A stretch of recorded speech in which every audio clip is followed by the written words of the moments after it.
Kia ora koutou, welcome back. Day 5 of 5 of public hearings on the draft 10-year plan. It's near enough to 9:10, which is when we've scheduled our first speakers for today. Fairly, Evelyn Gilmore and Dave Bennett. Welcome.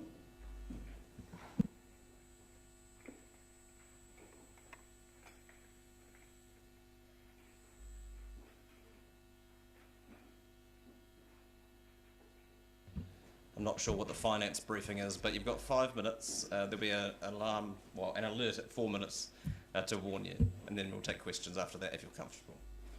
We're all yours. Good morning, councillors, and good morning, Mr. Mayor. Thank you for the opportunity to speak at this hearing.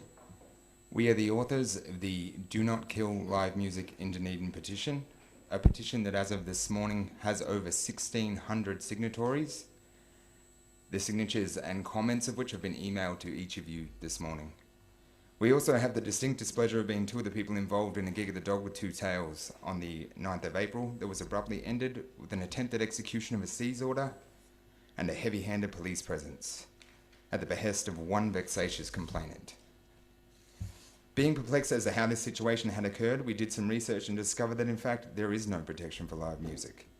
The same rule that applies to lawn mowers and house parties in the suburbs governs live entertainment venues in the CBD. Actually, lawn mowers have more protection than live music venues in the CBD. Hence the petition. We are asking for changes to be made concerning how noise complaints are handled at venues and performance spaces, protections for venues and musicians from encroaching residential developments, and for those changes to be fair and achievable. This would give musicians and venues the confidence to support and engage in the local music scene without the looming threat of heavy fines, equipment seizures, and loss of trade being a constant at every gig. A new approach working with the music community on a plan that shows that Dunedin actually is committed to fostering the arts, like it has done in the past, like it claims to at the present, and hopefully will do into the future. This city will grow, the problems will get worse, so let's be proactive and protect live music in Dunedin before the current system suffocates small venues. As the petition and its comments show, this means a lot to the people of this city. To be clear, we feel that our complaint about the events of the evening 9th April have been heard. We accepted the apology offered by the environmental management team who met with us, and we do appreciate it. Nonetheless, we feel that Dunedin as a community needs to discuss the fact that while what happened wasn't ideal, there's nothing really to stop it happening again. What counts as unreasonable is interpreted subjectively. Decisions depend on the individual making the call. But most importantly, we have nothing at a local level in terms of district planning to protect our music venues. Dunedin prides itself on its music culture, but noise control issues are endangering that. Big, exciting bands do not start from nowhere. It's a rare band that doesn't pay its dues, playing small gigs to tiny audiences before moving on to shine at the local, national or international stage. We need little venues in order to have a music culture. As an aside, we also need medium venues, and we second Mr. Scott Muir's submission regarding a mid-sized venue in Dunedin. People who run small venues do it for the love. They're not making much money, and they're being put in an extremely difficult position. The fact that the potential intervention is so punitive is extraordinary, considering the contribution these venues are trying to make to the community, often in a wonderfully inclusive way that offers opportunities to so many of our young people just starting out in new bands. The exclusive reliance on the RMA means that music is being interpreted purely in terms of pollution or nuisance. We argue that music should primarily be interpreted as an amenity. Dunedin's art strategy formally recognises the intrinsic value of arts and culture. It aims to position Dunedin as one of the world's great small cities for arts and culture. If we don't take care of our music ecosystem, which includes small and medium venues, then these goals will be unachievable. We are asking that the council consult with the music community around what can be done at the local level to protect live music, particularly in terms of district plans. Specifically, in order to indicate their commitment to this issue, we ask that the council consider allocating a small sum towards investigating an equitable solution regarding live music venues and noise control in the Dunedin CBD, and that this investigation is guided in its remit by the values and goals of the council's own art strategy. Thank you. Thank you both. And can I start by thanking you further for the constructive nature of your response to what has been a catalyst for this wider discussion. It's been really helpful, and it's never a given in these sort of circumstances. And as I mentioned to Mr. Morris yesterday, this is more for my colleagues than for your benefit. I don't know if speculating further on the nature of that incident is particularly helpful at this point, but I'm happy to take questions. Councillor Benson-Pope. Yes, thank you for your submission, and I echo the comments the Mayor made. I think you're very constructive comments and are very useful. So anticipate being further involved, I think. I want to ask though about a comment you make early on in relation to one of the questions on the form, and that relates to you not supporting the central city parking management line. Can you, I mean, I've found it odd that we've had people who are supporting cycling and pedestrian improvements and the rest of it, and I'm wondering, saying no to that question, and I'm wondering if there's some confusion about what that's about. Can you tell me what you think that line, that 11 million over X years, is actually aimed at doing? I feel I may have, it's not an area I'm particularly knowledgeable about. I may have misinterpreted even the question when answering it. It's just that, so that's entirely possible, it's Councillor. just that we hear a lot of people say there's no parks, there's no parks, there's no parks, and the facts that as we have them demonstrate that's not the case, but we are putting money into guiding to people to where parking actually is, rather than creating more expensive parking or whatever. That's what that's for. It's the sort of thing you see other cities doing in terms of saying... Point of order. Okay. Raise a point of order if you like. Sorry. Your Worship, you normally rule that we should be asking questions in this forum. I do. And rather it's than giving political, ideological positions. Well, Councillor, as you know, everything that everyone says is ideological, but I mean, there wasn't an apparent question forthcoming, but there is one. You're welcome to ask it. Well, it would be, what exactly did you think that line in the budget meant? I have not prepared anything and have no strong opinions on that issue. Okay, thank you. Thank you. Fine. Councillor Reddick. Yes. Thank you for your submission. And the crux of what you've said to me is that you'd like the DCC to devise a solution for music in the inner city. I myself laboured under the misconception that there was no noise control until after 11, but I was corrected about that. So I'm curious, do you have any actual suggestions that you'd like to pop on the table at this point in time? Because I myself am very keen to support your endeavours. Yes, so the RMA does govern noise, but many councils have introduced into their district plans zoning and so on, curfews, or de facto curfews, such that what is reasonable is not entirely subjective according to a contracted security guard. It in fact has been interpreted by the council in terms of what the contribution more broadly is of whatever that amenity is. And I'm suggesting that Dunedin investigate what that could look like in an equitable way. Councillor Staines. Thank you, Worship.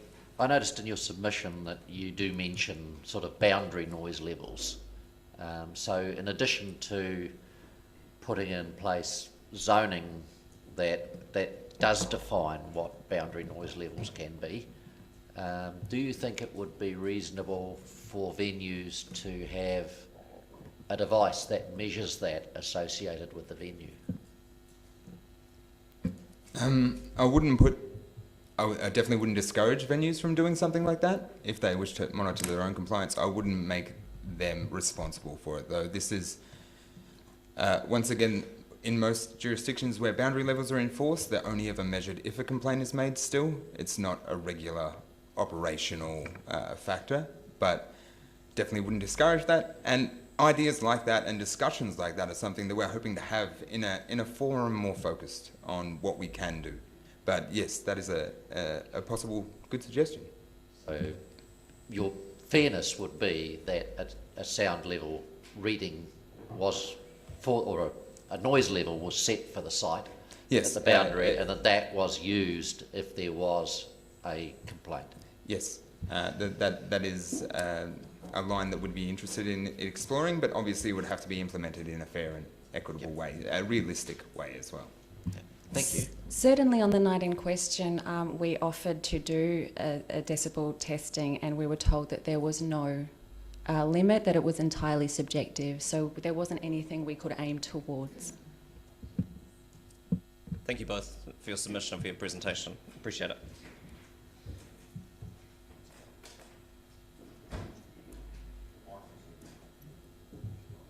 Mr. Wilson.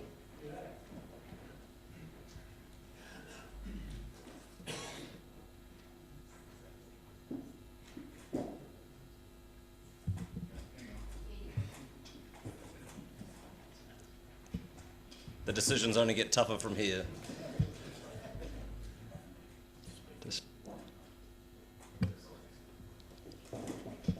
Welcome. The next 5 minutes are yours. Thank you very much. Right. Guardians of Dunedin City Centre. My name is Michael. I run a sensible small live music venue in Dunedin called Dog with Two Tails in Moray Place, the heart of Dunedin. I run it because I believe that music is important to the cultural scene of Dunedin. Music has an ecosystem which needs small venues. Artists start off in their bedrooms composing rhymes and tunes to their teenage crushes. They move into garages and they go to open mic nights, a time or 7, and realise that they like crowds. They get into small venues, and that's where they hone their craft and connect with their fans, their people. If we want Dunedin music, we need these small music venues. And the logical place for these music venues is the centre. You can't ask Aaron to get on the cycle out to Hooper's Inlet, drink a few tinnies, see a show, and then cycle back at the darker side of midnight. It's not safe or efficient. Moreover, it would be leaving at the centre of our city a vapid void, the least fun bit of the donut. We don't want that. And I know we don't want that because I have read the district plan. I quote, "The character and amenity of Dunedin depend on a strong and vibrant city centre. The district plan has an objective to provide for business, recreational, social, cultural, religious and commercial activities in the central activity zone.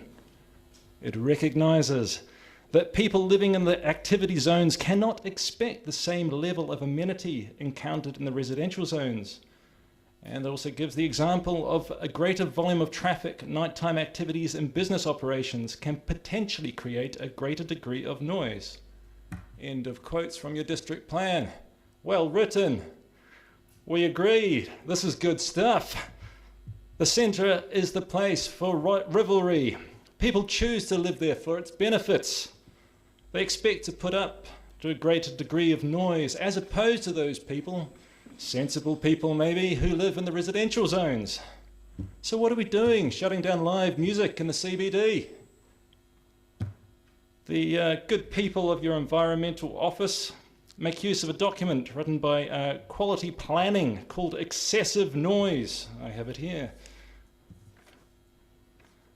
It's excessive on noise control. It doesn't give any voice to our district plan. It's a convenient document for dealing with excessive noise in residential zones, but it should not dictate which bands play or the nature of our CBD.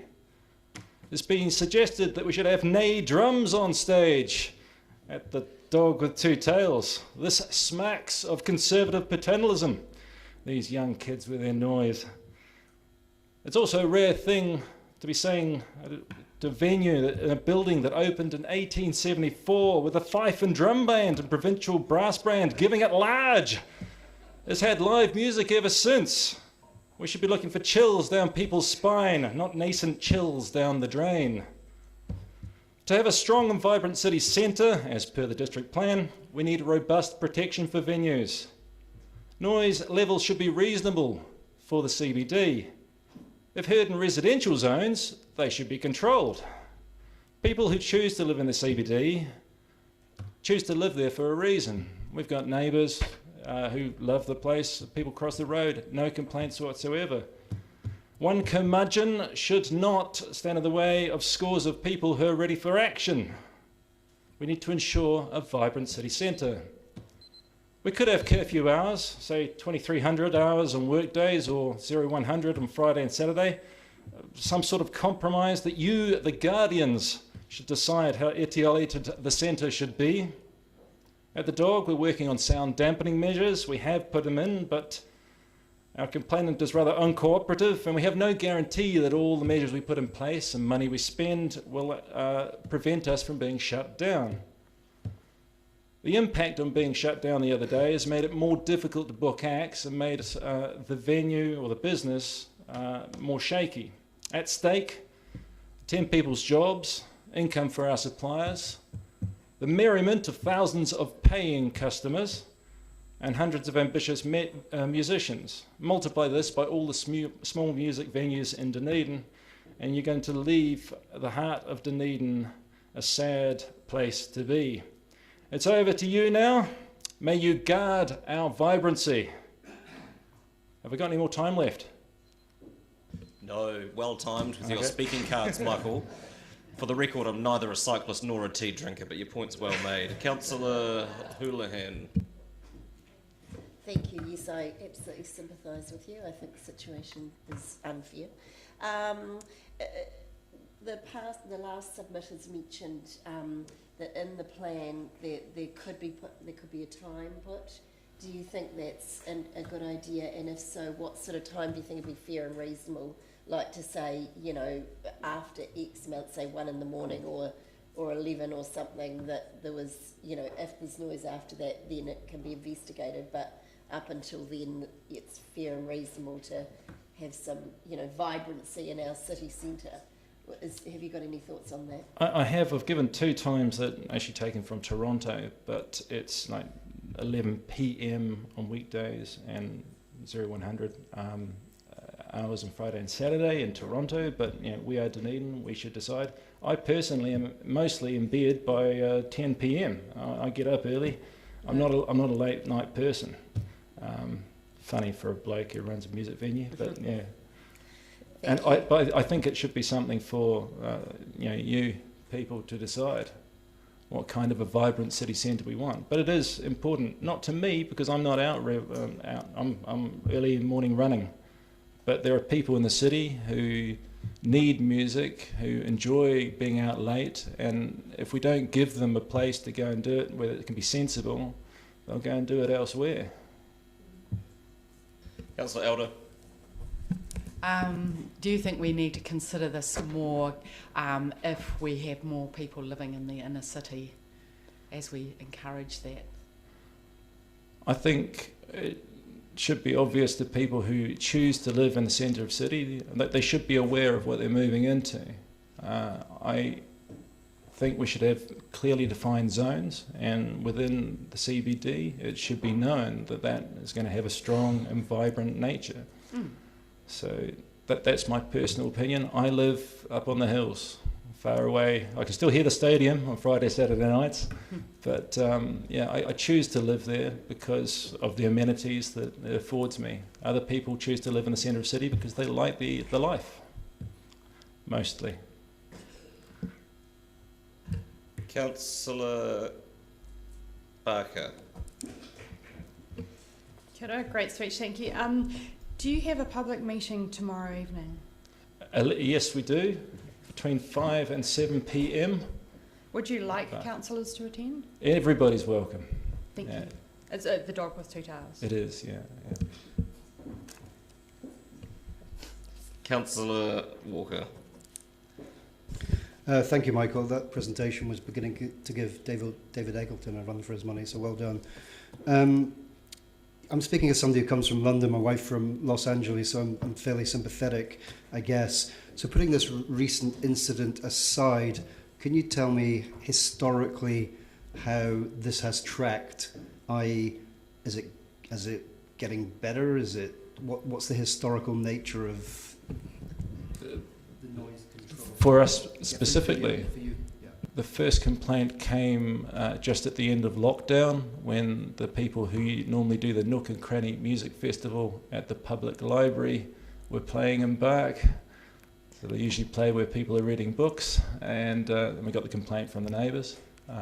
That's after the Bark music venue had been open for a year, and the Dog Two Tails has been open for 5 years at that point. The particular people are not there often. It's only usually when rugby games are on. They live in Tarras and have a holiday home in Wanaka. Like I said, I'm not particularly interested in discussing the nature of the Neither complaint am I. or complainants at this point. Councillor Gary, finally. Oh, thank you, Worship. Thank you for your presentation. Just to be clear, your patrons aren't just young. It's a huge age range. Yeah, we cater for a lot of people. We have a lot of different events too. It's not just live music. There's there's poetry. We have opera. We have comedy nights. We have all sorts going on. So it typifies vibrancy. And I wanted to know how long you've been in business there. You said that Bark's been up and running for about a year. Is that right? Oh, 2 years now. 2 years. Yeah. And Dog with Two Tails has had live music. 7 years, I think. So is this recent situation a bit of an anomaly, an aberration? So you said it started after. Yes, we've so far as I'm aware, we've only had a few complaints, and they've mostly come from the same people or friends thereof. So you guys were there first.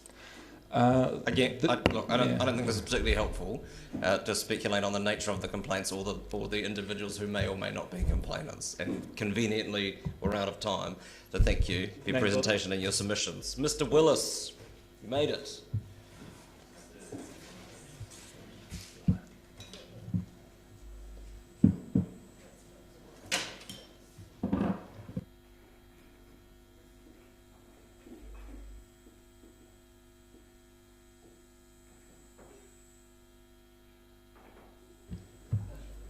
Once in hospitality, always in hospitality. I like that. The next 5 minutes are yours, Scott. Well, thank you very much for making space for me to arrive a little bit late. And I've got to say,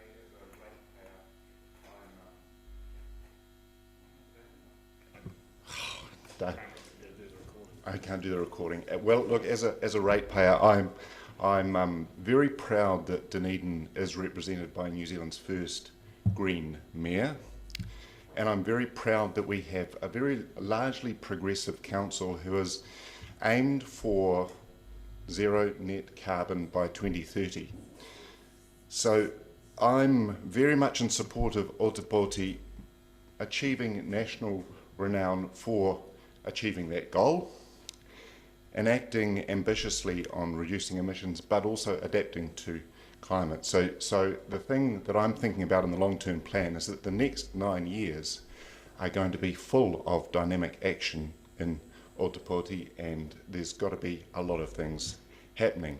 I'm aware of the tension of the local government reform. That's going to take some time, and I don't think we can afford to delay leadership while waiting for that reform to take full shape.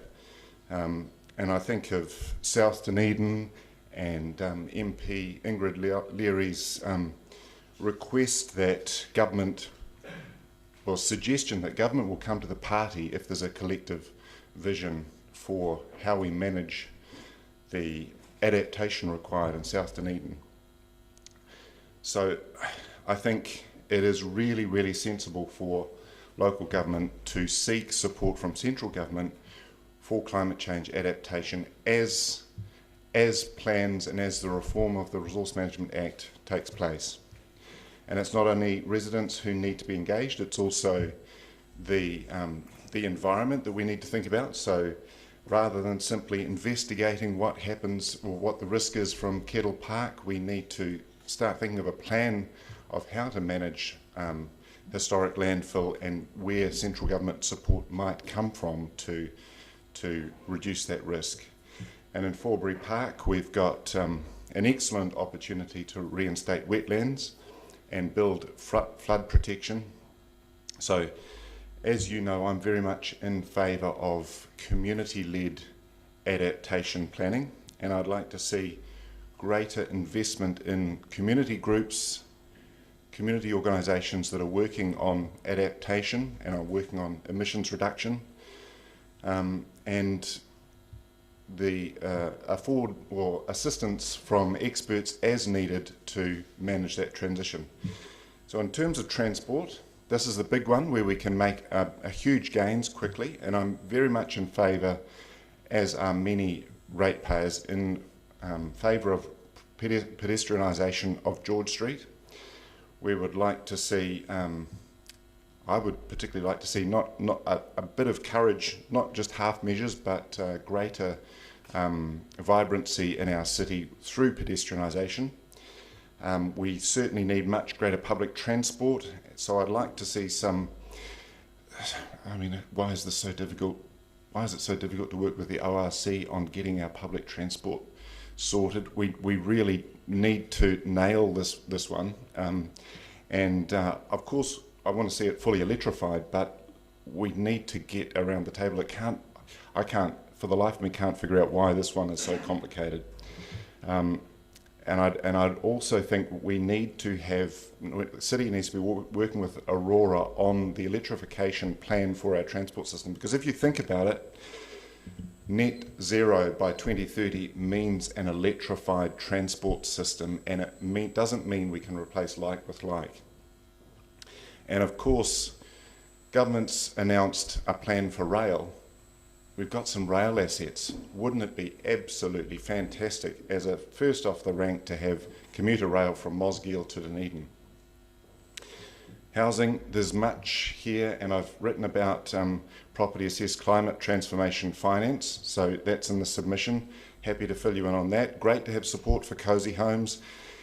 On energy, Dunedin may not have the best solar situation, but we certainly know we have fantastic wind resource. And I've just come back from the New Zealand Wind Energy Association conference. MB have produced a plan for where wind development should happen in New Zealand.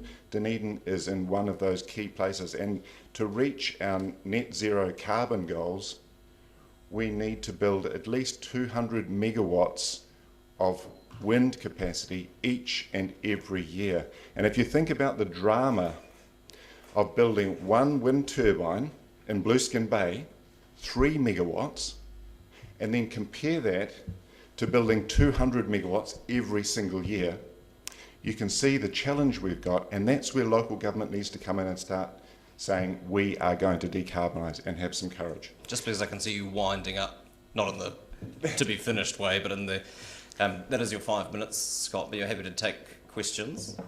I'm very happy to take questions. And look, you're doing lots of good things. Councillor We just Raddick. need to up the ambition. Thank you. Thanks, Scott. I've got a couple of questions. Firstly, about George Street, you'd like to see it fully pedestrianised. What do you say then to the business owners, the retailers and the 6,500 shoppers that are not in favour of the pedestrianisation? They're the regular users of George Street that keeps it vibrant. So what do you say to them, because they're quite afeared of their access and they don't want to see it pedestrianised at this stage?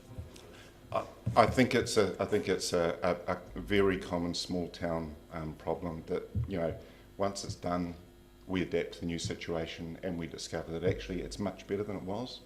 So, you know, it's a no-brainer. The example's been proven again and again and again the world over. And the other question, in terms of transition to EV use, there's quite a bit of EV use already in Dunedin. What about the suggestion that has been made of having EV optimised car parks so that people bring their own cable and can plug into a 3-pin plug, as opposed to going to, we've got some fast chargers, but you know they cost more money and have a much higher drain. Yeah, I think we need everything in terms of electrification, but I think we also need to get beyond the idea that we're simply going to replace double cab petrol utes with EVs. It's not going to be like for like. If we truly are going to decarbonise, we need massive investment in public transport, and it needs to be electric. So yes, we need more charging for private light vehicles, but we need massive public transport. And you can see, so Wellington Electricity have just been talking with the council about the electric buses, and that's where it really becomes important to talk with Aurora about where those charging stations are going, because you can't go at the end of a line and charge a bus. You've got to do it in a sensible way. So that's where integrated thinking comes into its own. Thank you. Councillor Lord. Yeah, thanks, Scott. Look, just in terms of pedestrianisation of George Street, I've never ever been against any of those things as much as people think I should be. but I do have a query, and there was a guy who was in here the other day, I can't remember his name, I've got it written down, but he had suggested that retail was already in trouble through people's choice of internet shopping and all sorts of reasons why. Big box retail and all sorts of stuff, but what would you see the future for the buildings that are empty at the moment, and what do we fill them with? I mean, because I'm one of these people, I don't like walking past empty shops. If I go to town, I want to see something. So how do you see that in the future playing out? What are we going to do about that issue? You know, I'm working as a consultant at the moment, so if you want to employ me as an urban planner, happy to talk. We could do so much in our city to boost our profile, and I think that public transport and pedestrianisation will fill those shops really quickly. I was just going to say, with more than just cafes and bars, do you think? Because I hate places like Milton where it's all second-hand shops, and I know some people love them, but... Milton is a fantastic place, and I won't hear a word against it. That's right. Councillor Walker. Excuse me. Thanks, Scott, for your positive and progressive submission. And just to let you know, my solar works very well in sunny Port Chalmers. Someone was in here yesterday submitting to us, actually saying that they want to work collaboratively with us, many agencies right up to central government, to develop Forbury into, I guess, what, for want of better words, to it, like an eco-village. Any thoughts around that? Because you did mention that in your submission. I certainly think that housing is a critical issue for Dunedin, and you've done some good work on that, and I'm really supporting council to invest more in housing. Housing has to be in the right place, however, and you could make an argument that you could put climate safe housing in Forbury, so temporary, that it's transportable, but you also need all the other infrastructure with it. And that is going to be drowned assets at a certain point. So council needs to make a decision on where it invests assets. And at the moment, the Infrastructure Commission has just, day before yesterday, it opened up for submission on managing growth, renewal of assets, and adapting to change. So council, I would encourage council to submit to the Infrastructure Commission on the issue of where that asset build is going to be. And, you know, from my 5 cents worth, it should not be at Forbury Park. That should be supported for a wetland. But of course, that comes into the community-led adaptation. What do we want? But that always has to come back to the best science. Thanks, Scott, for your submission and for your presentation. Ms. Harrop. And company.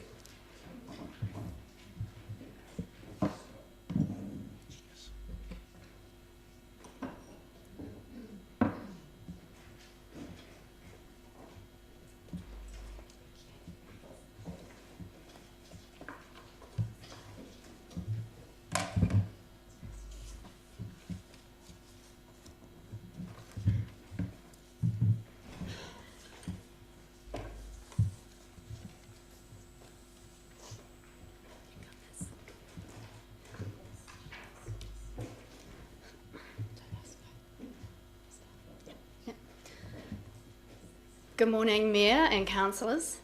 I'm Gwen Harrop. I'm the General Manager at Dunedin Gymnastics Academy. This is Carmel Leslie, our Coaching Director. Behind me I've got Gretchen Robertson on our committee, And from Sport Otago, Steve Martin, one of our supporters. We're the 5th largest gymnastics club in all of New Zealand, and we're desperately seeking your support. We're a not-for-profit charitable organisation offering primarily artistic gymnastics and parkour classes. We have 770 active members, and we anticipate on growth rates that will hit 800 this term. Our members are 115 preschoolers from 18 months up, and we have 20 sitting on wait lists. We have 181 competitive gymnasts, and we punch above our weight. We have 66 adult gymnasts, but our bread and butter of what we do is our 413 recreational athletes. We provide fun, dynamic classes for these guys once a week, and among these members are children supported by Ranga Tamariki, children with disabilities, troubled youth, and we operate around a mission statement of gymnastics for all. As well as being a general manager, I've got a master's degree in sports physiotherapy, and I've worked for ACC and Netball New Zealand. Carmel here is the program manager for Otago Academy of Sport. We're very familiar with the literature and recommendations around the need to provide our children with fundamental movement sports like gymnastics and foundational sports.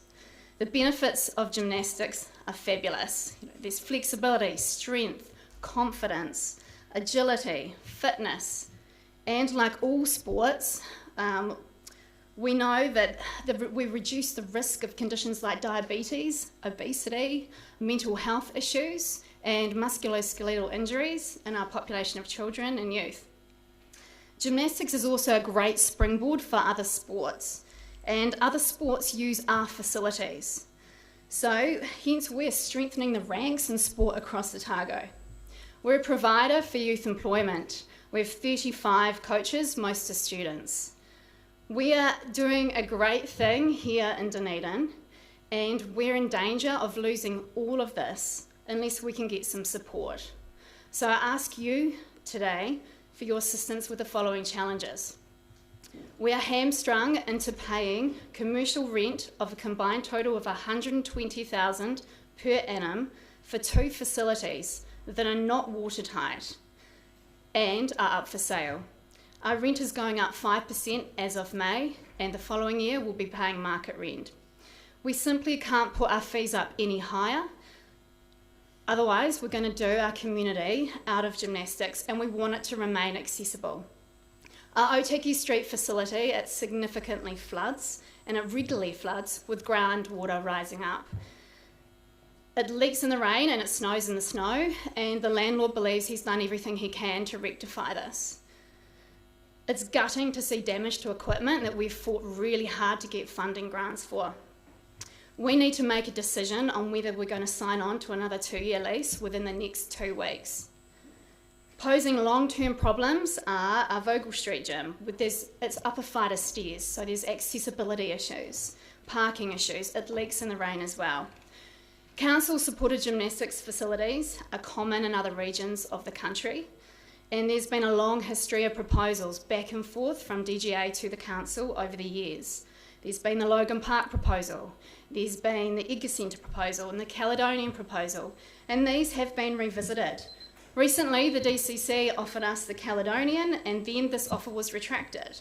But we're a proactive club, and we've worked hard with Sport Otago and your properties and parks teams to search every commercial warehouse and DCC owned facility in Dunedin for a dry home. It's got to crisis point, and very soon we'll have 800 members wanting to be gymnasts with no home in which to do so. So we are asking you this. In the short term, we want to be paying rental rates that align with users of DCC facilities. We're asking for a funding grant of $70,000 per annum in order to remain sustainable, until a more permanent solution can be found. Then more long term, we want to work with you, the DCC, to build a 2,000 square metre gymnastics development. Examples in Otago, a cross recreation centre in Balclutha, 3.5 million a few years ago, and bigger than what we need. Waitara Gymnastics in 2017 got a new build for 1.8 million. Oamaru are getting a new build as part of an event centre development. In 2021, we realistically believe it'll cost around 4 million to build on green fields here. That is your 5 minutes. Okay. Thank you. I just have a question to, well, it's not really a question to begin with, but just to be clear, this process doesn't resolve itself until the 30th of June when we adopt budgets for the next year. Just apropos of your comments around we need to make a decision in the next 2 weeks. This isn't going to be the process that will get you an answer in time for that. I just wanted to... We understand that. Right. Questions? Councillor Houlihan. Thank you. Do you know why the Caledonian was retracted? Well, I do. There are other gymnastic clubs within Dunedin where we have 80% of the membership, but there are about 250 other gym clubs, and 3 of those are using the Caledonian, and we fully understand that we couldn't have those users left without a facility. And there's just a shortage of indoor space in Dunedin. And they're our compatriots, right? We don't want to see them out of a venue, so we understand. But yeah, an offer was made and then it was retracted when they realised that they would be moving other people out. Yeah. Oh, I see. So, because we did have the group prior come and speak to us, they mentioned that they want a purpose-built, or the Caledonian, I think they discussed, but a building that gymnasts could use. Yes. And they were talking that everyone, hopefully all clubs, could be in that building. That's right. I had a question around that, because what that does, what we find with the Oval and with other sports grounds, is when you get everything played in one area, you get a huge congestion point. And so my only concern with that would be if there was a building where all the gym, things were in there. Is that a concern you have as well? That sorry, I was waiting for the point of order, but is there a question coming, Councillor? Point of order? What would be the Nothing. point of order for? Well, exactly. What? What is the question? Well, I was just about to ask it. Could you please? Is there an issue with parking, like when they're all in together? And it's just that I know we used to go do gymnastics all at school. And do you look at school halls because it's easy for kids and for parents? That's my thing. I wondered if that was being used as much as it should because it's easy, certainly for us it was. School halls don't present as a viable option because you've got to pack up and set up, and the ceiling height's not got the clearance we need to provide a safe environment for our gymnasts. Right. Yeah. So as our gym club has to be... Sorry, can you use your microphone? Can you hear? No, you've got to turn it on. Oh, that would be helpful. There we go. We are a full-time set-up facility. However, some of the other users, i.e. Rhythmic, they can roll their mats out and bring them back, but we understand that other school halls and every single indoor facility has been approached and looked at for the Rhythmic clubs, and there is nothing available at this point. Councillor O'Malley. Thank you, Worship. Thanks for your presentation. I happen to sit on the Ice Stadium board as the council representative there, and I know that many of the challenges you've just described, they face as well. And so are we at a point where maybe the city needs to start looking at its infrastructure around sporting codes that require buildings, and that we're providing facilities that are up to scratch with cities of our size around the country? Is that really where this is coming to, because we aren't really at that point? Yes. I think the short answer is yes, but we're willing to work with council around existing buildings, anything. Yeah, we just want to keep the momentum going and keep providing for our communities. Sorry, Carmel. It's really important to note that the City Council's just invested in that study of facilities across Dunedin, and that gymnastics and building a purpose-built facility came out as the #1 priority in Dunedin. We had a meeting with multi-sports codes across Dunedin, a workshop, and everyone agreed together with all the codes that gymnastics has the highest need. a survey was done. The statistics on numbers, memberships and existing facilities has been done by the DCC this year. I thought that was the case, in fact, and so that was a lead-in really to your comment. So now that that's been done, you would be looking for an action set that will come out of that study. Yes. Yes, yes. Thank you for your submission and for your presentation. Welcome. Thank you. Thank you.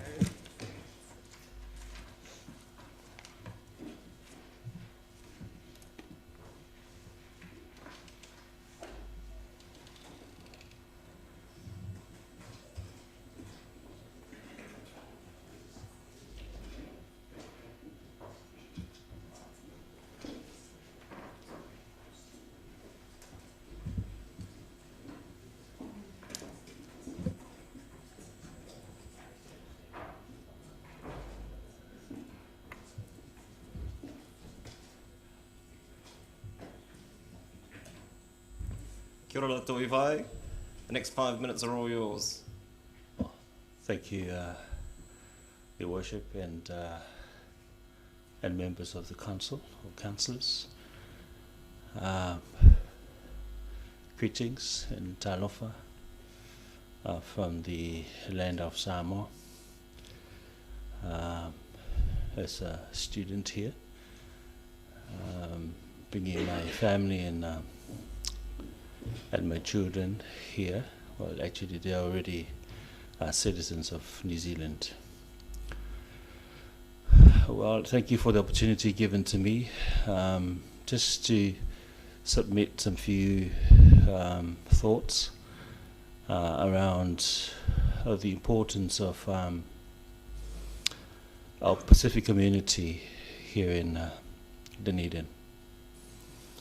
I attended the discussion for this 10-year plan, which is titled The Future of Us here at Equitable last month at First Church. And it came to my attention that there was a separate sheet where one of those items or things that was listed in that separate sheet was a community hall or a community hub for the Pacific. And it is a high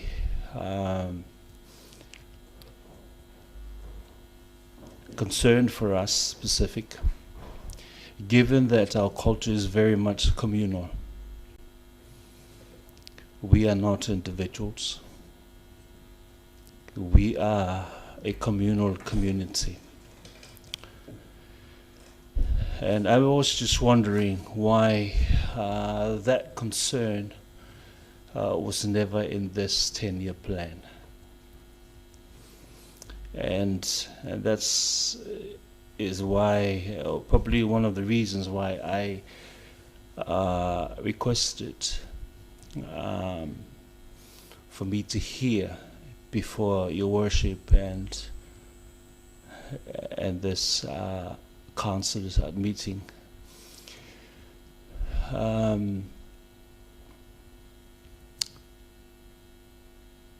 I'm a bit worried as a father and a grandfather as well. I'm not from Auckland. I never stayed in Auckland or live in Auckland. I just came straight from Samoa. And given the population of our Pacific people living and reside here in Dunedin, I think it's appropriate for our community, Pacific community, to put forward to Your Worship and councillors that there is a huge need for a community hub for our Pacific people.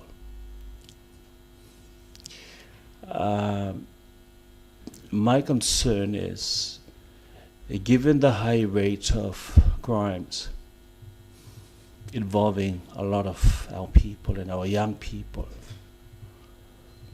I'm just forecasting that what's going to happen in the next 10 years. We never know. But as a community, our elders, our chiefs, can contribute in a way that try and help our government, our local government, minimize and help our local government try and perhaps stop our Pacific population or youth going through that path through proper cultural trainings, and try and teach our young population here, the Pacific population living or reside here in Dunedin, their true identity of respect. Respecting one another. Thank you for your submission and for your presentation today. You're happy to take questions. Councillor Rayner. Thank you for your presentation, Latapai. Does the Samoan community make use of the small facilities that are present now in South Dunedin, the South Dunedin Community Hub? It's there now. Yes. The whono, Whauwhautua, they are using it now, but the space is not enough. It cannot accommodate a large number of people. Yeah. So you're probably aware that it's going to be redeveloped, it's going to be demolished and built, a new facility built, library and community hub. Is it your expectation that that facility will be enough to accommodate you? Thank you for the question, Mr. Councillor. I'm not quite really sure how big is that space will be, but just last month we had a Samoan gathering at Town Hall, South Dunedin.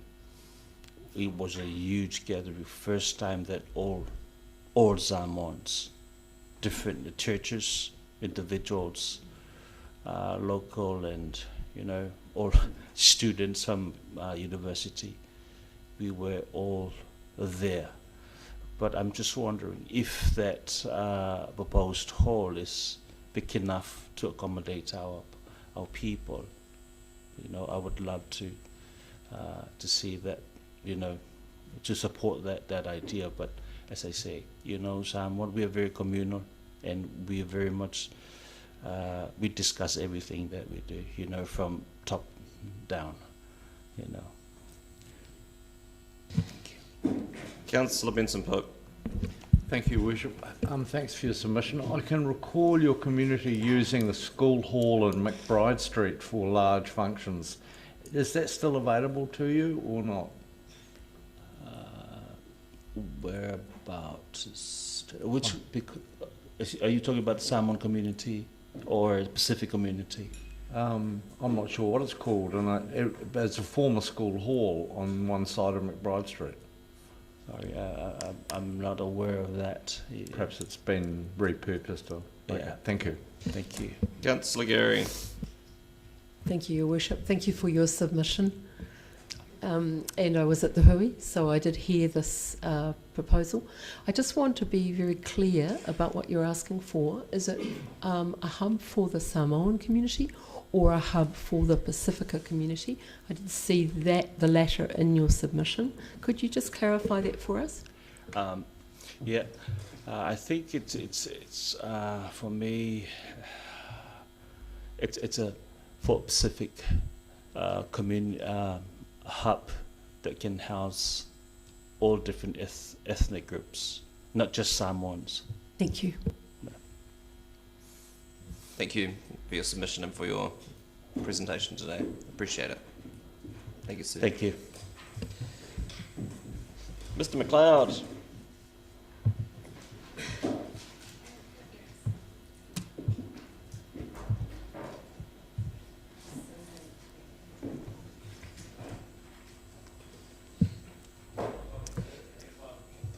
That'll help. Welcome. The next 5 minutes are yours. Thank you. Kia ora koutou. I'm Lee McLeod and I'm a student at the University of Otago. I'd like to speak on the infrastructure projects that focus on increasing safety and accessibility for people who get around Dunedin on foot, cycle or bus. I'm stressing these changes because they'll allow greater access to the city for our young people, for those on low incomes and students and so forth, which in turn will make the city a more equitable community for us all to live in. Most importantly, I'll be focusing on the improvements to cycling infrastructure around the city and the addition of the Princes Street bus lane. I want to first recognise the asset of the protected cycleways along the one-ways for safety improvements and efficiency for cycling throughout the city, but I'd like to stress that this is just the start of making Dunedin a safe city to cycle in. As noted in the draft plan, there is a need to increase connectivity around the university, particularly down Albany Street, that I can say from experience is a very scary street to cycle down, and a significant barrier for students accessing cycling. On George Street, the addition of a cycleway from the Octagon to Bank Street will be a great step in connecting the residents of North Dunedin to the city and the university, as well as allowing cycle trips to be safe right to their destination. Many people that live around North Dunedin don't own a car and are low income, so people that live, these upgrades are really necessary to encourage the uptake of cycling. This kind of thinking of improving connectivity around our arterial cycling routes really needs to be extended throughout the rest of the central network, as well as South Dunedin. The cycleway is great at getting you into the city, but once there, it's really difficult and dangerous to access the perpendicular streets that come off it. It's good to see St Andrews Street as noted as a place for cycleways to be added, but also it would be good to see cycleways in other access streets that have high volumes of traffic, such as Frederick Street and Rattray Street. In addition, if Frederick Street is planned to be the northern end of the harbour arterial bypass, it'll be important to ensure that this street is also upgraded to be safe to cycle on with the increased demand of traffic. As well as considering it cuts through the university and the city, this shouldn't be overlooked. Making the southern end of the one-way cycleways from Toi to Otago Settlers Museum protected cycleways will allow access to South Dunedin to be much safer, especially the southbound path, considering it has a 60-kilometre speed limit for vehicles. It would be the most likely to benefit from adding protective infrastructure. Those aside, the ends of the cycleways to South Dunedin, about the intersection of the Southern Motorway and Andersons Bay Road, have no connections at all to safe cycling infrastructure in South Dunedin, which puts either cyclists at risk by cycling with a high volume of traffic on the road, or pedestrians at risk by cycling on the footpath. South Dunedin is the most convenient area to take advantage of the central cycle network and connecting a large community to the city. But with no connections to South Dunedin or arterial cycleways throughout South Dunedin, it is currently too dangerous and inaccessible for people to use. Not only extending the protected cycleways along Anderson Bay Road, but down King Edward Street, McAndrew Road, to name a few, would bring a vast area of homes into access to safe cycling in the city. This would be a benefit for those who live in South Dunedin by giving easier access to the city, and an asset for businesses in the city and the university, with allowing customers and staff to easily access the city in a safe and efficient way. I now want to speak on the proposed improvements around Princes Street with regard to the bus lane as well as pedestrian and cyclist access. The addition of the bus lane would be a great asset for all residents, especially our young people, low income and students. As noted in the draft plan that most car trips come from the south, making our bus network as fast and efficient as possible is an integral incentive to taking more cars off the road. In a similar vein as I noted before about cycling connections to the central network, Princes Street is in dire need of upgrades to make it a safe place to access. The high volume of traffic in tandem with the inadequate safe cycling spots at intersections make it really hard to access anywhere throughout Princes Street and takes away people's opportunity to cycle for their commute and living.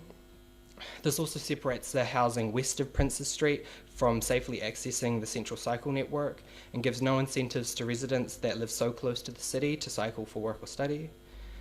As noted earlier on providing cycling infrastructure throughout South Dunedin, if implementing the bus lane and pedestrian upgrades to Princess Street also provided safe cycleways, it could be another convenient connection of the Central and South Dunedin cycle networks running to King Edward Street. It'll be important to keep a pedestrian and cycling mindset when upgrading Princess Street rather than separating those initiatives blocks away with the one-way cycleways alone. And this would also be a really great step in achieving our zero carbon goals that we desperately need to do for our future. Thank you. Kia ora koutou. Kia ora, Lane. Councillor Walker. Thank you, Lane. Great presentation. You'll be delighted to know I'm a councillor that cycles every day from Port Chalmers back and forward, so I know the connectivity issues. Two questions. I've often expressed my perplexed way the fact that you cannot cycle through the campus at the university. What are your thoughts about that? I think that would be, in terms of accessing large areas where people live, I think it could be convenient down Castle Street. However, I think most importantly the biggest priority is Albany Street, considering that could help connect people who live at North Dunedin to accessing places like Unipol, the harbour. But yeah, I think that would be an important thing to look at.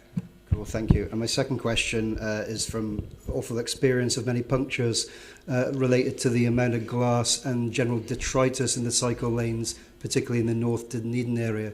Is the solution to that better cleaning, better education, or a combination of things? I think a good priority would be focusing on how we can take glass out of North Dunedin, and I think that could be done through regulation around alcohol glass sales via liquor stores, if that's increasing a sort of tax on sales of alcohol in glass bottles, to sort of encourage our liquor stores to provide alternatives to glass such as cans and plastic.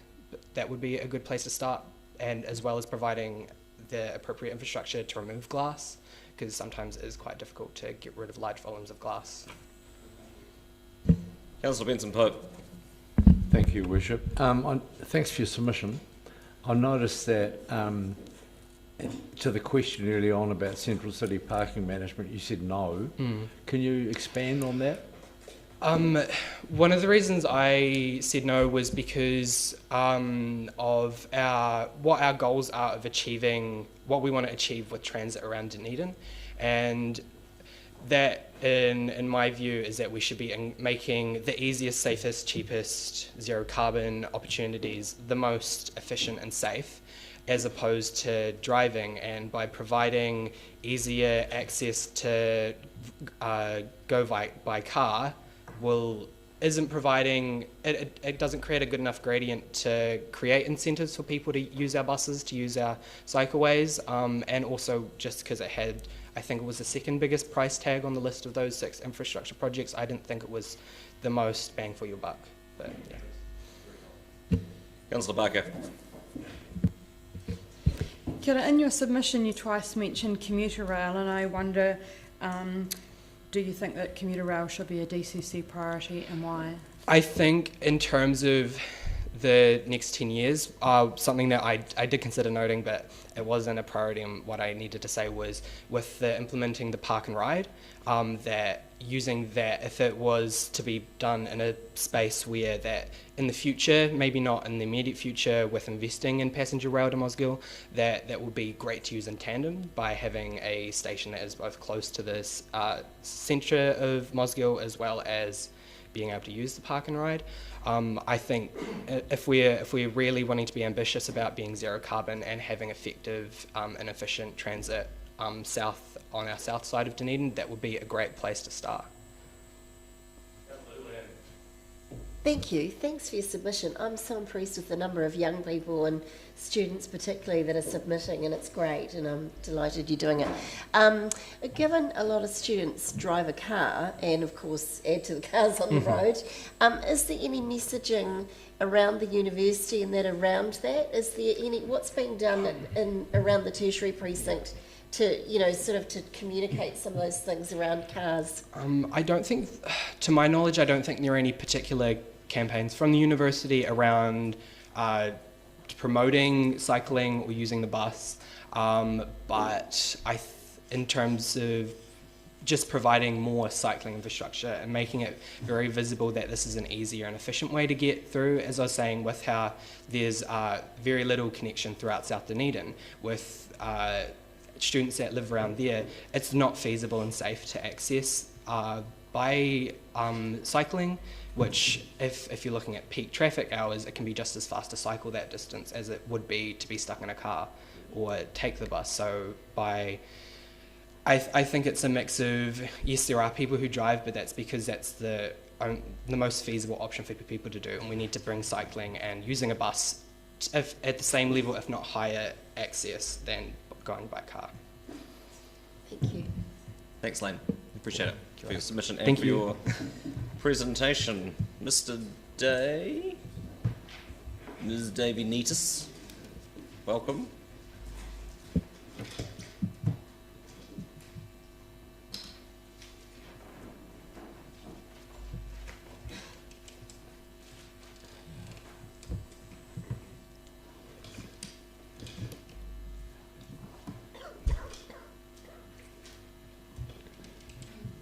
Your Worship, the Mayor, Councillors, thank you for the opportunity of being present today. It is warming to be here a few minutes early and hear the presentations and the challenges that are before a large number of our population. And I've done a lot of work around some of the things that people have been talking about this morning. I have 5 minutes, so what I'm going to do is this presentation, which might overview what we're trying to do with our trust. If you'd like to listen to this for, I think it's 3 minutes, I'm happy to then answer questions or make a few more comments. Go.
Many of Dunedin's tracks can take you to spectacular destinations, but the going isn't always easy.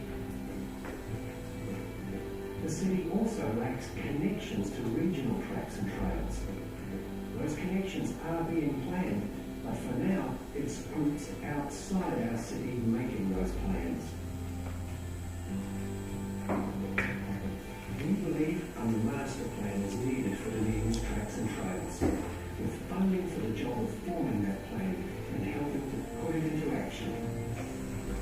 That role would include consultation with community groups and stakeholders to come up with a strategy for the development of new tracks and the maintenance of existing ones.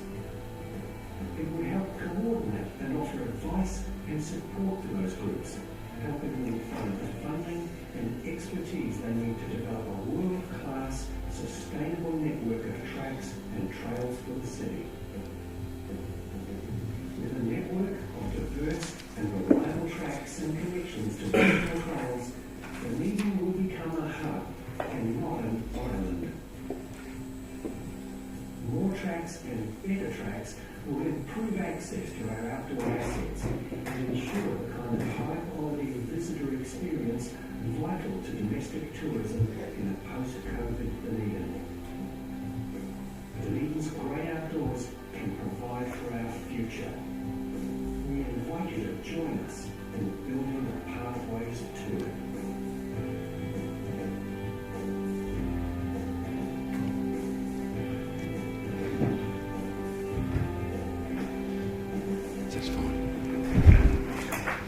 Thank you. You happy to take questions? Yes. Thank you. There appear to be none. Councillor Barker. Have you submitted to the Dunedin Destination Plan refresh? You have. Yes, we have. We've also presented to the Regional Council, and we've done work with the Conservation Department. So we have a plan where we'd like to bring, obviously, everybody together on a vision that would create an improved environment for recreation within our city. I've heard people talk here this morning about well-being. I've heard people talk about transportation. I've heard people talk about the future of the city. And I think this is one vision which we'd like to draw together, the council and people within the council. So yes, definitely contributed to those things and will continue to do so. Councillor Walker. Thank you, Your Worship. Thanks for the presentation. I think you're probably preaching to converted here, and we all agree on the goals. Obviously, you're aware this is a budget setting process we're going through, and correct me if I'm wrong, but you haven't asked for money, you're just asking for a collaboration. Can you just... I think we're not asking for money because in general respects we believe the funds are probably available within various parts of the department that exist at the moment. We'd like people to be thinking about when they're doing activities that they may in fact think about what this vision would be and therefore how they use their money to support that activity. There are activities going on in council at the moment with the recreation and the cycleway activities, so staff members are being deployed to do some of this work, but we're saying there's not an overall vision about where this would actually go. So we're looking to you people to support that process. And just a question around your group, what the number of members and what's the governance team? Can you speak to that? So we formed a trust last year. We have 8 people on the trust, all with experience in recreation and governance, and also part of the mountain biking groups as well. So we've got a diverse stakeholder group in that activity. And you meet how often? Monthly. Councillor Wiley. Thank you. Do you see an issue with us losing pace with what's happening with the cycle tracks happening outside of the city? I think that looking at the big picture, we'd love to have a connectivity between north-south, in other words, going down to Waihola tracks and going north. There has been government funding made available to that. I think the council may have taken some stance in relation to your involvement. I'd implore you to think about that again. I think the problems associated with the tunnel system to get through to Mosgiel are a matter that needs some degree of priority review. The young gentleman before spoke about commuter cycling. There's absolutely no doubt in my mind that if we could open up those tunnels, we would remove the amount of traffic transporting into the city. We'd create a recreational opportunity. I keep on thinking of the young kids in South Dunedin that can't get on a bike to go somewhere that's safe. If we had a cycleway that actually took them to Mosgiel, wouldn't it change their lives? So yes, there's plans afoot for the piece from Dunedin through to Palmerston, and there's plans afoot through to Waihola. We're just looking for the council's support. I believe the council have made submissions to the Regional Council in relation to those activities, and that's great to see. So there's a movement afoot, which is great. And just a follow-up question, what about with inside the city? So I'm thinking about the tracks on the peninsula. Are we doing enough in working, upgrading, promoting those spaces? I think the city should be proud of what you're doing with around the harbour. It's going to be an iconic first activity. It's not very far away. We're going to have a boat going across the side. It's going to be one great thing for the city, and I'm working with some people personally on that. On the top side in the peninsula, in a diversity or predator-free area, there's some plans for that. We don't appear to be moving very fast with that. There are some plans again, but compared to other parts of the country, we're probably lagging behind. The people that are working on Cargill's Castle, connecting through to the peninsula and tracks there, maybe down to Tunnel Beach, those things could do with some more support behind them to make it connect. And again, on the harbour side, going through to Eco Sanctuary and then ultimately through to Waitati. There's lots of things going on and lots of very, very good people who are giving of their own personal time and effort to make those things happen, but we just need a vision and a plan, and I'm looking for you people around here and your staff through the CEO to actually help that process go further, and I might say faster. Councillor Lofiso. Tēnā koe, Your Worship, tēnā kōrua, thank you very much for your mahi. What has been the extent of your collaboration or conversations with the Runaka Otako or Puketeraki?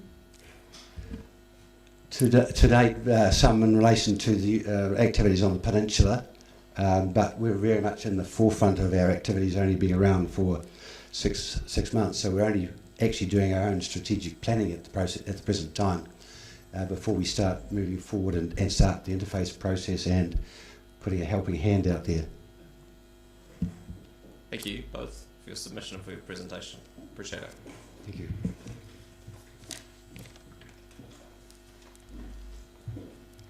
I'll now move that we adjourn the meeting until 10:45. Seconded Councillor Walker. All those in favour? Those against? That's agreed. Thank you.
welcome back. Slightly ahead of schedule, programmed for 11 o'clock. Umi Asaka from CCS Disability Action.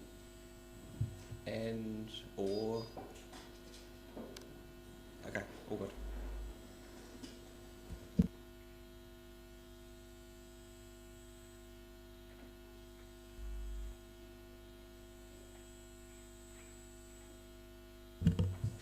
Kia ora, Umi.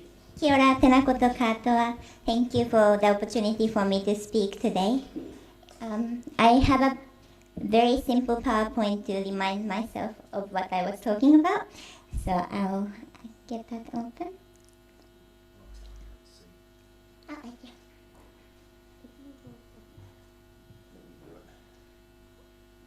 Yeah.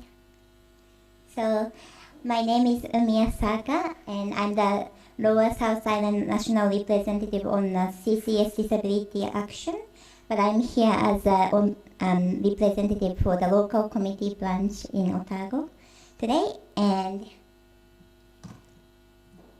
so in order to create this submission, we had a discussion with Mayor in 7th of April last month, and this submission is based on that discussion.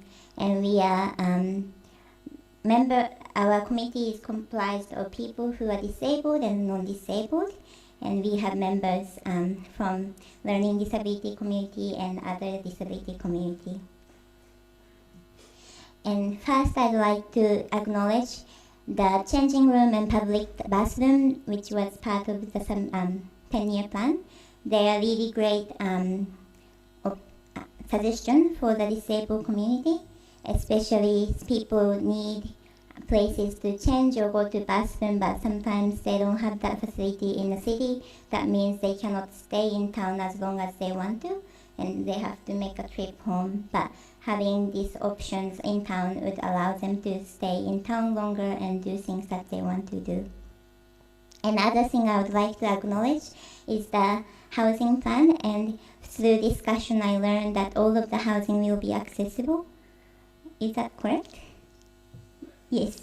And then the state housing by Kalingaora currently has a plan to create accessible housing at the 15%, but we disabled communities think that it's not enough because we represent 24% of the population in New Zealand.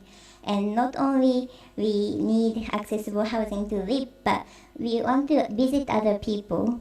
And when the houses are not accessible for us to visit, that means the social life we can have is very limited, and it creates isolation in disability community. So not only for us to live, but it is important to have accessible housing at all places so that we can have better connection in the society and the community. So I really acknowledge that the Dunedin is leading accessibility housing in this way by creating all of the housing that are going to be built by the council to be accessible. So I really appreciate and praise this. Moving on, different plan components that we want to support is the park and ride facilities at Moskiln and Burnside. This is because it would reduce the car park that will be taken up by people, and it can allow more people to have car parks in Dunedin, which will be beneficial for some disabled people. And Princess Street and bus lane and central cycle and pedestrian improvements is also important, and I would say that all the pedestrian improvements all over the city is important because many of us use mobility equipment, and as you have seen on the video by Fiona, some of the curb cuts might not have been so safe, and there has been lots of improvement around the city, which is really great to see. And still there are many places that needs to be improved for us to have a safe walking, a safe transport. So moving on, building on from that, other things that needs to be addressed is the broken glasses on the street. I personally have traveled to 18 different countries, and I have never had as much problem as I have in Dunedin with the broken glasses. And unfortunately, it's not only the student population, but I have seen a lot of broken grasses around the central city area and even away from the city part. And it's not, when we go on the broken grasses, it can puncture the tire. And it's not only the financial cost that is costly, but it is the emotional cost that I face every day to feel scared to walk on the street, because having punctured tire immediately means that I will lose my mobility function. So I would like to see some improvements in the areas of the curb cuts, and as well as the improvement on the surface of the road, including broken grasses. And I think you might have been aware of the mobility car parks around town that is not so safe, especially the one in Octagon and near the city mall. And so I'm not going to talk about that anymore. So next one is there's only mobility taxi that is operating in the city stops operating at 6 p.m. So after these hours, people who need mobility taxi cannot go outside and have time in city center. And that is really also problematic because it limits the social life. Was it 5 minutes? That is your 5 minutes. If you could wind up, that would be helpful. Thank you. Thank you for listening to me. Kia ora, Umi. Are you happy to take questions? Sure. Councillor O'Malley. Thank you, Bishop. Thank you, Umi. Thank you for not going back to those curb cuts again, because we're aware of that. Interesting about the mobility taxi stopping at 6 p.m. Would you think we don't do public transport? Would you think, though, that might be something that should be considered in the public transport model, so that if the ORC is providing buses and other such things, it's also providing mobility taxis during the time that commercial opportunity is not there? Yeah, I certainly think that public transport could cover that, but it doesn't always go all the places. Not in the form of buses, but in fact, but actually offering a service that after 6 p.m. a mobility taxi can still be found, but it's now provided by the provider of public transport. Not as a bus, but as a taxi. Yes, I think that would be great. And I knew that it's not part of the council's responsibility, but it could be something that council can encourage those mobility taxis and the regional council to have this system in place. Thank you. And that's run through the total mobility scheme, is it, or no? It is, yeah. And just for clarity, I had no part in writing the submission. Just a discussion about the issues that were in the planning document. Councillor Barker. Good ora, Umi. Yeah. I read through your submission and then I see you have out there a mini theatre, and that wasn't in your written submission. I just wonder if you could tell us what you mean by that. Sure. So I didn't include in my own submission because we actually never got to discuss about that in discussion, and I didn't want to say anything about it without asking the group. But I thought I would reiterate the importance of accessibility in mini theatre, and it hasn't been part of the document, but I'm sure when it's going to be refurbished, accessibility will be taken into account. But it's not only for the audience, but also for the performers. It is important to have the accessibility, and yeah, so I wanted to, accessibility in all forms is really important. Councillor Elder. Just a query. A number of people have talked to me, and older people and people with mobility issues, about the need to be able to get along George Street and having a bus to get on and off. And there has been a proposal of a loop bus. What are your thoughts around that? Loop, so more frequent buses that goes around. Is that the idea, or? Yeah, it's free. It would be free. I see. I think that would be a great idea for people who cannot walk long distance or who have mobility issues, because $2 flat fare is great, but it limits when you are going only taking the bus for a short distance. It could be an added cost.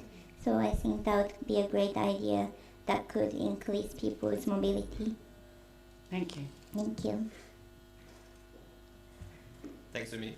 Thank you. Thank you so much.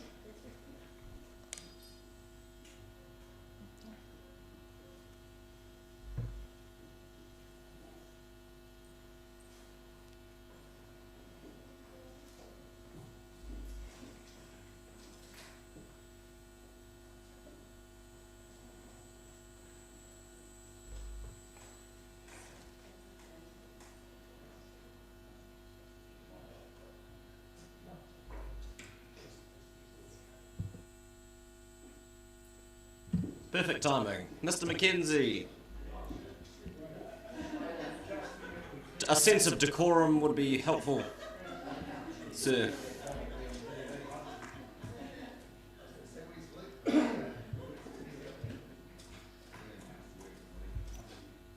I'm sure you know someone.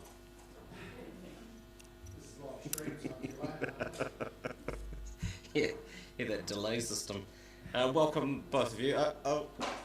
How do you want to handle both of your submissions? Do you want to speak to them separately or collectively, and take questions on them separately or collectively? Fine. Okay, that's fine. Separate, and we want to talk to the chamber one only. The Energy Committee one, my understanding is Scott Willis has spoken to council about that already. Well, he has spoken to the submission he lodged as an individual. Yeah. So we were advised that Scott was speaking to council on that submission. No. So I mean, sorry, that's it's up to you. Can deal with your own internal comms. It's fine, but you don't want to speak to it. That's fine. Because it has been submitted separately by our Energy Committee. Yeah, that's clear. Yeah, that's clear. It's in the schedule. They were both being spoken to, but that's fine. Yeah. So we just like the submission noted. Thank you.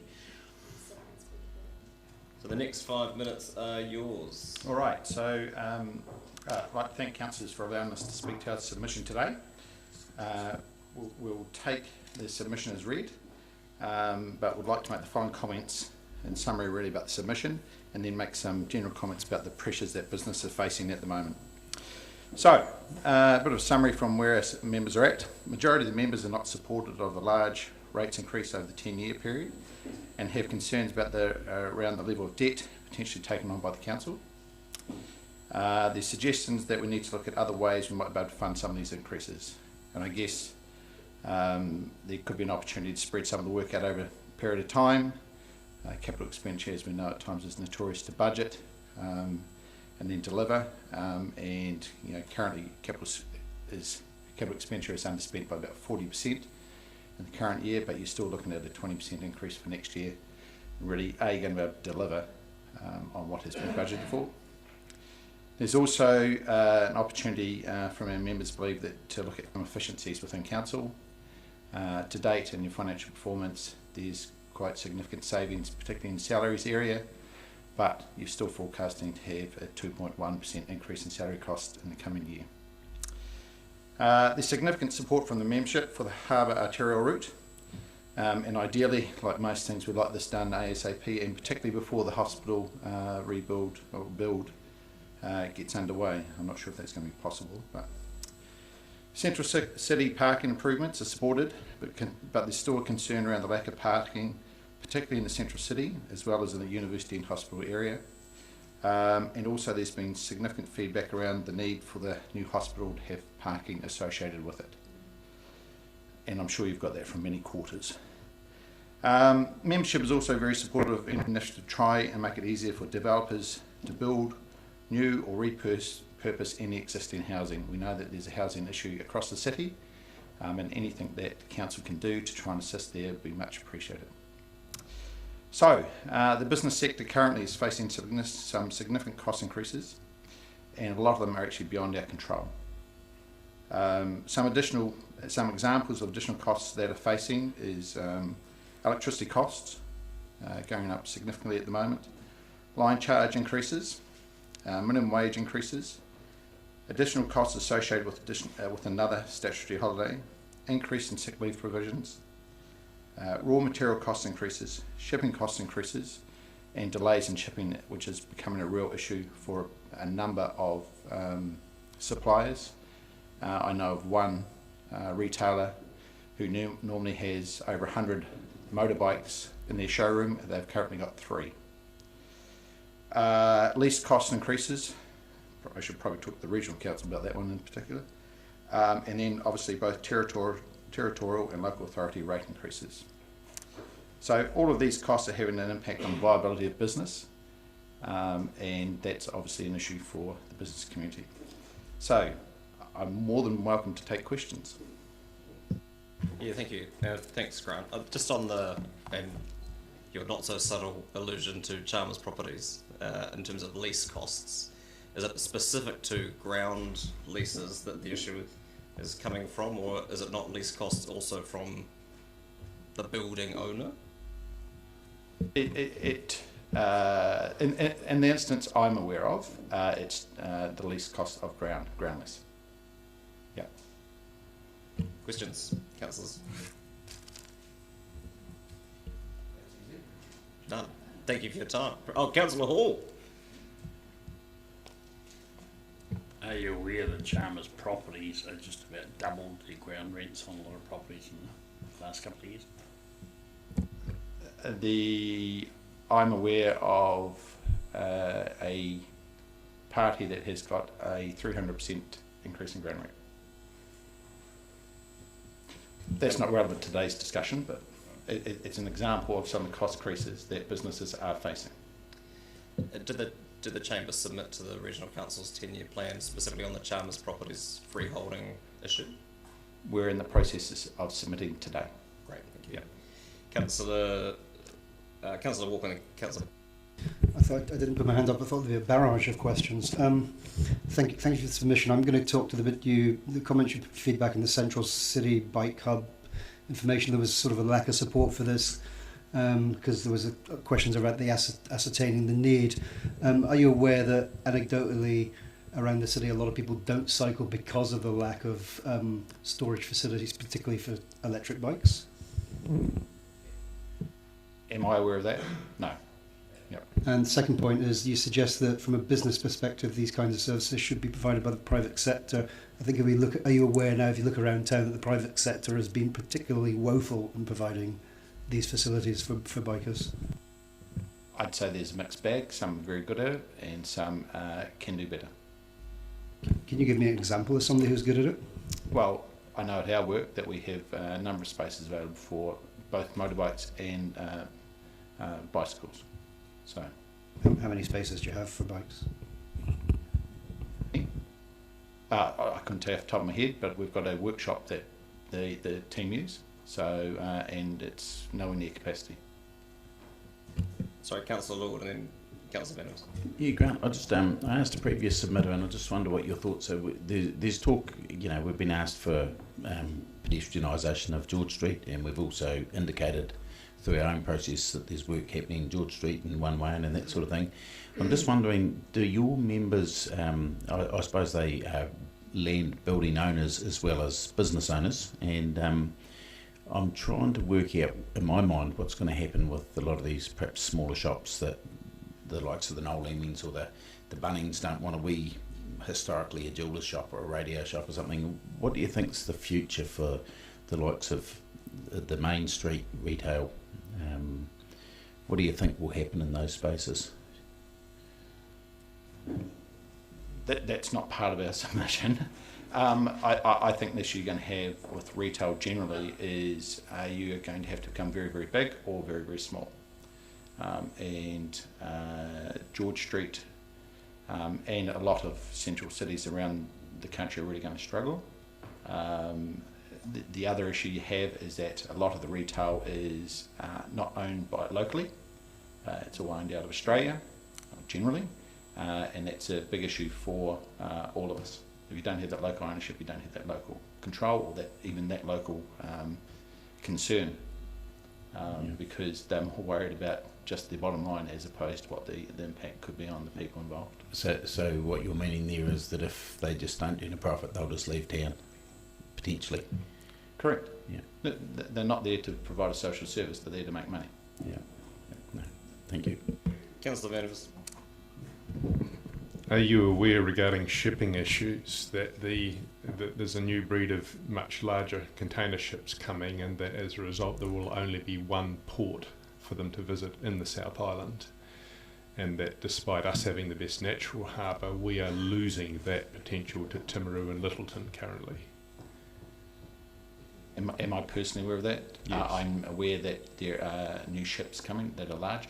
That discussion is held at Port Otago. Thank you. Thank you, Worship. Just wanting to clarify, because you have two submissions, and you're not speaking to one of them, are they both Chamber of Commerce submissions? One is from the Energy Committee, which, as you know, Chris, because you're on the committee, it's from the Energy Committee, which is a subset of the Chamber. Correct. So the views of the Energy Committee aren't necessarily the views of the Chamber, or... Correct. Just to clarify. Correct. Yes. Thank you. On that though, it does seem unusual that there seems to be zero overlap between the two submissions. If the higher level submission is that of the membership at large, you would expect there to be anticipate at least some crossover. As we said, it's a separate submission. We try and have those committees that full and frank conversations, and they all have their own views. What we did as part of our process is we went out to our members and consulted. The Energy Committee spoke to its committee. So, and you know, Chris is a member of that committee. So, Councillor Raddick. A couple of questions. So, in terms of pedestrianisation of George Street, are you referring to, are you using that terminology to refer to 100% pedestrianised or on a continuum of more pedestrianised? the Chamber submission doesn't talk about pedestrianisation of George Street. The Energy Committee talks about it, right. And as I said, that's their view, not the Chamber view. Right. So you don't want to... okay, so in terms of the Chamber's submission, there's quite a lot of discussion about parking. And so do you think that peripheral parking on the edge of the CBD, which would be EV prioritised and in conjunction with a loop bus, a free loop bus around the CBD, do you think that would improve inner city congestion and help business in the inner city and help us towards our carbon zero goals? That might be moving over to the Energy Committee side, but you can certainly answer the first two.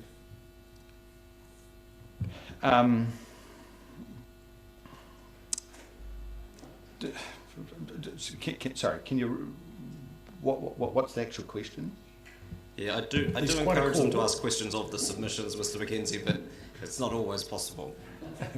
There's quite a call in your submission, Central City parking improvements, and so the question is, will there?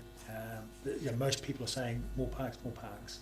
So I'm asking, would a parking facility on the periphery of the CBD, in conjunction with a loop bus going around the outside of the CBD, would that be helpful? And it was EV prioritised. Would that be helpful for shopping and business in the town, in your opinion? And would it help us reduce congestion and also help us towards our carbon zero goals? So I'm not sure I can comment about the carbon zero goals or that type of activity, but the feedback that we're getting is that parking is a significant issue, and anything council can do to try and assist that would be positive for the business community. And that's whether that is a park and ride type situation, which I think you're potentially referring to, or something else, that would be positive. Thank you both. Appreciate it. You're free to go. Or not quite. You've got Doug.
drift back in, so you have a full house. But if you wanted to make yourself come up and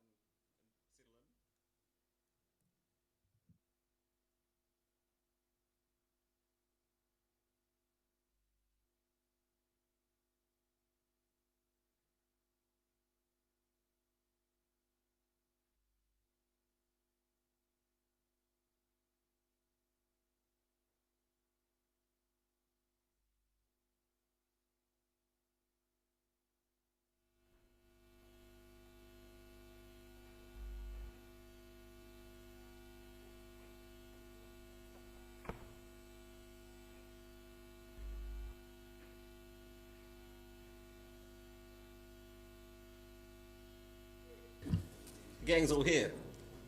Welcome, Mr. Duda. We're all yours for the next 5 minutes.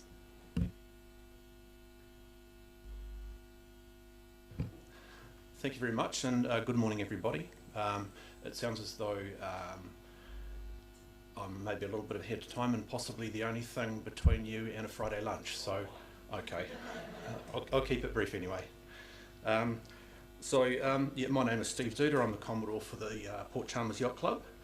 Now, we've submitted some feedback to the 10-year plan because we see challenges and opportunities relating to Otago Harbour that could be considered in the long-term plan.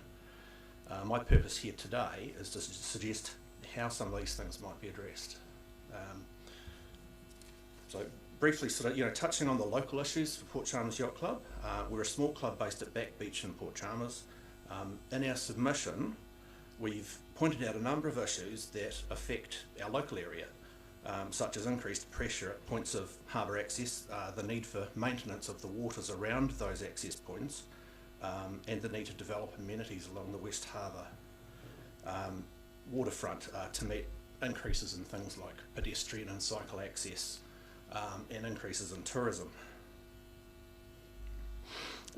As users of the Greater Harbour area, in our submission we've also called out the need to maintain and improve amenities around the entire harbour area, including such issues as the need for further harbour access and facilities for visiting vessels as well as resident ones.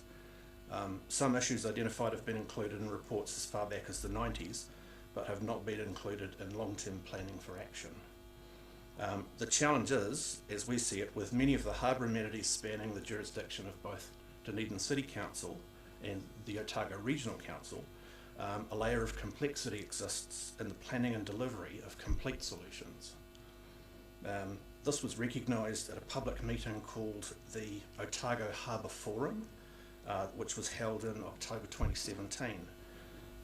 The forum, which was themed Reimagining Otago Harbour, Today's Values, Tomorrow's Uses, was a publicly attended discussion on the future vision for Otago Harbour. It was panelled by the then Dunedin City Council Mayor, the Otago Regional Council Chief Executive at the time, Port Otago, Otaku Runanga, University of Otago and Yachting New Zealand. Topics covered included cultural, environmental, commercial and recreational aspects of harbour use. However, the key outcome was that a harbour stakeholder group should be formed, which would represent both land and marine-based stakeholders. The group would be collaboratively led by DCC, ORC and Port Otago. Port Chalmers Yacht Club believes that such a group is vital for the delivery and cohesive long-term planning that are needed. However, to date, no progress has been made. We urge DCC to take action, engage with the Regional Council and Port Otago to form the group and get the ball rolling. We also see opportunity that new amenities and planning might bring. Apart from the constant flow of yachts transiting the East Coast and national yachting events, there are occasional international events passing through New Zealand waters. Improved marina facilities would allow these boats safe mooring and could potentially host such events. Now, we couldn't really dream of hosting something like the America's Cup here, But it is worth noting that an event called Sail GP is coming to New Zealand for the first time next year. Sail GP is a fast-paced, globally broadcast event racing the world's fastest multi-hull yachts. Last season, the broadcast audience was estimated at 256 million viewers. It had an average economic impact of $23 million per event. In January next year, round 7 of the Sail GP will be held just up the road in Littleton Harbour, thanks to the efforts of Dunedin local sailing legend Sir Russell Coates. The reason I'm pointing that out is just as an example of the possibilities for our harbour. I'm not saying that Sail GP might not be suited to this environment, but there are plenty of opportunities broader than just sailing for the harbour. Thank you. Thanks, Steve. Can I just ask about the... Sorry, I'm just trying to find my timer. Not checking my emails, I promise. The stakeholder group that you talk about, yes. There are a number of yachting clubs, etc., around the harbour. Are their concerns and aspirations aligned insofar as they could be represented collectively on a group such as that, or are they disparate, which would make that more difficult to manage? I think, no, there is an entity called the Otago Yachting Association, which is a collective of all of the yacht clubs represented around the harbour and further abroad in places like Waihola and central Otago. But that group would absolutely speak to, I guess, the common challenges in front of yachting in the region. And you'd need to find some mechanism for waka ama clubs or rowing clubs or other users to be able to feed into that. Absolutely. I think, yeah, we're just a very small user group. If you look at all of the other aspects of harbour users, I think in our local area alone at Back Beach, we're probably the minority. If you look at the recreational fishing boats that head out of there, kayakers, mountain bikers. I know that sounds crazy, but that completes the cycle circuit around the harbour. So there's a lot of traffic through there. Thank you, Councillor Gary. Thank you, Your Worship. Thank you, Mr. Duda. And I recall that meeting well. I was the scribe for it, and that has been raised around this table a number of times. I wanted to ask you about the visiting boats, because, and just ask if you could speak to the benefits to the city around stevedoring and marine services and so forth, and what that would mean economically or other benefits for the city. Yeah, I'm probably no expert on that matter. I think in our club, our strength would be probably around trail yacht sailing and racing. However, the Otago Yacht Club and cruising clubs around the place would, they constantly receive inquiries about passing yachts stopping in. At the moment, I guess the options are limited. Some of the challenges we're facing at the moment are the removal of some of the berths in the harbour basin, and also some mooted removal of berths in Kerry's Bay. So that actually sort of compounds the issue. So we'd like to see some development that would allow growth in that area. Thank you. Thanks. Councillor Benson-Pope. Thank you, Your Worship. Thanks very much, Mr. Duda, and especially for highlighting so many of the issues that need attention, really, around the harbour.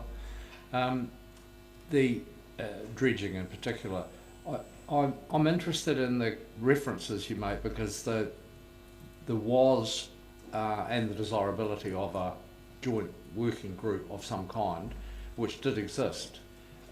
Was the genesis in the 90s, early 90s, of those 3 reports that you reference in your document. What sort of approach and what response have you had from the ORC about reconstituting kicking life back into a joint group like that? That's yet to come. We are submitting feedback to their long-term plan as well, but we haven't had the opportunity to speak with them yet. All right, thank you. That's helpful. Noting that there have been some great things done already, both from Dunedin City Council to the existing amenities and with the regional council. Thank you. Councillor Elder. Thank you for your submission, and indeed the harbour is an amazing asset for Dunedin. So who pulled the last hui you had together that you had with Christine at it? Sorry, with the last the event was part of the Heritage Festival. Yeah, that event in 2017 was the last meeting that I'm aware of. So who drove that meeting? Who pulled it together? I can't say who instigated it actually. It was so the panel who I've noted in our submission was made up of all of the organisations I've spoken of. Neville Pete was perhaps a convener, but I don't actually have any notes on who called it. Yeah. So would the Otago Yachting Association feel like they could be a driver of pulling these disparate, different groups together to form a working group? From a yachting perspective, absolutely, yes. But I think the discussion is much wider in the respect there are so many other harbour users that should be heard. So that the needs of the entire group is taken into account when sort of strategic planning takes place, if that makes sense. Yeah. I think sort of taking action that might benefit one user group might be to the detriment of another if there isn't that overarching strategy. So there needs to be some kind of meeting or hui to pull all those groups together to come up with a bit of a plan, do you think? I believe so. If we were able to bring DCC, ORC and Port Otago to the table to lead a group of all of the harbour users, then that would be ideal. That would be, yeah, sounds like. And finally, Councillor Houlihan. Thank you. I know Rachel, who does the boat from Port to Portobello, that there's been talk about, with the interest around the cycleway and a lot of people using that area now, that more people would like to have pickups from different piers. At the moment, there's not, I believe, commercial licences for a lot of those piers. Would the recreational boaties have any issue with commercial boaties getting permits to go from some of those piers? I think really it's just a question of allowing enough access in all of the areas that those commercial operators would want to work from. I think obviously when you've got a boat and a car in front of it takes up a lot of real estate when you're parking. So parking of boat trailers is a bit of a challenge. As we see more and more boaties heading out. So as long as that parking is available more around the harbour, because at the moment I'd say most of the parking opportunity probably exists at Back Beach, then it would spread the load, if you like. And I think that's where the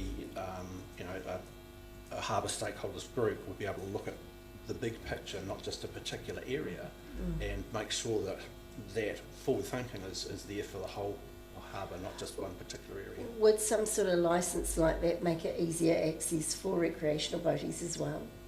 Or not really? Whether they're able to taking people for rides, say from St Leonard's through to Portobello or McAndrew Bay or something? I think that that's having that circular cycleway is a massive thing for the city. It's fantastic, and so where we can provide access for that, I think we should.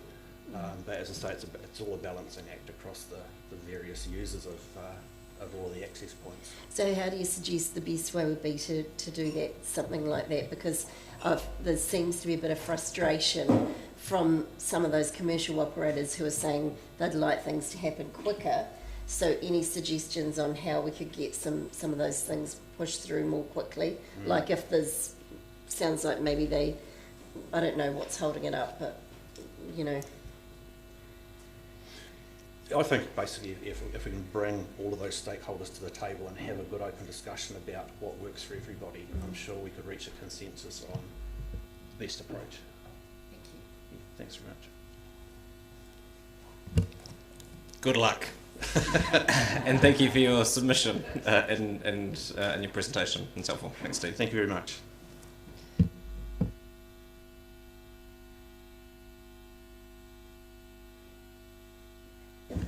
Our next scheduled submitter is at 11:50.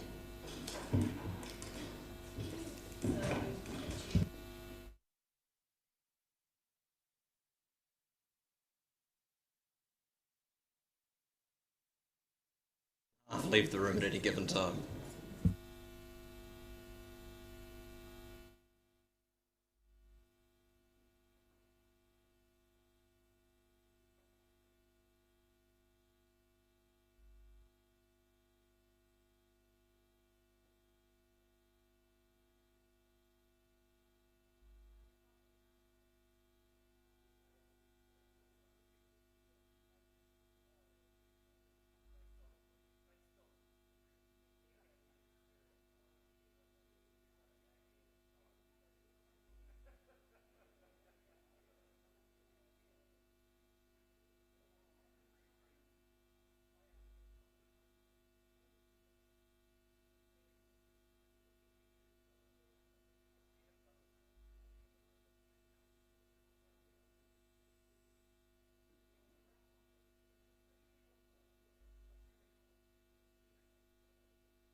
Thank you, Your Worship.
The next 5 minutes are yours. How you divide that labour up is entirely up to you.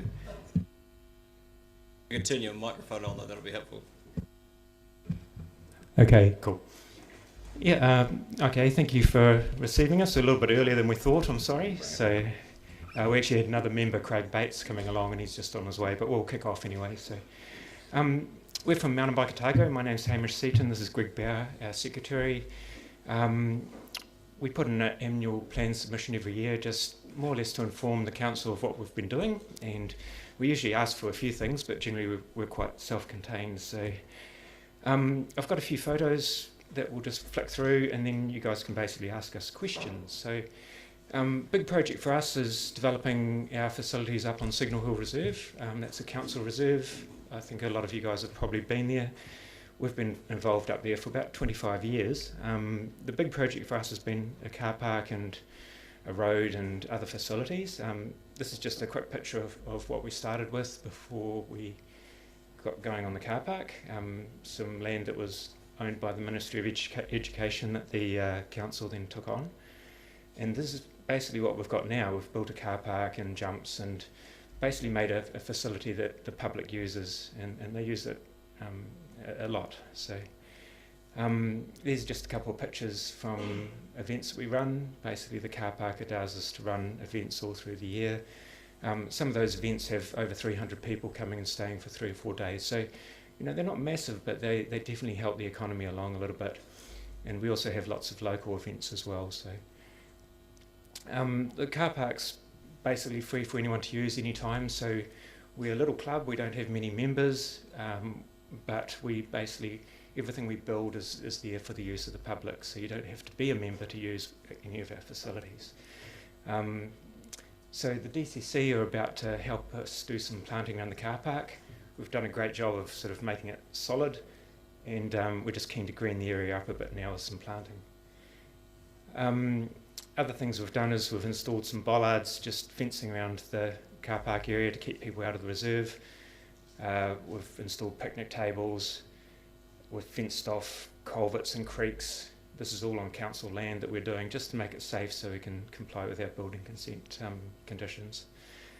We've made a small fence compound to put all our gear in. We're hoping to put a shed up there fairly soon. We've got diggers and track dumpers and tractors and expensive things sitting out in the rain for a lot of the time. There's a big pile of gravel there. Like, this is typical of what we do. Downers ring up, they're doing up the road out to the port. We got 700 tonnes of free gravel, and that's worth about $20,000 or $30,000 to us. And you know, by doing that, we get that for free, and then we do the labour to put it on the tracks, and everybody benefits, and it doesn't really cost too much. And the additional thing is we're actually recycling product as well, which is quite nice.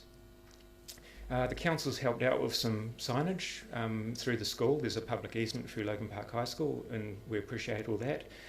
They've also helped to part fund a toilet. Now, we've received the toilet. It's now sitting in boxes up in our compound, and we're going to be putting that up in the next couple of months. So we're just currently working through consenting issues on that one. One thing that we're really keen to do is develop a pump track. I think the council has some plans to do some pump tracks or a pump track around town, and we'd love to work with the council on that one.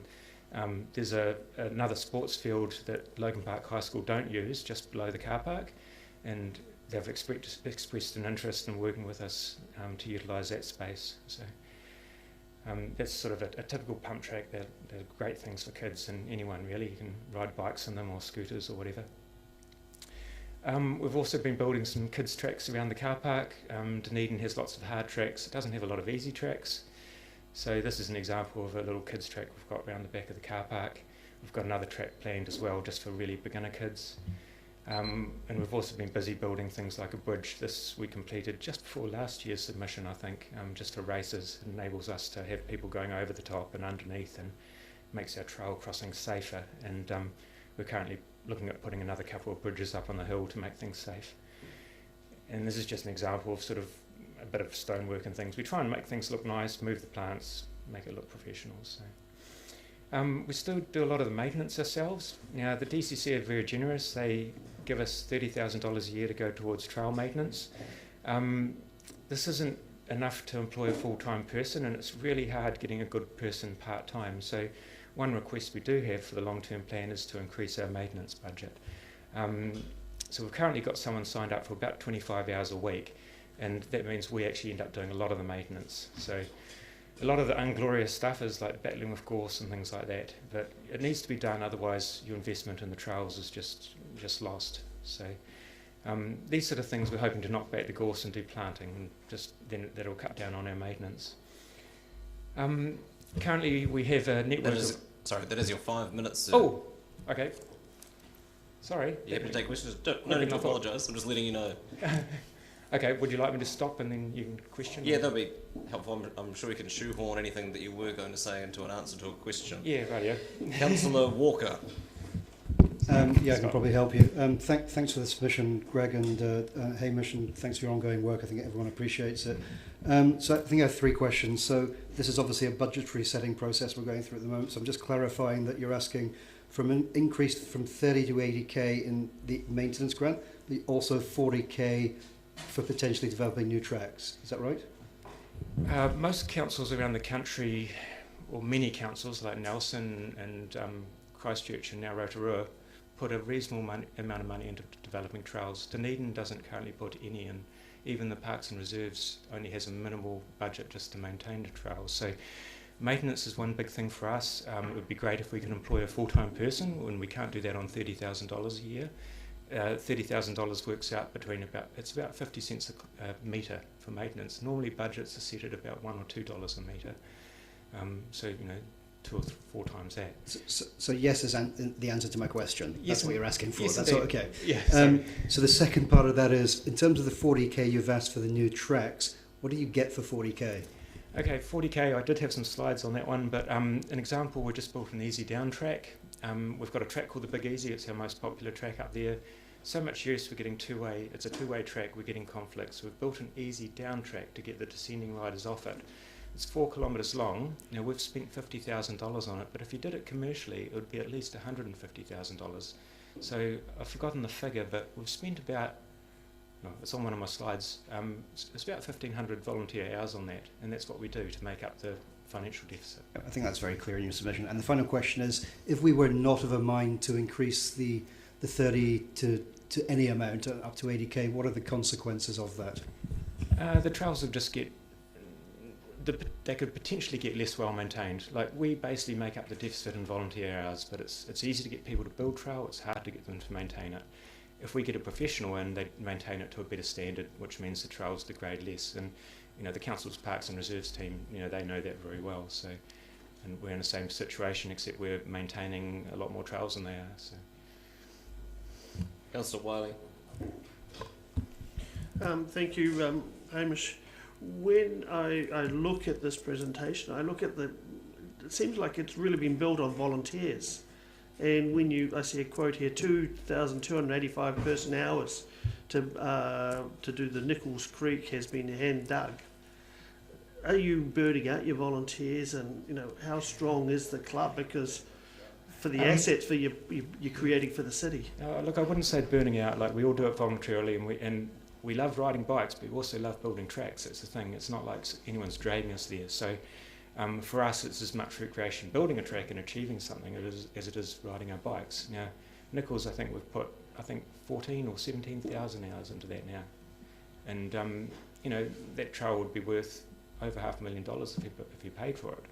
But we just can't do that. So building trails is not a problem. Maintaining trails is. It's really hard to get people out there scrub bars and spraying and just doing the raking and things like that. We have the PD department come along, but I've lost those. We don't seem to get them anymore. So that was we used to have 12 people once a week. Okay.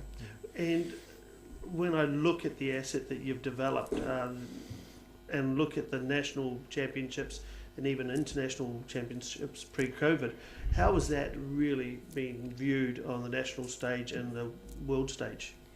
We've got, everybody says it, but we do have world-class trails here. The one thing in Dunedin, say on Signal Hill, we've got everything. We've got cross-country, downhill, all this stuff in one spot, and a lot of places don't have that. Now we've got facilities like car parks and toilets, and often you don't have that either. And until you have that, you don't get the people coming. So, we've got a long-term picture. We want to develop a really good asset. It's all done to a higher standard, but it takes time and money will speed up the time factor. So.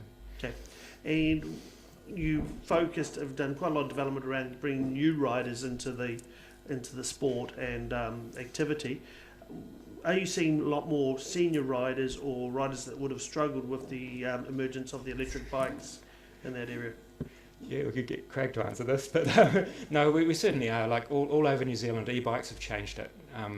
We've got a whole demographic that wouldn't have been out there otherwise, and we've got a demographic that is out there now doing 2 or 3 times as much, and I see it on all the cycle trails around the country. So Dunedin's no different, and that's where getting your easier trails in is really important, because that's where those people are normally going. So. Councillor Officer.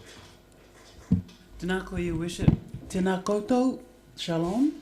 I'm just following up on Councillor Walker's question.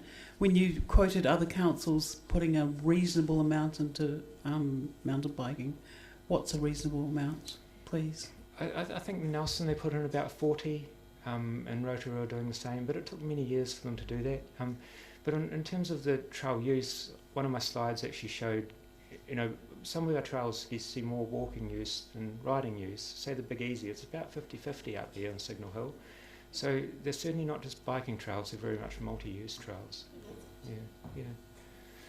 Thank you for your work and for your submission and for your presentation. They all appreciate it. Thank you. Thanks, guys.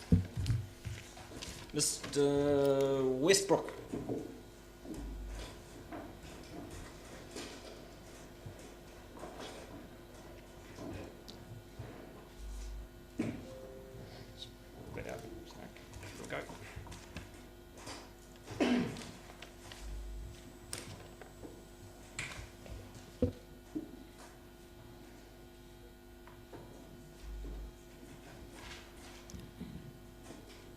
Welcome, Nigel. The next 5 minutes are all yours. You just turn your... sorry, Nigel, can you just turn your microphone on? Thank you. Thank you all. First of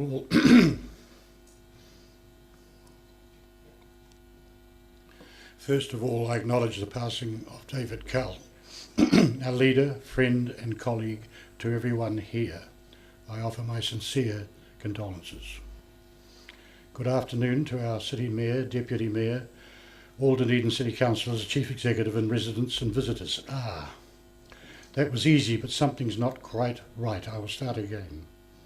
Good afternoon, Aaron Hawkins, Christine Gary, Sophie Barker, David Vincent Pope, Rachel Elder, Doug Hall, Carmen Houlihan, Marie Lafosa, Mike Lord, Jim O'Malley, Jules Radich, Chris Staines, Lee Vandervis, Steve Walker, Andrew Wiley and Sandy Graham, residents and visitors. Now that feels more friendly, doesn't it?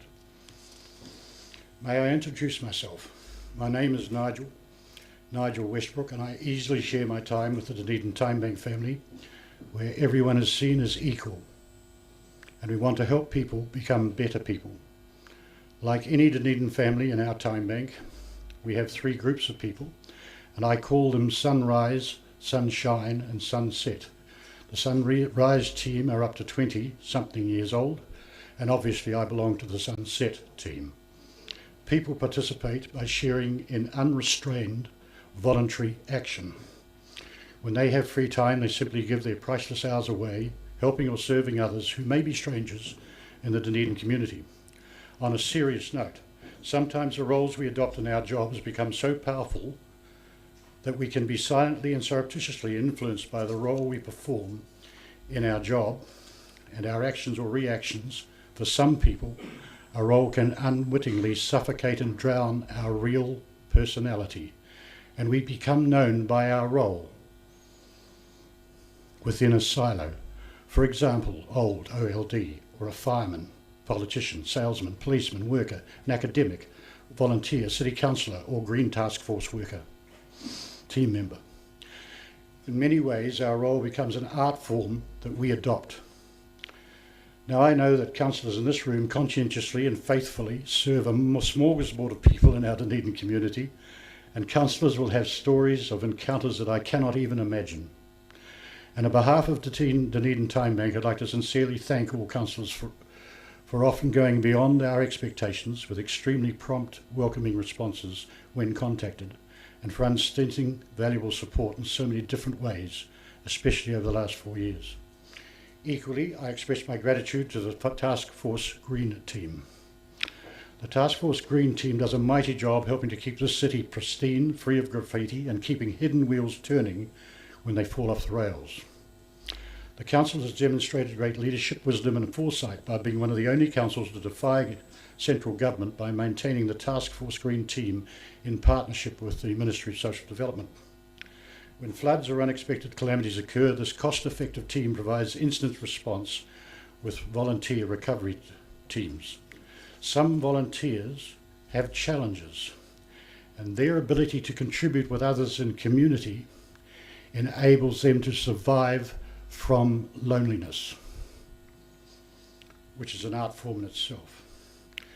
Today, please join me and go to the bottom of page 8 of the 10-year plan and travel down the list on page 8 to the last rung near the bottom of the ladder. There we find budget predictions for well-being and $4 million of capital expenditure and 4% of the operating budget, $135 million, covering parks and reserves, planning and resource and building consents and community.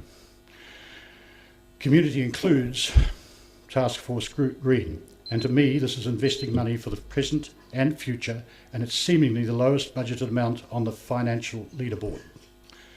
The Green Task Force helps maintain the pristine nature of our highway and byway environment and delivers a massive reduction in emotive tension by getting rid of small, annoying obstacles. Like artists, the Task Force Green services all ages. Today, a persistent question on our lips is, and I put the question, can we learn from the current COVID pandemic, and if so, what can we do? One answer I've heard that rings a bell of truth for me: no one is safe until everyone is safe. No one is safe until everyone is safe. And seemingly, central government has this in hand.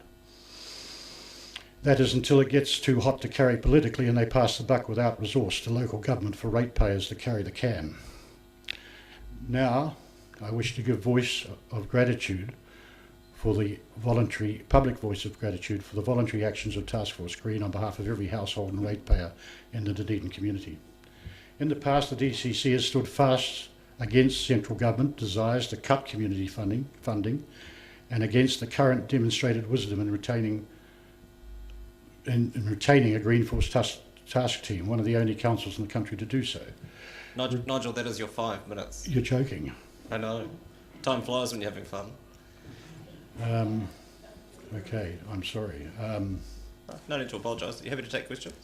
Pardon? Are you happy to take questions from people? Yes, I'd like to just say the final thing, which is I'd like to double on the basis on the basis that over 20% of people in New Zealand volunteer, which is 1 million people, that it's not unreasonable for me to suggest that that the council consider doubling the 4% that goes to all of the groups, doubling the amount that goes to the Taskforce Green at the moment, within that 4%. Yeah, thank you. And okay, that you spelled that out in your written submissions. It's really helpful to have that reiterated. And can I thank you for your acknowledgement of their work. You may not be surprised to know that you're the first submitter this week to have mentioned Taskforce Green and the work that they do. So thank you for recognising that and acknowledging our volunteers out there. It is well noted. Questions, Councillor Barker. Thank you, Your Worship. Kia ora, Nigel. I noted also that you said in your submission that you wished for the Taskforce Green budget to be increased by 100%. Do you know the figure that it is now and what it should be increased to? I haven't got the actual figure because I wasn't able to establish it. So we should just double it? Yes, double it, because they give the result of the Taskforce Green, as I understand, is 3,000 hours of community service. So if they give 6,000 hours, that's going to reduce the effects of the pandemic, which is dislocation and the acts that we've had in the last 2 months, month on month in Dunedin, that are unexpected. So how do we address that? We address that by doubling the volunteer activity right across the board, because everybody in Dunedin, or if I go back to Christchurch when they had the earthquake, they all became time bankers because they all shipped in and volunteered and helped each other out.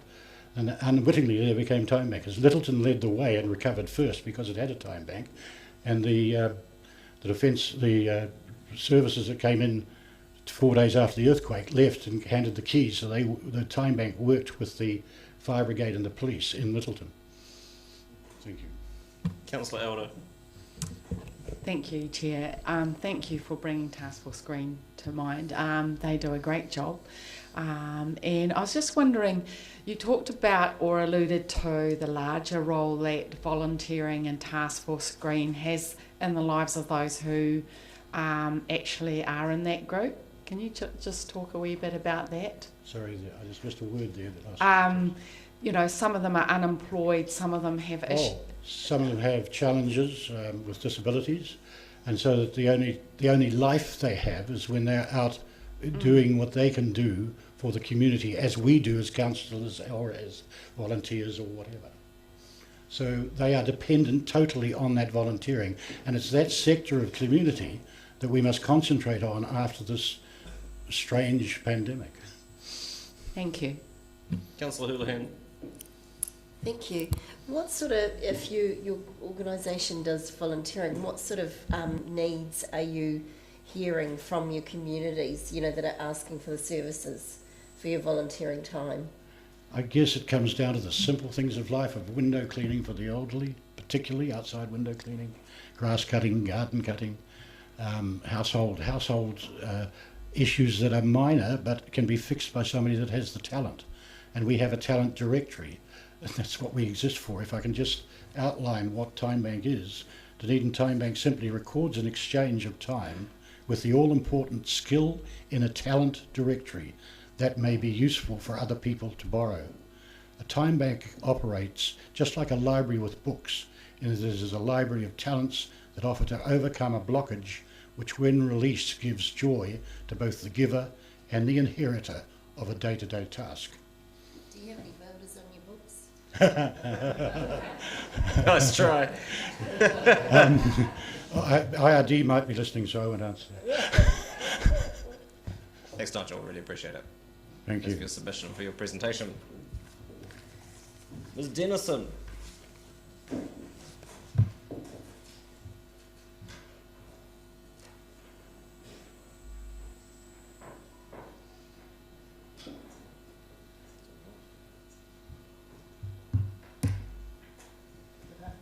Good afternoon.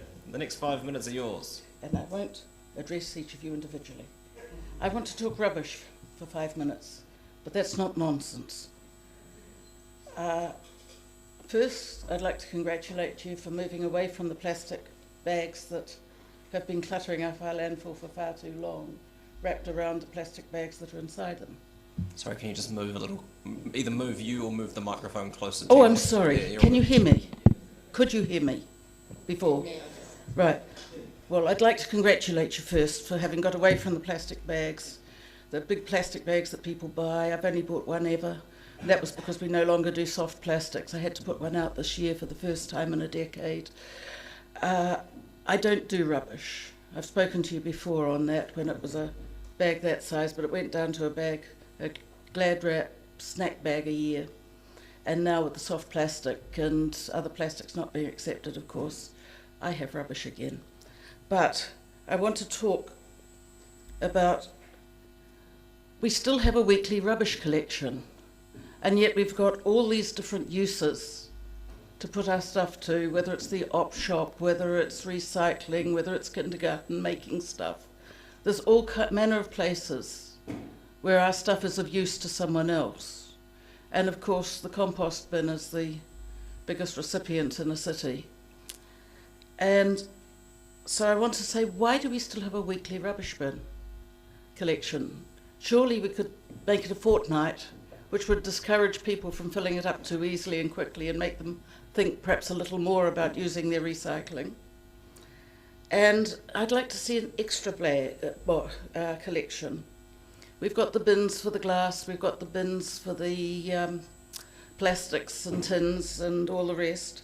But what about an extra one fortnightly or even weekly for kitchen compost garden waste that can be turned into compost at the city recycle centre? If that was taken away even fortnightly, there's a lot of, we say have a worm farm, have a compost bin. When I lived in Waverley, we had 2 compost bins and a worm farm, and we kept them all going one way or another. Now I'm in a retirement village, and I've got the dearest little pocket handkerchief outside my back garden. Yes, I have a worm farm, but I no longer have a compost bin. But the village does, and I use it. A lot of people say to me, oh, but it's too far to take it across to where the compost bins are. I couldn't be bothered with that. If it were being collected, then all those people in tiny flats that say, I'm not having a smelly worm farm nearby, they're not smelly, but still, they know they're going to be. If that were all collected, that could be turned into manure, could be turned to soil, and that much would not be going into landfill. And you'd be surprised how much there is of that. So I'm pushing for that, but I'm also pushing for an idea you've had once before. Methane extraction from landfill. You brought somebody from Britain in the late 80s, early 90s to set up a system for it, and I believe it failed. But time's moved on and science has moved on. And a number of places around the world, and I see even in New Zealand, are now doing this. They're setting up their landfills, draining the methane, turning it into energy. And it would be a good use and a good riddance to the methane and some energy supplied that we don't have to burn coal for. It was done in Auckland at Rosedale and Greenmount until the landfills closed in the early 2000s. It's currently being done at Hampton Downs facility in Canterbury. It's online under Trans Waste Canterbury Co. NZ, and sounds as though it's working well. If they can do it, I'm sure we can. And I know we're designing for a new landfill in the years ahead. Perhaps this would be a thing worth planning into it at the design stage. You can find a lot about it online, and I'm sure you probably already have. Finally, I'd like the council to continue, as I know it is doing, seeking on plastic markets overseas for the recycling that's mounting up, no doubt, looking for recycling markets. But I'd also ask you to consider, can you help local businesses develop manufacturing, what's the word I'm looking for? Capacity, yes, thank you. You turning soft plastics all those things that we could get to the supermarket for so long, that turned all my bags like that down into bags like that, because even I can't find a use for broken plastic rubber bands, used band-aids and the like, and that was all that was going into our landfill. I hadn't put out any rubbish in a decade, and suddenly, earlier this year, I found myself trotting off and buying a plastic bag just to empty the garage of all the soft stuff that was waiting for you to take it again, and you weren't. Thank you. That is your 5 minutes. That's my 5 minutes. I didn't even hear the 4 minute. Okay, sorry. But that actually is everything I wanted to say. Yeah, it is rubbish, but it's not nonsense. It's important. Thank you. And I don't recommend trying to do anything with used band-aids either. No. Yes. Some battles are worth losing. Yes. Questions, Councillor O'Malley. Thank you, Your Worship. You'll be happy to know that we actually do collect the methane at Green Island, and it's used to generate electricity. Oh, excellent. I understood it didn't, but I'm glad. You know, it's been around for a bit. I just wanted to touch on your impression of the 4-bin system and how it was to be used. Yes. The red bin is actually going to be, the rubbish will be picked up every 2 weeks. It won't be picked up once a week. So are you happy to hear that? And then we are picking up the green waste in a small bin once a week, because it is the bit that makes the rubbish smell, so it has to be picked up weekly. So if we're doing that, are we getting close to what you submitted on in terms of... Yes, yeah. Because without food waste, rubbish doesn't smell. A clean can... 100%. You know, a used rubber band, a worn-out light bulb. So that's on the path towards eventually sorting that rubbish out as well and diverting that. Ideally, we would have no rubbish, because we do need that circular economy. That otherwise, we're the last generation that uses a lot of what's in on the earth, and that's not our right. Sorry, it's all right. I just was going to make the comment about the methane recovery at the tip and the conversion to power. Sure, you're going to ask a question about it. Councillor Houlihan. I don't know whether you're aware, and I'm not sure whether Councillor O'Malley answered that fully but in the options for the 4 bins, one of them is a little compost bin. Yep. So there will be composting. Excellent. Yes. But that will take kitchen waste as well? Excellent. I had the impression that there was a possibility of maybe a garden waste one, but it's all the stuff. It's both. Yeah. Garden waste. Yep. Yeah. There'll be a wee bin for food. The food waste bin is part of it. The optional thing is the garden waste bin. Yes. In that option. Councillor Barker. Just addressing your point about keeping businesses local and dealing with plastic, were you aware that we had a waste minimisation fund that's open for businesses? Yes. I'm not a business. Oh, yeah, I'm just asking that you're aware that... I am aware, yeah. But I think I'm asking for more than money in it. I think I'm asking for steerage, encouragement. We talk about, TY perhaps not having all that power. It's not so far away. We have the Waipori power. If it could be done in such a way that it doesn't pollute the air here, because we don't want that either, why not make Dunedin a source of getting rid of the plastics and turning it into something of use, rather than, chucking up more oil to make stuff. Thank you for your submission and for your ongoing advocacy and your presentation today. I appreciate it. Thank you. Thank you. Councillors, I'll move that we adjourn the meeting. Seconded Councillor Gary. All those in favour? Those against? Next minute is at 1 p.m.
Kia ora koutou, it's 1 o'clock. The penultimate session of hearings on the draft 10-year plan. Francis Palmer. Sorry, I'm just looking blindly over in that direction. Welcome.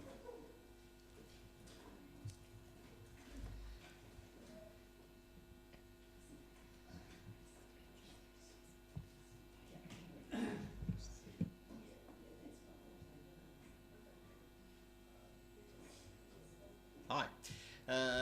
The next 5 minutes are yours. There'll be a warning at 4 minutes. And if you could have, I need to have one of your microphones turned on at a time, that would be helpful.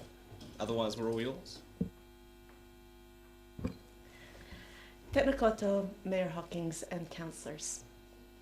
Thank you for caring about our community's well-being and patiently listening to the diverse needs of our community to come up with a 10-year plan that meets everyone's needs. I'm the chair of the Otago Southland branch of the Public Health Association of New Zealand, Ko Louise Mainville Toko Ingoa. After explaining who we represent, I'll pass it on to Francis Palmer, who will expand on our housing submission. Today we represent over 50 Public Health Association members who live in Otago and Southland. We are committed to health and well-being for all and share a vision of health equity in Aotearoa, which includes everyone's right to healthy food, water, and shelter. Our members share the public health expertise with public and private institutions and communities to create health-promoting environments for all. So I'll pass it on to Francis. Kia ora koutou.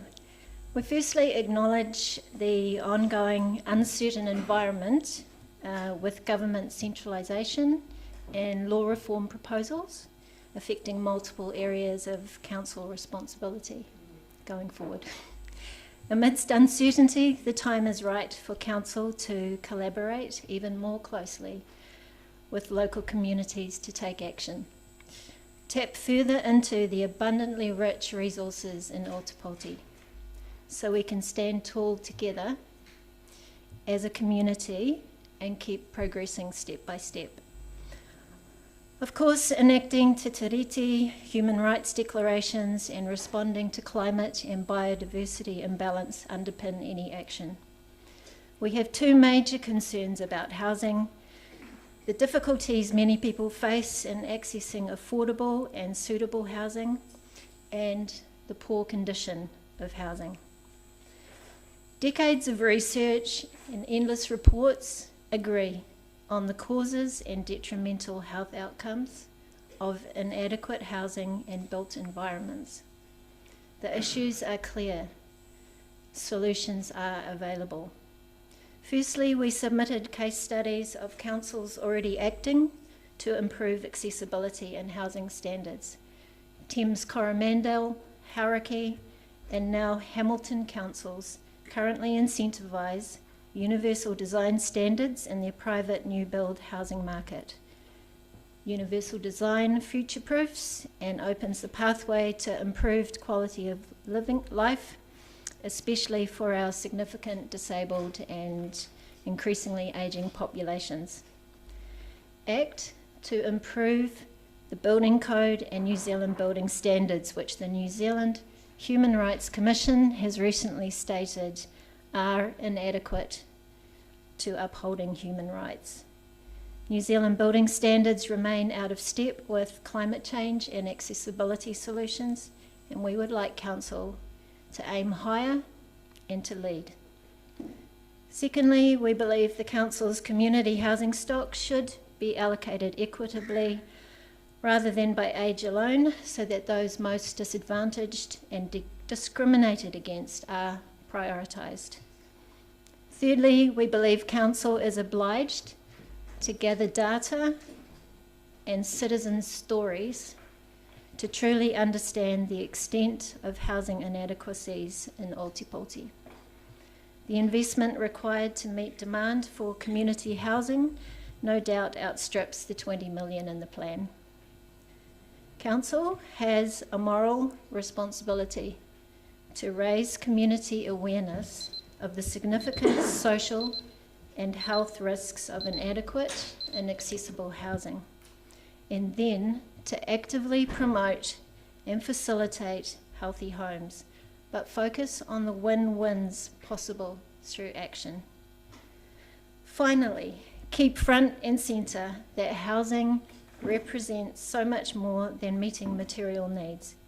Every person needs the security of a home, a healthy home, in a livable community. This constancy provides a sense of people's presence in the world as a real, alive, whole person, confident in upholding their self-identity. Homes must equitably meet people's need to live happy, fulfilled lives.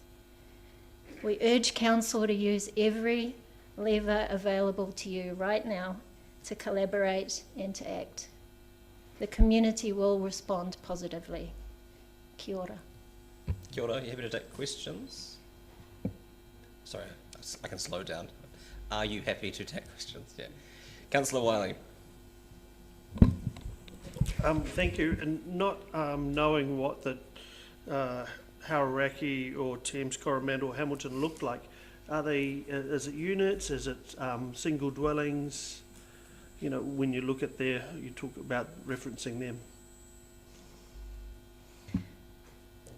The information that we became aware of this incentive that these councils were offering when we attended the recent housing forum, accessibility forum.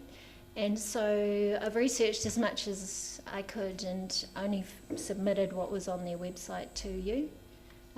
It seems, I know the Hamilton City Council, which since we submitted, they've since signed off a first draft of their new housing policy, and they've got,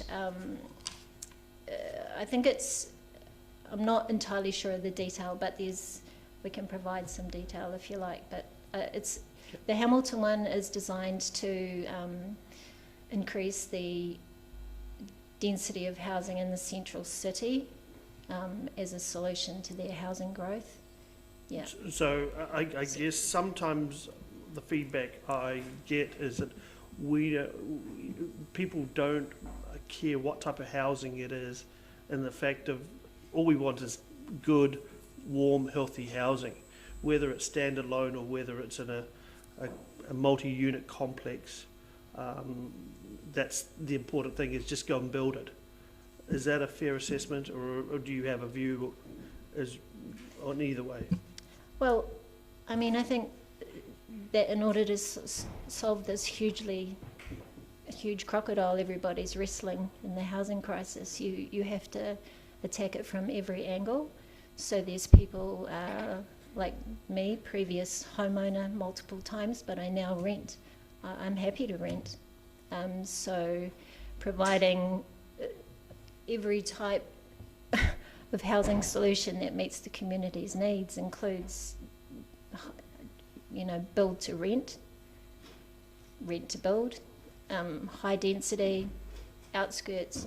I mean, it's a matter of attacking it from all angles, I think. But no matter what gets built, if it's built to a universal design standard and to a accessible standard, then that future-proofs the city. Yeah.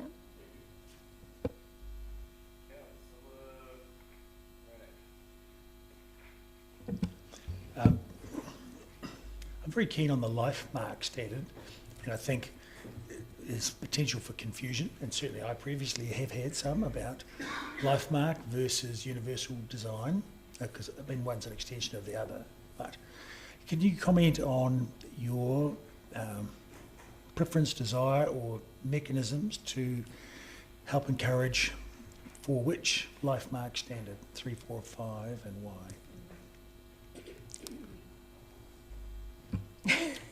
Is that too hard? Sorry. Well, I mean, that was one of my questions. I mean, I know the council's committed to incorporating universal design in 100% of the newly built community housing once it gets built. But my question was, which standard was the council adhering to? I mean, LifeMark is a brand in New Zealand. They're a commercial division of CCS Disability Action. Obviously, LifeMark 4 is the ultimate, covers all bases. I don't know if there's any other providers in New Zealand offering universal design standard, or whether architects have a different standard. Yeah. Sure. And further to that, do you have any ideas or thoughts on incentives to incentivise LifeMark standards being used in the private sector for just normal rental accommodation or even in private dwellings? Is this for new builds? Yeah. Well, I think in terms of the Hamilton example, I understand that they are offering various levels of remit on their development charges, consent charges, depending on, yeah, it's quite a complex mix of a blend of options that they've got in there. One of the other important things I think that Hamilton have incorporated now is that they're saying that the rebate is part of the solution, but they're also requiring anybody building in the inner city to adhere to their standard of design build, so that it's a whole package, not just a one lever. Yeah. So just to continue that, I think my observation is that Hamilton are offering rebates of development contributions in return for subscription to LifeMark standards. So the question is, do you think that would be a good thing for the Dunedin City Council to adopt? Absolutely. Thank you both for your presentation and your submission. Mr. Stevens is speaking on behalf of Spokes.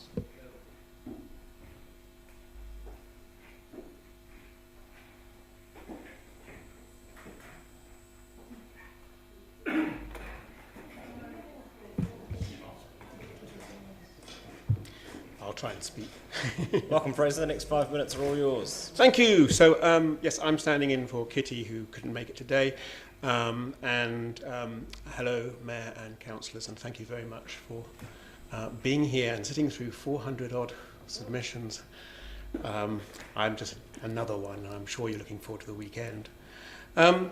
Spokes submission, we won't dwell too much on it. We support some of the ideas and aims, and the park and ride, for example, the arterial harbour routes.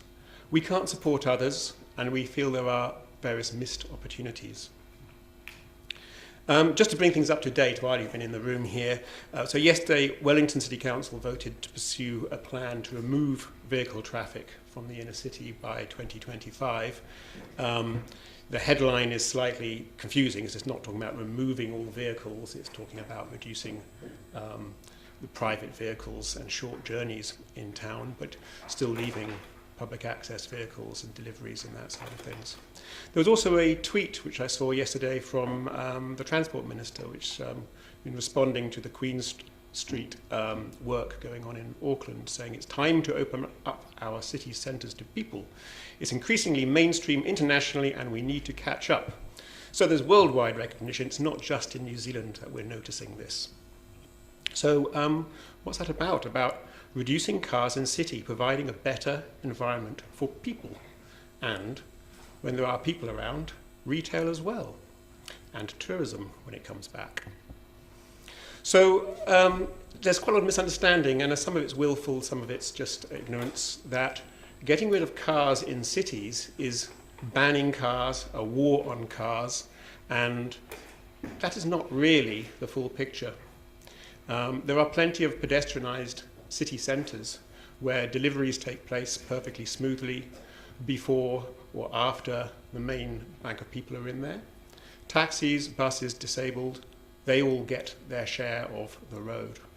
But the main thing is the share of the road is shifted, and the mode shift away from short journeys by 2 tons of metal with 1 person in it, which is not the most efficient way of moving around, is shifted to buses, to cyclists, pedestrians, And the way that happens is they feel safe, and they feel safe on a network of paths, footpaths, and streets that enables them to choose to go on foot or by bus or by bicycle or by scooter or whatever, and not sit in their cars. And I have conversations every day outside the school gates with parents who are driving their children, and they say, well, we love cycling. We used to cycle when we lived in name another city or name another country.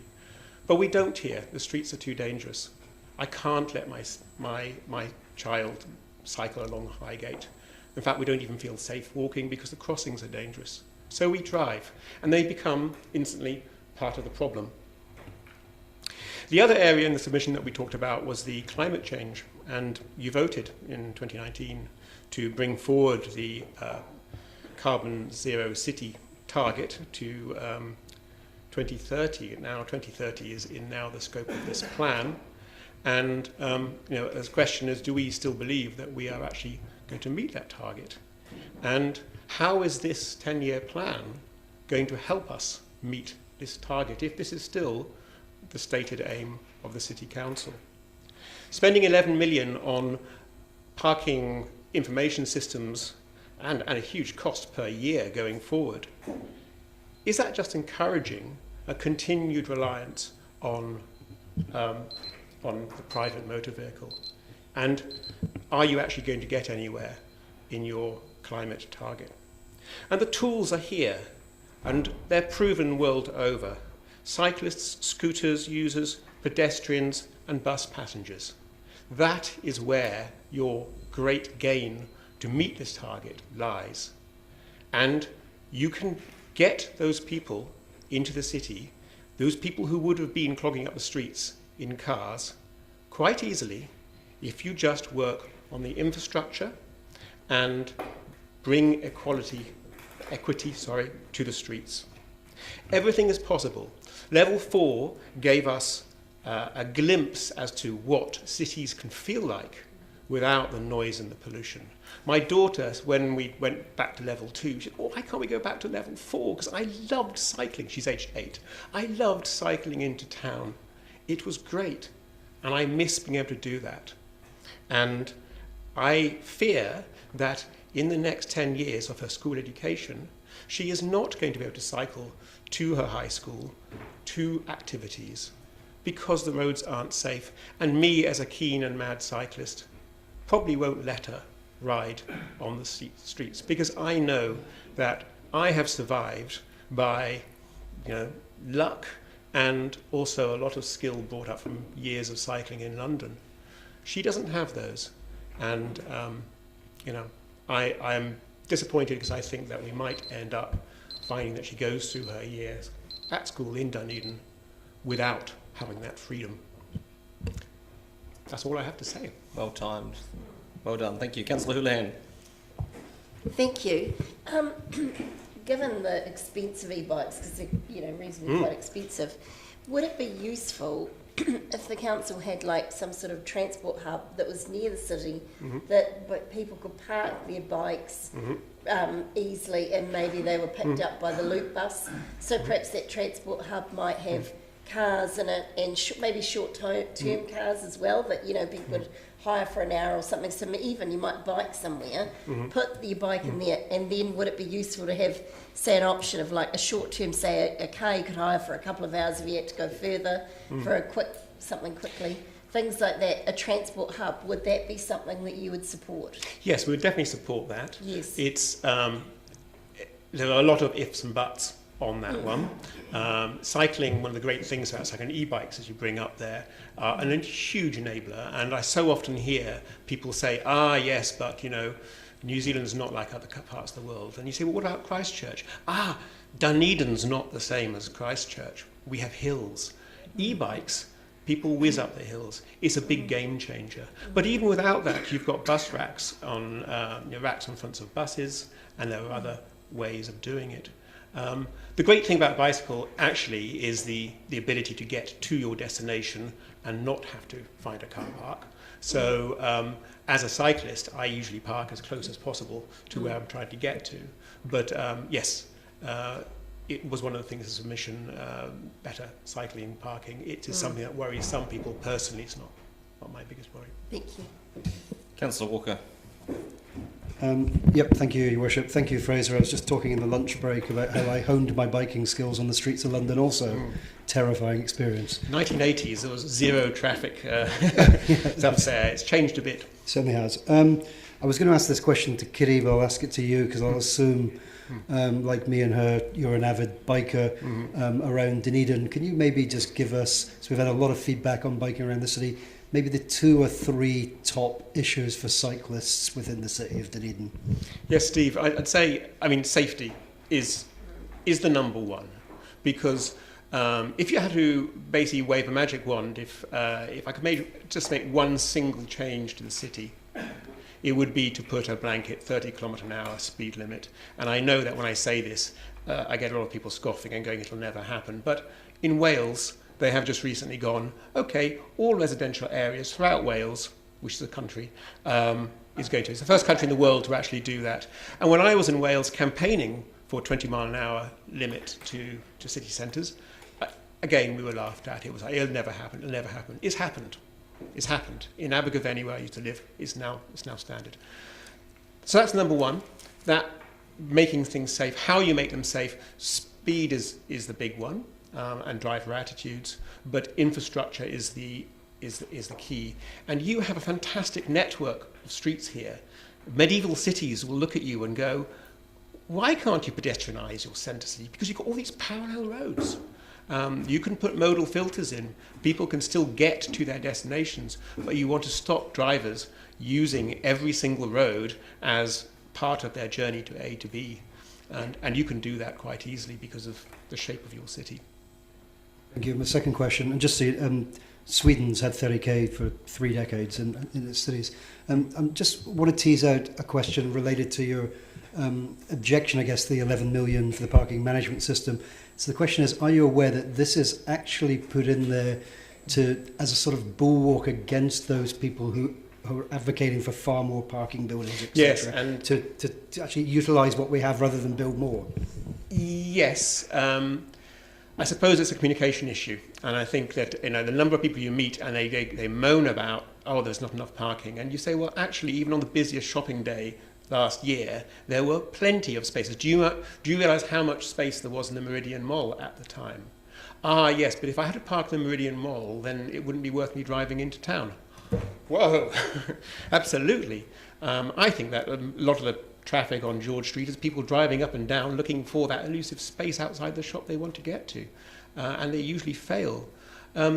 Yes, information system, I think I can understand that rationale, but it's a lot of money, and maybe, just maybe, there's better ways of spending it in a way that gets people to understand. The park and ride, for example, the idea that actually if you are using a car, you take your car to a certain point and then you go and do what you want in the town on your feet, or using shuttle buses or whatever. Thanks, Fraser. Appreciate it. Thank you. Thank you, Bob.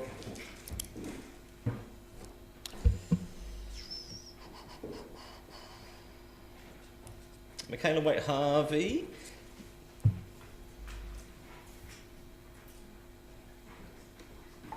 And a reluctant cohort. You're all welcome.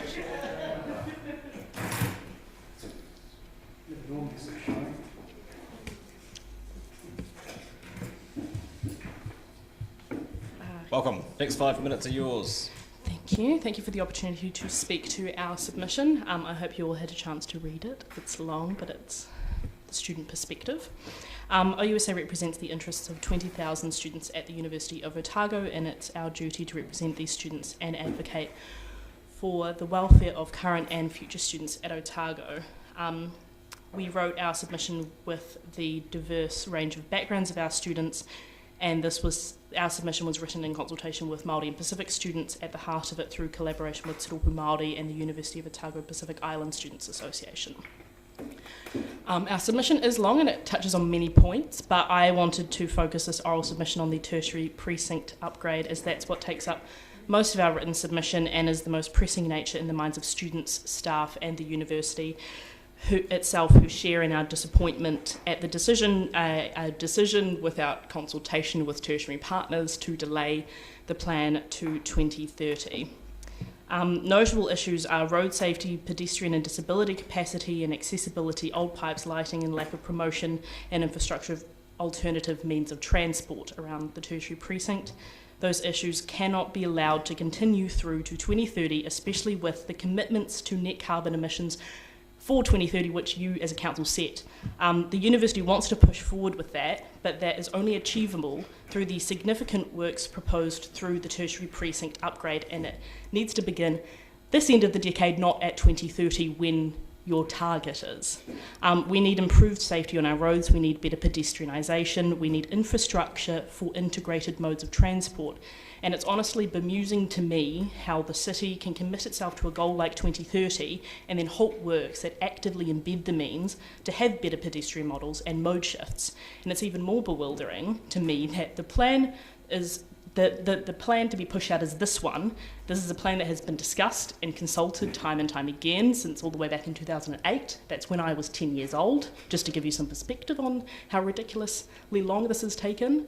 And it's also even more disappointing to see this plan watered down through, and the Albany Street upgrade has been pulled out of the tertiary precinct plan and chucked into the Shaping Future Dunedin plan through the Central Cycle and Pedestrian Improvements Plan, whilst I'm happy that not every aspect of the tertiary precinct upgrade hasn't been relegated to the dust heap. It, again, comes across as incredibly short-sighted to me as to why it's only Albany Street. And when the work was done around the tertiary precinct area, done by the council, it wasn't just Albany Street that was recognised as a priority area. It was Clyde, it was Union Street, it was Anzac, and those were priority red. And I just cannot comprehend that through that work you can pick Albany and ignore the other priority streets which have equally pressing safety issues. If you're going to delay the tertiary precinct upgrade to 2030, can you not at least bring those other priority streets into the Albany Street work? Those are streets that have, to my knowledge, still have unsafe roads, they're not pedestrian friendly, and they're certainly not cycle friendly, and that's what you're wanting to work on in that central pedestrianisation and cycle work, so why can it not be more than just Albany Street? And in case councillors forgot what those priority roads are, I printed out the nice map that you made several years ago for all of you to take. I printed out one for each of you just to remember that you recognise these as priority streets and you're now relegating them for another 10 years. That doesn't seem like prioritisation to me.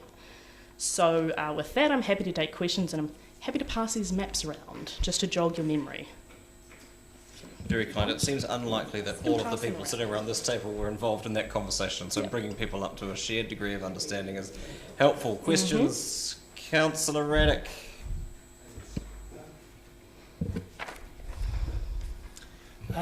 Do you support the instigation of a loop bus, an free electric loop bus, possibly going from the Student Union in a rectangle to the Exchange, which would enable students to get in and around town quickly and easily, but also make travel around that inner city a lot easier?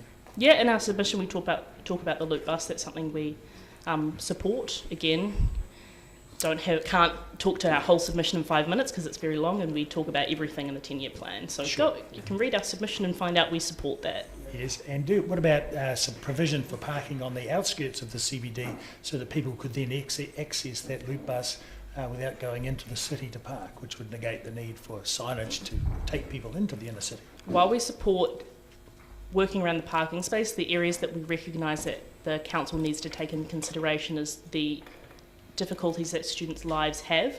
We don't have the same schedule as the average 9 to 5 person who's working in the city, and so moving parking doesn't necessarily fit with the lives of people who are mature students, who have children, who have different lectures throughout the day and have to go from one place to another, because the transport that is in the city around the tertiary area doesn't necessarily fit the style of what students need. Our lectures start 10 minutes on the hour, so a bus arriving on the hour isn't necessarily helpful for our catered needs. So it would be good to get together and be able to talk about how we can manage those catered needs that aren't necessarily what fit with the rest of the Dunedin community.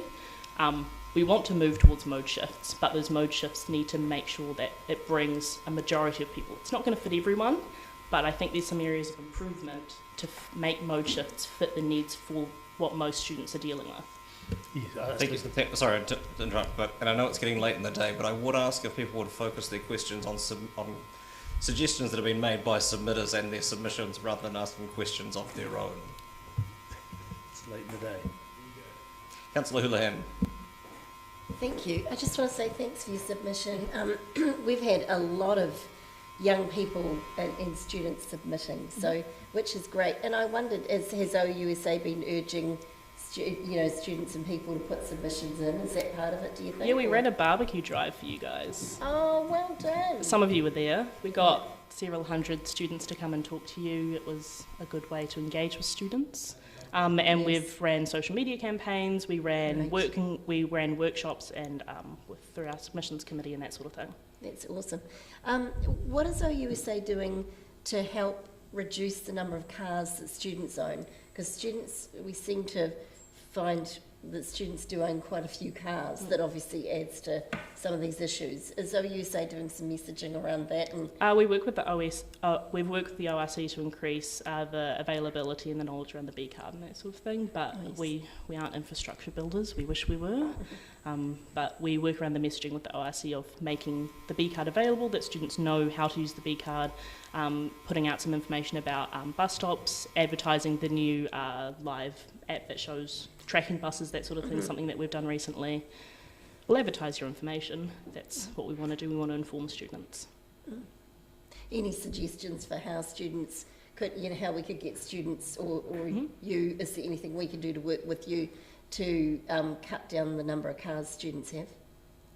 I mean, that's a long-term goal. You can't exactly tell people to sell their car and take a bus. That's right. But I think it is the transition towards mode shifting. It's embedding better bus stops. It's working around how to make the buses work with student timetables. It's having things like a loop bus. That's all long-term stuff. And if we move towards it, and if we do it in a timely manner, not delaying it by like 10 years, then I think that'll help. And OUSA can help with consultation. We can sit in the committees. We can tell you what will work and what won't work.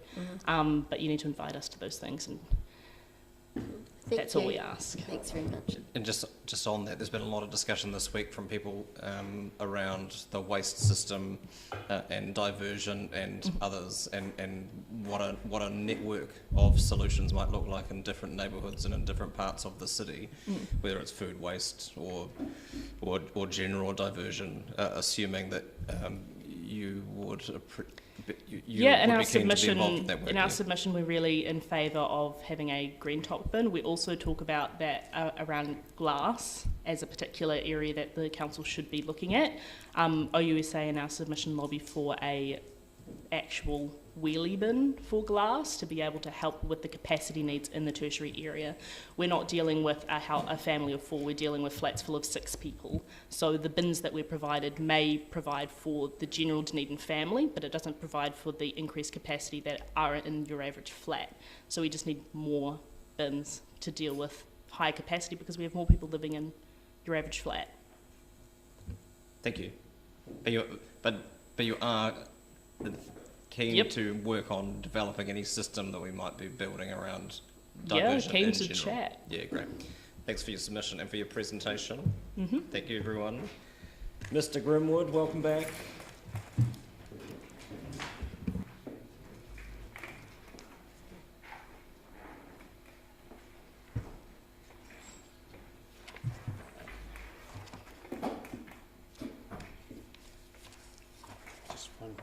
One each. Just one sheet. Oh, just single. Any excess can go to the staff for reasons I might explain. I first presented this in 2015. This is about the global limits to growth and what we have to do about it as societies at various levels. In 2015, your mechanism of slicing and dicing and sending it down to various desks at various levels of your council managed to get back to me with a reply. They thanked me for my submission on your Mosgiel pool. That suggests to me that there's a wee bit of a shift needed between what comes in at the top end and what ends up filtering its way down. No offence, just, I appreciate it's a somewhat different message. Having turned up here and said some of this with the hat on of Resilient Dunedin earlier in the week, I looked around and I saw some stunned military, I thought, how can I make this simple? Because this is really the backgrounder to all your other decisions. And so, hence the single piece of paper round, and hence the big graph. So could I ask you perhaps to look at where 2010 is on the big graph? Yep, the one that's the full page. Where the 2030 line is, it's pretty easy to work out where we are now, halfway between the two. And so your 10-year plan crosses into that vertical line with the arrow. Now this graph comes from a study that's the longest study that's still current and valid on the planet. It started as World 3 with limits to growth in 1972. It's had 10-year updates, it's had PhDs, it's had master's reviews. The last one was last year at a master's at Harvard. It's the longest tracking valid graph you'll see. So we can assume it's reasonably close. It was run with double resources, in other words, like we had 2 planets, it gave it an extra 30 years, which isn't very long. Some of us have lived through more than that.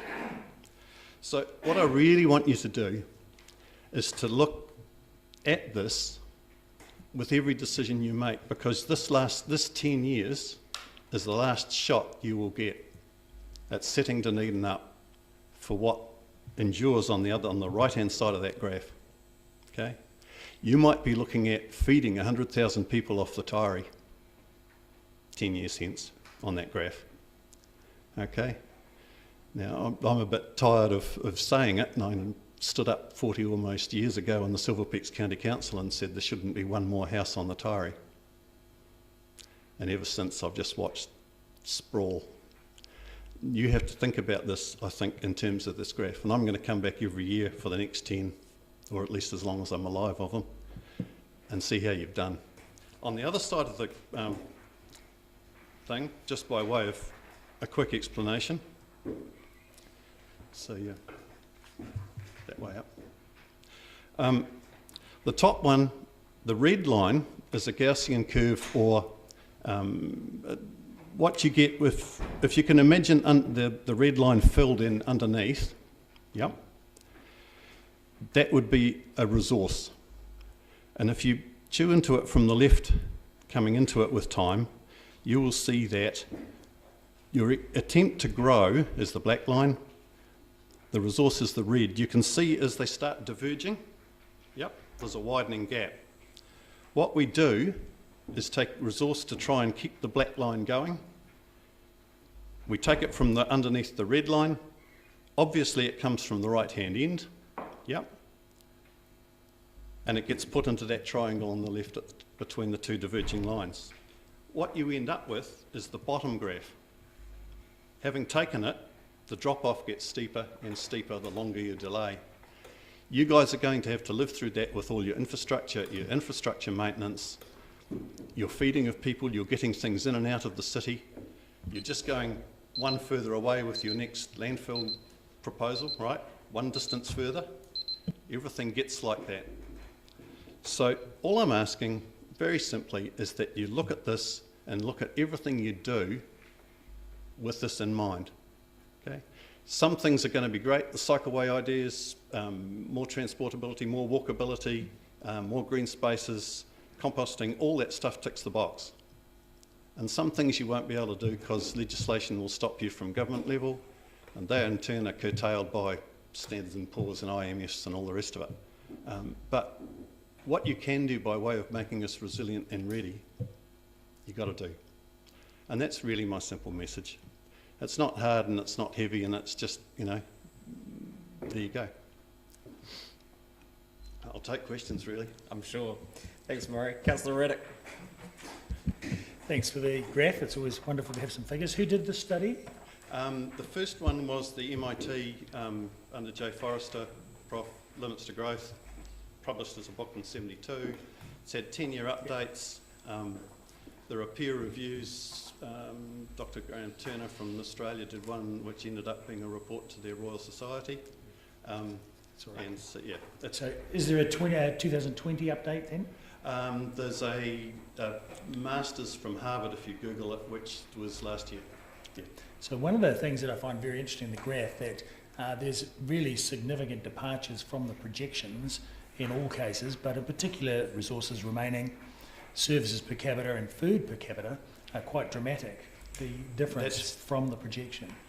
That's not very dramatic in exponential proportion. Yes, but in every case, they are better than you have thought. In every case, that's not enough to make any difference to the projection. Right? You may delay something by, let me put it this way. If you're filling something at an exponentially increasing rate, the last half of the thing you're filling takes just one of the doubling times of that exponential doubling, right? So it doesn't, like I said, they ran it with double resources as if you had another planet, a whole nother planet, 30 years. Right? So that's well within your kind of timeframes for infrastructure. Well, that's right, but there's none of these are, they're all looking at the Gaussian curve and none of them are coming close other than industrial output per capita actually declining. If you want to use that as an excuse to carry on tracking upwards, good luck to you. I suggest that wouldn't be improvement. Well, I was just commenting on that and wondering what your thoughts were on it. Similarly to yesterday, the two of you, I'm sure, could continue, at least one of you I know, could continue ad infinitum, speaking of renewable resources, but I'd prefer to take questions on the submission, if anybody had any. Councillor Lord. Yeah, Murray, you made the comment about the Tyree in a few years' time could be used to feed 100,000 people annually. I assume that's what you meant, annually. Yep. Would you have any idea what the Tyree's feeding now? No, but what you have is the if you have a sort of a financial collapse, like global financial collapse, you have a feeding problem first, don't you? Yep. Yeah. Don't disagree. And what you have is the most high quality arable land adjacent to Dunedin is the Tyree, correct? Some of it is. Yeah, not all of it. Yeah. Okay. It seems to me absolutely stupid not to be building on the low quality soils on the hills, particularly the sunny facing ones, the north facing ones, where you need less energy to run your housing. Right? And leaving that soil available for food. Yeah. Now, I don't mind that it's dairying now while the current system's going, but if it's going to stop being the current system with big agriculture, then at least you still have the land available. When it's housed over it, that's the end of it. Yeah, no, I agree with what you're saying there. Yeah, I guess what I think it'd be well in excess of 100,000 people getting fed off the Tyree now. It's just that they're not in Dunedin City itself. Fair comment. Yeah. Fair comment. Thank you. Thanks, Murray. Same time next year. I'll hold you to it.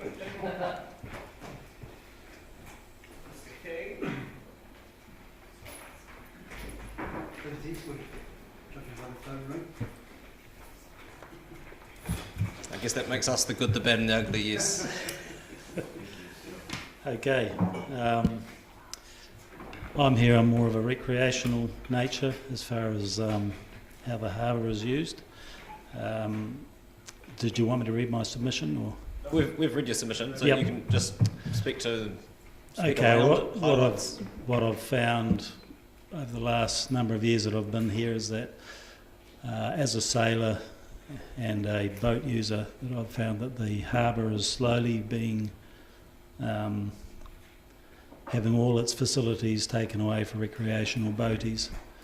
I realise this probably isn't due to council, more possibly Otago Regional Council and Port Otago, but we're seeing that for local boaties and for visiting boaties, that facilities are dwindling. We're losing we've lost the wharf in the harbour basin. We're possibly losing half the wharf at Keary's Bay. And with tourism and all the rest of it, I think that we're losing the ability to encourage people to come into the city for recreational use. I've noticed that getting anything done here is particularly difficult as a boatie. If I want to take my boat out of the water because it's of a certain size, it can't be done unless you pay exorbitant rates. But Port Otago are not interested, as far as I can tell. Keary's Bay Wharf is having the end cut off it basically, and quite a few local boaties are losing their moorings. And also know a lot of other boaties who want to come to the city can't, because as soon as they go and buy a boat, they find that they can't actually bring it here because there's nowhere to put it. So what I'm suggesting is that perhaps the DCC, Otago Regional Council, possibly work with the Otago Yacht Club and maybe helping them increase their facilities, where they can actually put in a decent slipway where people can take their boats out and work on them. Because at the moment, most people can't even get their boats out for anti-fouling and things like this. And this interests me because anti-fouling and pollution, a lot of people are doing it in the water where you're not supposed to be doing it, scraping your boats, scraping the hulls in the water. So we're adding to pollution around the harbour, which is not what we want. And what I would suggest is that we try and find some land somewhere where people can have a slipway, where people can get their boats out and work on it themselves. Because not all boat owners are rich. In fact, quite a few of us aren't. And basically that's where my submission lies. So, yeah. Thank you. You might be able to get rid of the boat. Happy to take questions? Yes. Councillor Houlihan.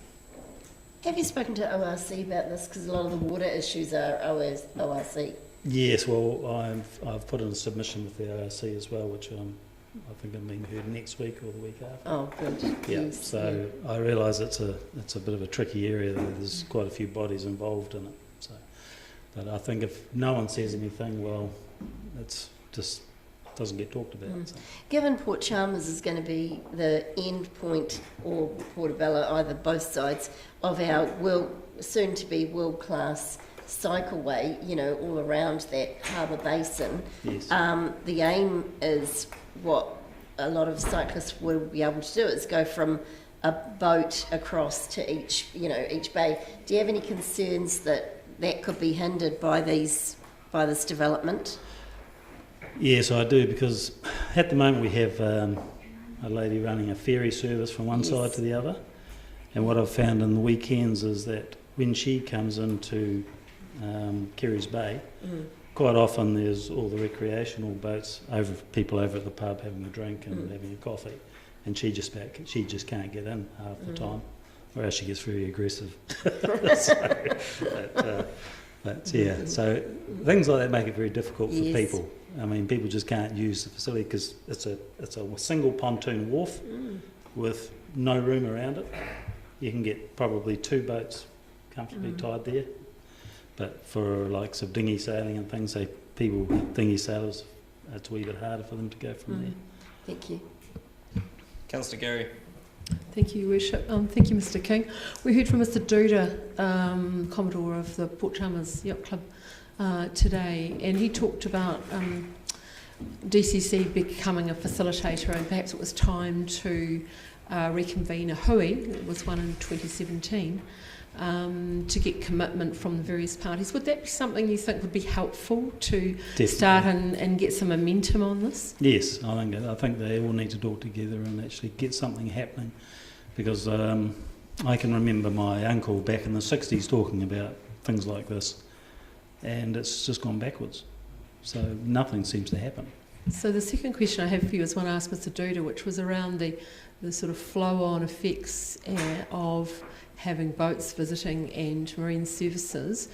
are you aware of the extent of boats coming from other areas to have their anti-fouling and repairs done, particularly some of the fishing boats? Yes, we get boats from as far away as Bluff come through where they can't get on quick enough in their own area, so they'll come through, and we've got this Timaru, and I think some of the boats from even Fiordland have come around as well. So, yeah, there's quite a need for a facility. I mean, Carey's Bay slipways are more commercially orientated, but for when I've been in the harbour basin working on a boat at the yacht club, just about every time I've been there, there's been an international sailor coming in and he'll have problems, and trying to get it fixed is so difficult for them because there's nowhere they can do it themselves, and there's nowhere, if they try and get it locally, it's just so expensive for them.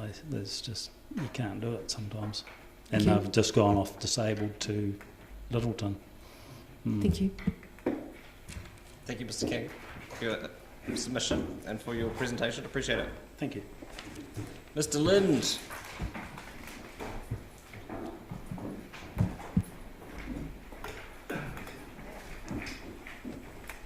Thank you.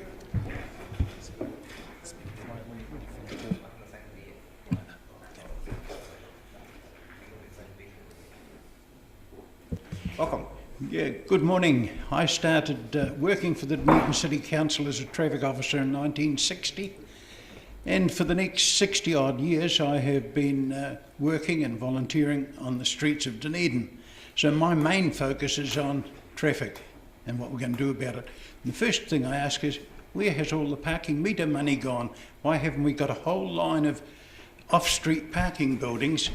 There must be millions of dollars in an account there somewhere, and I don't know.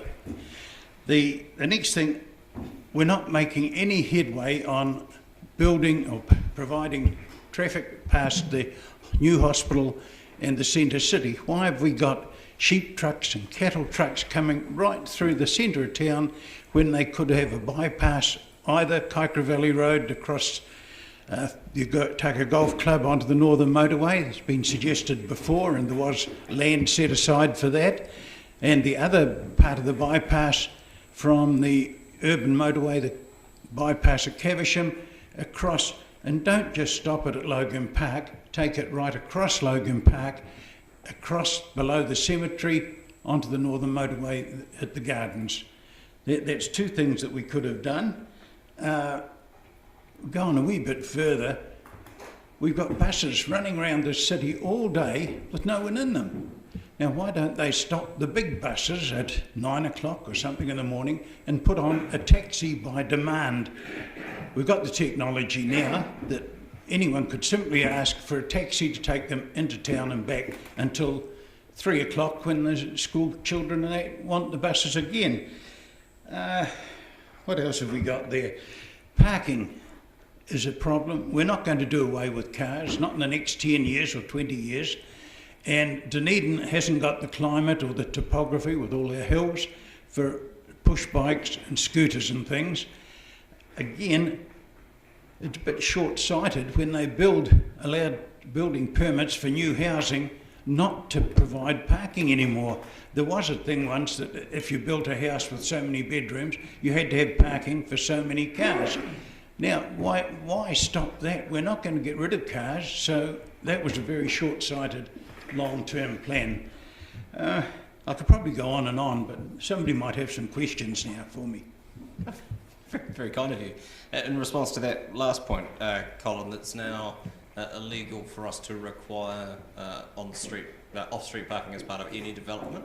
It's set through national policy guidance through the Ministry for the Environment. So that's the why. I'm not going to get into an argument about whether that's right or not, but that's the situation. That's why you needed to build more parking buildings. Do you have any? Are there any questions? No. Very clear, Colin. Thank you for your time. Thank you. Mr. Brown.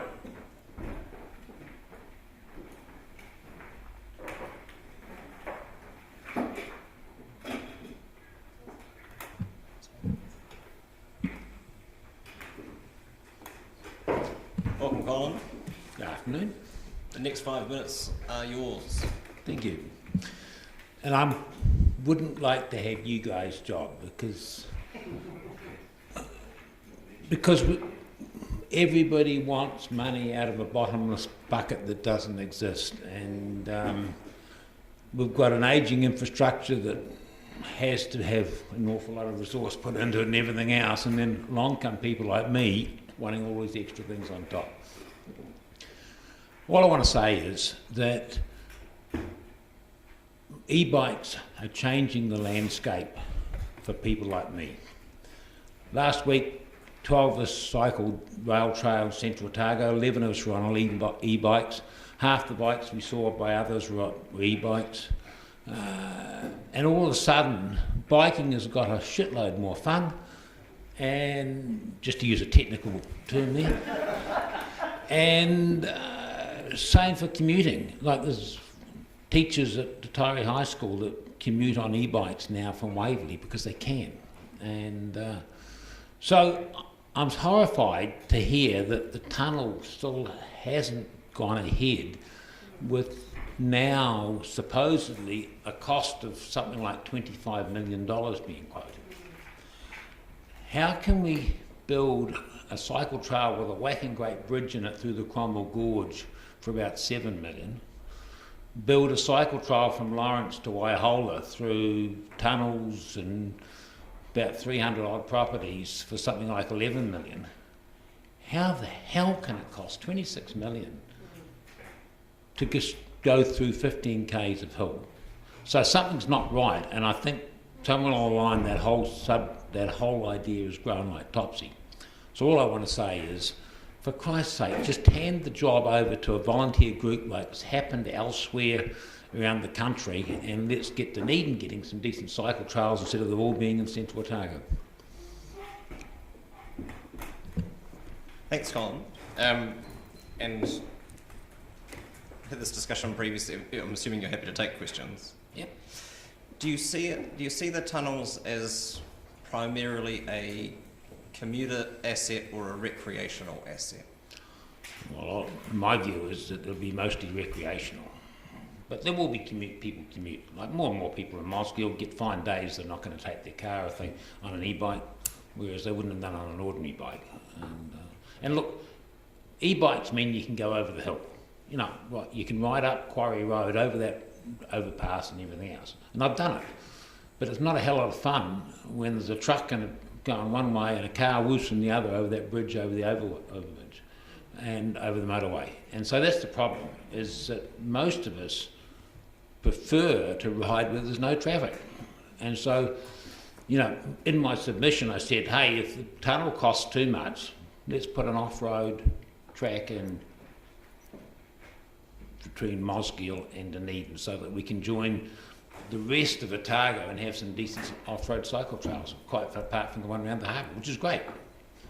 But then I got thinking after I wrote that submission, it can't cost $26 million just to asphalt a road between here and you know, all the work. I know there's work to be done, but it must be realistic for us to be able to open that up, and it'd be a bit of a novelty in that as well. So it's more about providing infrastructure for cyclists, regardless of whether they have electric support or not. Yes. Whether it's about people who aren't quite so confident using the roads that are currently available to them. It's getting off the road because, yeah, basically it's getting off the road and opening up and having us some cycle trails like every other part of the country seems to have. And with e-bikes, all of a sudden there's an awful lot more of us wanting to do it than would have been the case otherwise. Thank you. Councillor Reddick. Yes, thanks for your submission, Colin. There's been a suggestion that pupils for Kaikoura Valley College from Green Island, Abbotsford and Fairfield would use the Tunnels Trail to go to school, and similarly kids from South Dunedin would have somewhere to bike because it's a bit more dangerous elsewhere, and they would go in the other direction as far as Mosgiel and Mosgiel Pool even. What's your comment on that? Yeah, quite likely. Yeah, like as we saw, like way back a long time ago, when the Central Otago Rail Trail first got built, there was an awful lot of scepticism. But look what it did to Central Otago, and look what's happened ever since. And the cycle trails going everywhere else. and you get to the Dunedin City Council boundary, all of a sudden they seem to stop. And I'd just like to see that change. Like the world's changing on what it was, and cycle trails that take us off-road will be used by everybody. And here we are, the biggest population centre south of Christchurch, and we, apart from that magnificent one around the harbour, we don't actually have places for people to ride off-road unless you're a keen mountain biker that wants to go, you know, there's a couple of little mountain bike parks which are great, but it's not suitable for most of us. I've got to sort of whip it past trying to scoot down a hill at 40 mile an hour like I would have done a few years ago. Okay. Thanks, people. Councillor Lord. Yeah, Colin, you'd look. I agree with you. I think the cost is sounds high, but I don't know the full what the costings are for. So there might be reasons why it's high. But your talk about voluntary groups, we've had Craig Bates and the boys in from Mountain Bike in Otago who seem to do a huge amount for very limited cost. But do you think the other thing, would you be prepared in the first instance, if it could be done with a volunteer group, to have something that's less than the standard of, say, for example, the Peninsula track? So it could just be metal for a start, or do you think it needs to be asphalt? Or personally, I don't think it needs to be asphalt. You know, good compacted metal works pretty fine. Yeah. Okay. Thank you. You're not volunteering for another project? I've got a few other ones on the go, but look, there's an existing team of people, and you know, and it might well be I'll get involved or something like that. But like, there is people, like we've seen it elsewhere. If you hand it over to the community, there is a group of people who will put their hand up and put a lot of work into making it happen. And I'm sure the same would happen here, and it just needs to be freed up. The other question I had is in relation to the Caversham tunnel, which we know has got a LPG pipe through it and bits and pieces and some infrastructure that creates a problem. Do you think there'd be even some benefit in starting perhaps at the Mosgiel end and coming through at least to Kaikoura Valley Road, even if the whole project wasn't completed?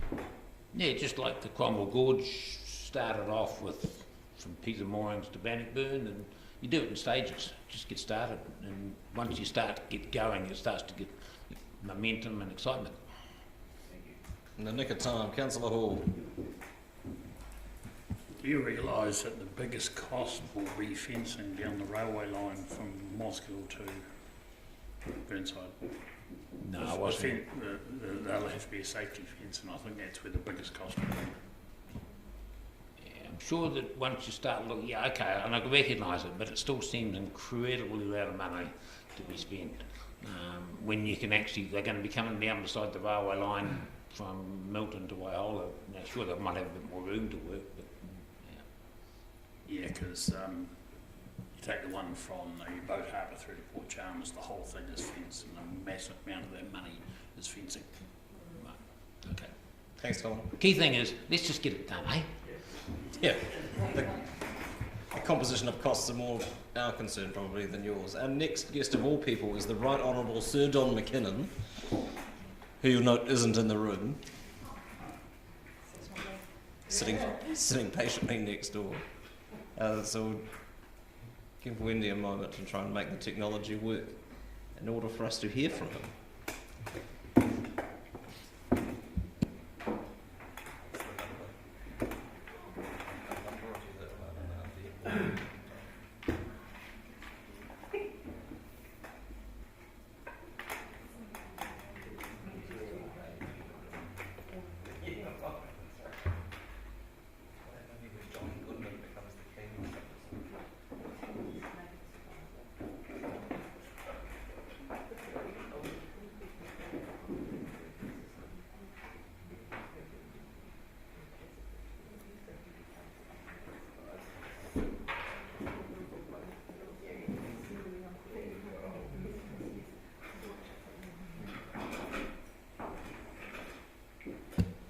Can you hear us, sir? Blink once for yes or twice for no. Neither.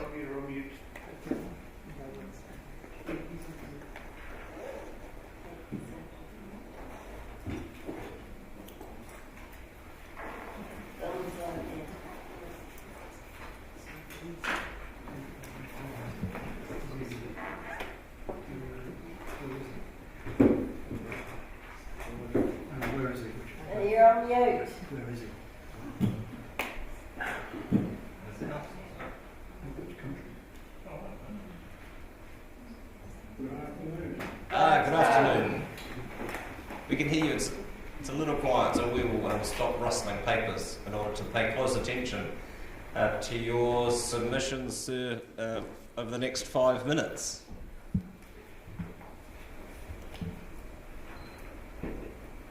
Well, thank you very much. I hope you can hear me. I realise this is a huge challenge, seeking support for a project on the other side of the world. So let me just make 3 points. One, of course, here in Equitable. Secondly, where are we today? And why do I make a call on petition? First, Equitable, of course, was the epitome of the success of the New Zealand division of World War I. And this is a town which still reveres New Zealand, thanks New Zealand every year for what it did 102 years ago, and makes New Zealanders feel very special. But on the other hand, New Zealanders looking for the New Zealand story of Equitable don't really hear it in this town. We want to change that. In fact, if you want to hear a New Zealand story on World War I, you can't put anywhere on the battlefields of the Western Front.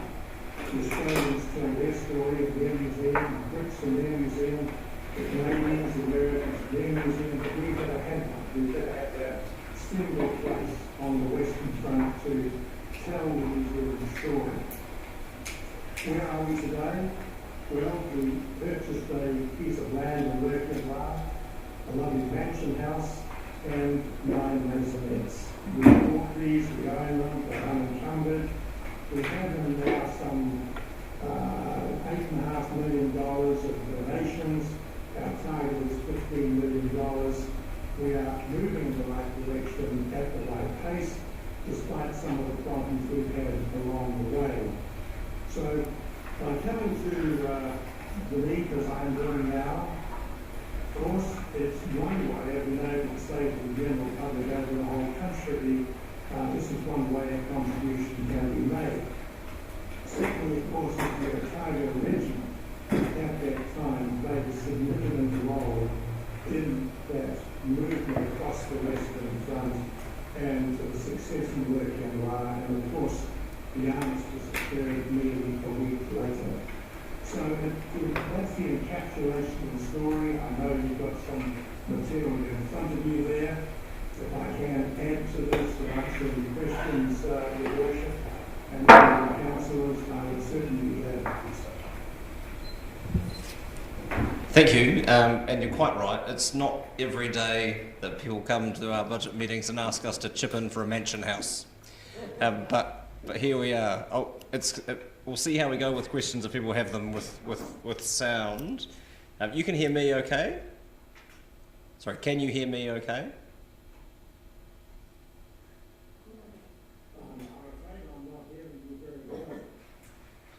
Okay. This may prove problematic, but are there questions? Councillor Walker? I have a question if it can be heard. Can you hear me? Must have a loud voice. I just want to ask the question, in difficult fiscal times, what are the benefits to the Dunedin ratepayers of this project?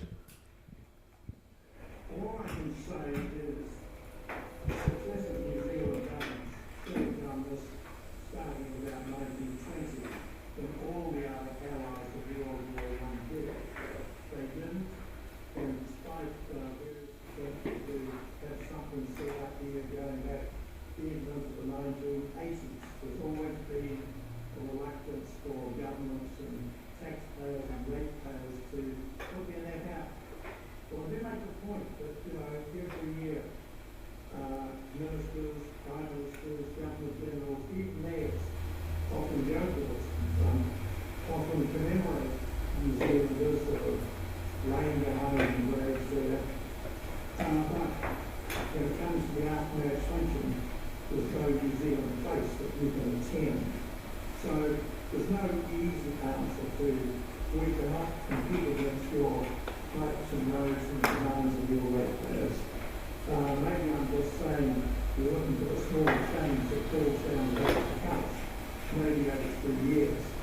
About a dozen local authorities have contributed so far, and I can tell you their contributions range from 10 cents per citizen to $1.20 per citizen, and often paid over 2 years. Thank you. This may be futile. Can you hear me now? Ah, great. I mean, there's been significant investment from central government and lotteries, etc., in memorialising particularly World War I in recent times. So I'm just wondering, it's not clear from the submission how much support from those national level funding bodies and or the Crown has been secured up until this point. The government, the previous government, put aside $15 million for commemorations through World War I. Unfortunately, they ran out of that money in 2017 for the commemoration of Equitable. There was no money left for working well, which was 2018. The best I've got from the government so far is that all New Zealand donors will receive a tax rebate. We're not discounting the contribution to the government, the government from a point of view of strength, not from a point of view of government. And so I think we really are generally with the private contributions, but of course, as I said to the Mayor of Working Well, we didn't do much for the first 100 years, but we're going to make up for it for the second 100 years. So this is about my grandchildren and their grandchildren. Thank you. Councillor Gary. Can you advise us where the artefacts are currently held? You mentioned that artefacts would be held in this new museum. Where are they currently held?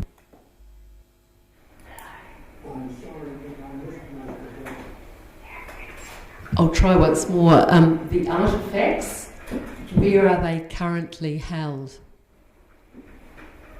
Oh yes, we don't have captured artefacts. We have offered many from different museums in New Zealand. We've been offered from the Imperial War Museum in London. As you probably know from your own role as councillors, most museums have 90% of their artefacts all stored away somewhere. So, but we do see this more as an interactive kind of museum that tells the story. It's all about telling New Zealand's story in a New Zealand place on the Western Front. And there's many ways which we can do that, and of course there are many audiences, from young people through to sons or grandsons of veterans. Thank you for your submission and for your presentation, and apologies, this isn't the ideal mode of communication, but we're all getting a bit more used to communicating in less than ideal fashions. But thank you for making yourself available to speak to us and answer questions today. Appreciate it.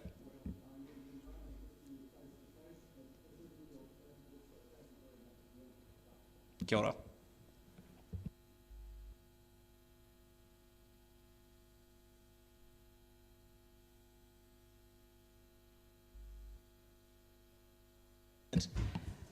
Kimberly Collins, speaking on behalf of Predator-Free Dunedin.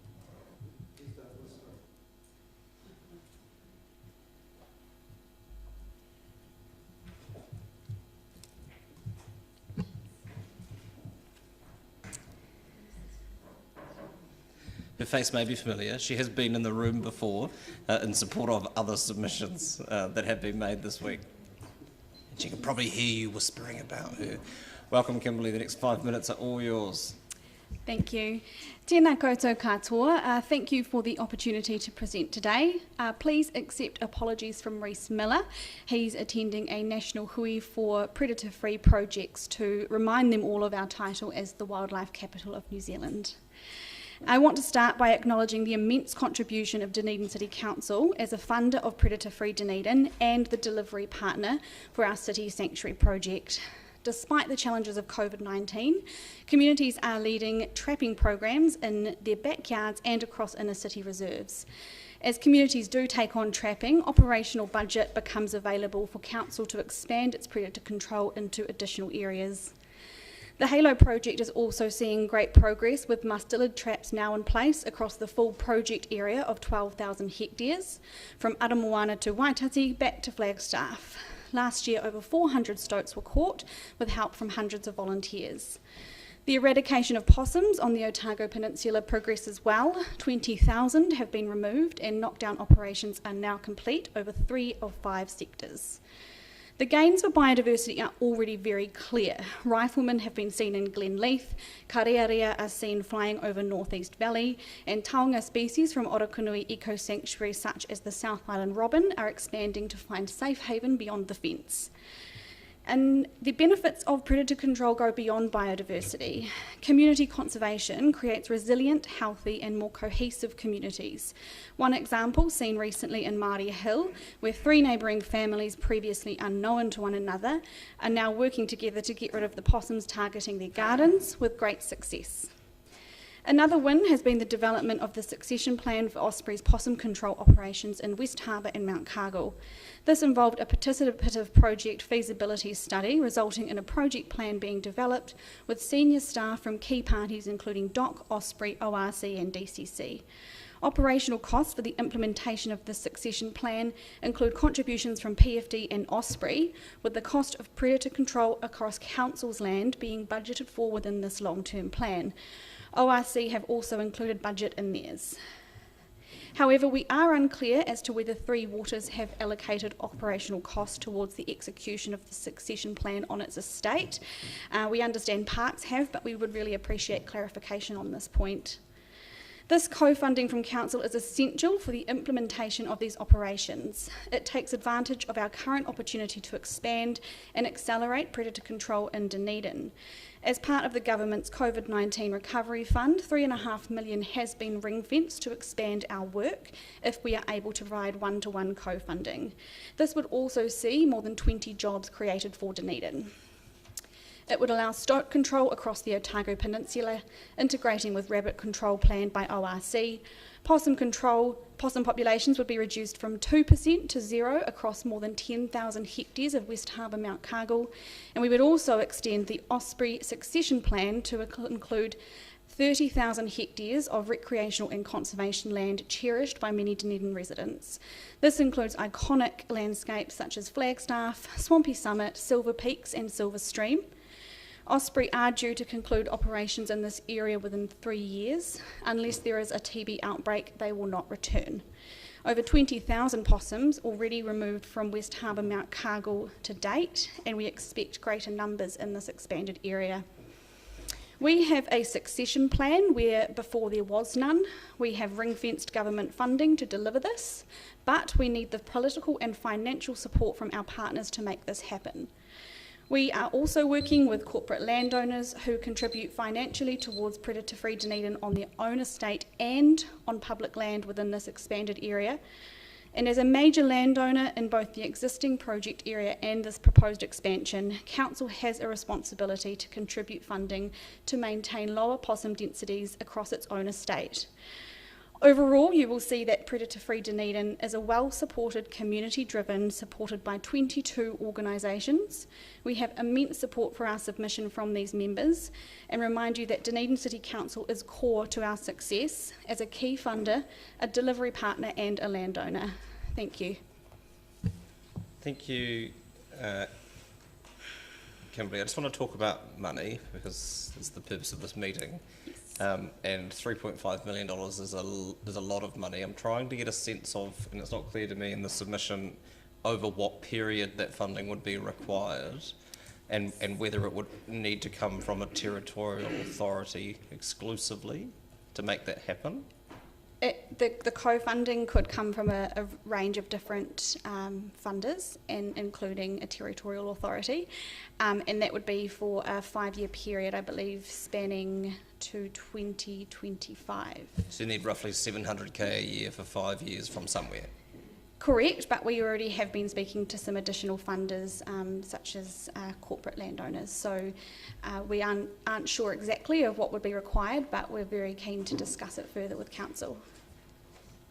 Yeah, good. Yep, the greater the specificity, the better for our purposes, but thank you, that's helpful to know the time horizon. Councillor Walker. Thank you, Kimberly, an excellent PFD submission as ever. And I can never get used to Osprey in New Zealand not being a British bird of prey. I want to ask a question that I've wanted to ask for a wee while, actually. The fact that a lot of the Halo work actually takes place in the West Harbour, Mount Cargill area, how much of that area is council-owned? So the total amount is about 21%, I believe. And in that West Harbour, Mount Cargill area, of course, there are obligations for landowners under the Regional Pest Management Plan that is set out by the Otago Regional Council to maintain low possum densities. So the Halo project and Predator Free Dunedin, of course, with Osprey, are facilitating a lot of that work for landowners, including the council. Councillor Raddick. Reading the submission, it looks like to me that part of the plan is selling people, individual homeowners, traps. And it looks like there's been really good uptake in Maori Hill. 1 in 10 residents have purchased traps. Is that right? Have I got that right? So the funding for Māori Hill as one of the 3 pilot sites for City Sanctuary is to provide a trap to 1 in 10 houses for a 1-year period free of charge. And then beyond that, it becomes a question of whether people are willing to scope it. Part of the value in City Sanctuary is that we're able to investigate how people in urban areas respond to predator control and what value they're willing to assign to it. So at this stage, you're supplying the trap. Correct. They're not purchasing them. But no. The earlier research, or earlier in the submission, you said people are prepared to pay $50 for a trap. Yes. So have you done any rollout of that as a program? So one thing we're scoping at the moment is actually selling traps through the eyesight, which, as you can imagine, has not got as many visitors currently. There's definitely an element of providing cost-effective but also good value traps to the community. So are people coming to the eyesight to buy these traps? Not currently, but it's in progress. We're setting it up. Thank you. Thank you. We have to make decisions on our budget in the first week of June. By that point, will you have a clear idea of, or not, of what your shortfall is? And the subsequent question is, what is the drop dead date for taking up the funding that's been made available? So we hope to have a decision by the end of June, and I will be able to approach you with those numbers more specifically. That'll be helpful, thank you. Thank you. No further questions, thank you. Thanks. Mary O'Brien.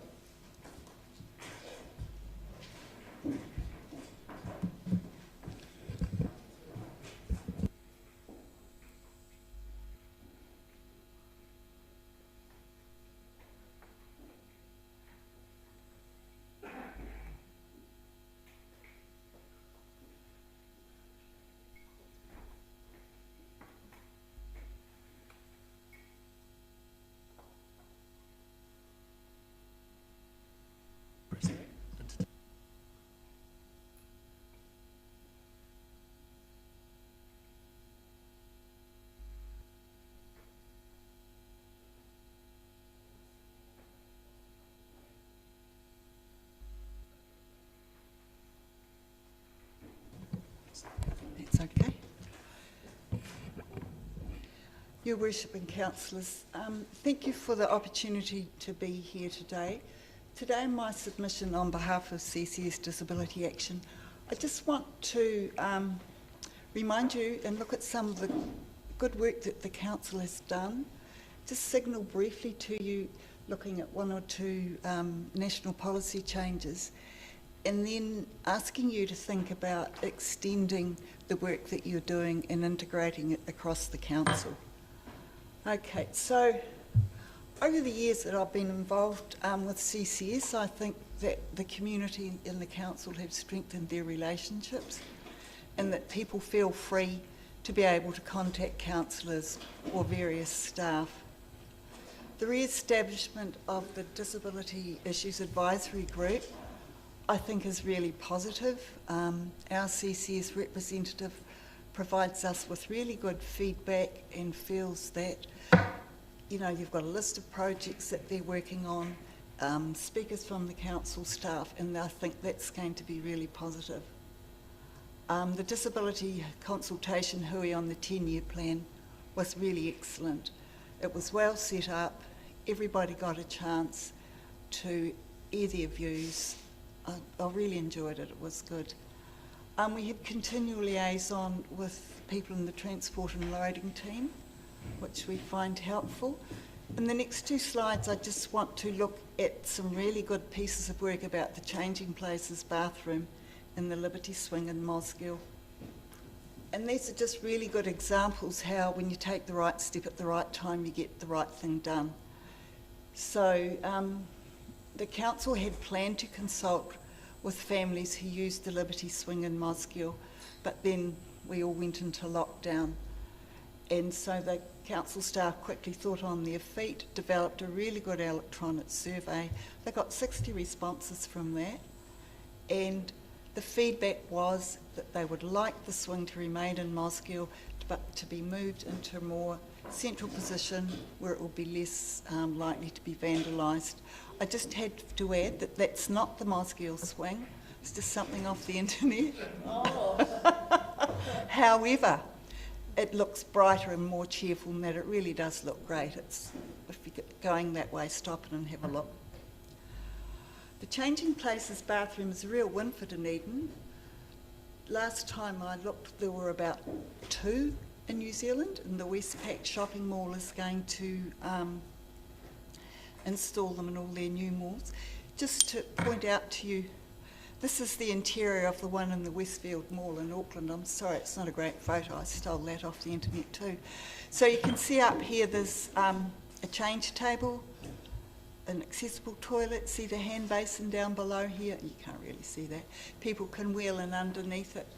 And that came from a small group of people making a submission. Then following that submission, other community groups supported it. Council staff came to Access for All. This was, and the really right thing at the right time was consulting with Changing Places New Zealand, because they're the experts. Then there was a proposed location discussed at DIAG recently, and I think there's 3 big wins there. The community is satisfied. You're not having to do any costly retrofitting, and that's going to increase equitable access to the CBD. So that's pretty great. So I just want to refer to these briefly. And just about the government policy statement about land transport. I know you can't see that, but that top little square up the left is talking about inclusive access and how important that is.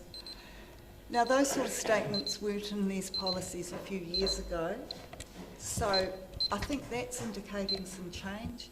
Councils and roading controlling authorities have to say that they're meeting these guidelines and things, so it's time to be moving forward again. The other really interesting thing that Kotahi has done is that in the consultation around the Accessible Streets package, they got a huge amount of feedback, and a lot of feedback from the disabled community. And what they're doing now is developing a disability impact assessment. And that, I think, is the first time a government department has done it in New Zealand. And I think they're setting the standard. So I think what we recommend the council looks at doing is developing some high-level policy and moving from accessibility to equity. Accessibility is really important, and the work that's been carried on is great, but it needs to be systematically included in all your policy and planning, and that's from the beginning, from having a concept to doing the planning and implementing it. And so it just adds another stream to work, a bit like you do your health and safety assessments, your financial work, everything like that. And then including some extra steps at the right time. So for example, with the consultation and looking at the possible impact of the changes to the roads around the Dunedin Hospital, the health and wellbeing impact assessment specifically included disabled people. And that, I think, the council's to be congratulated on, but we want to see that sort of thing in every way. A lot of these things aren't really costly, it's just finding out who can do it correctly and doing it. Thanks, Mary. Yeah, so that's it.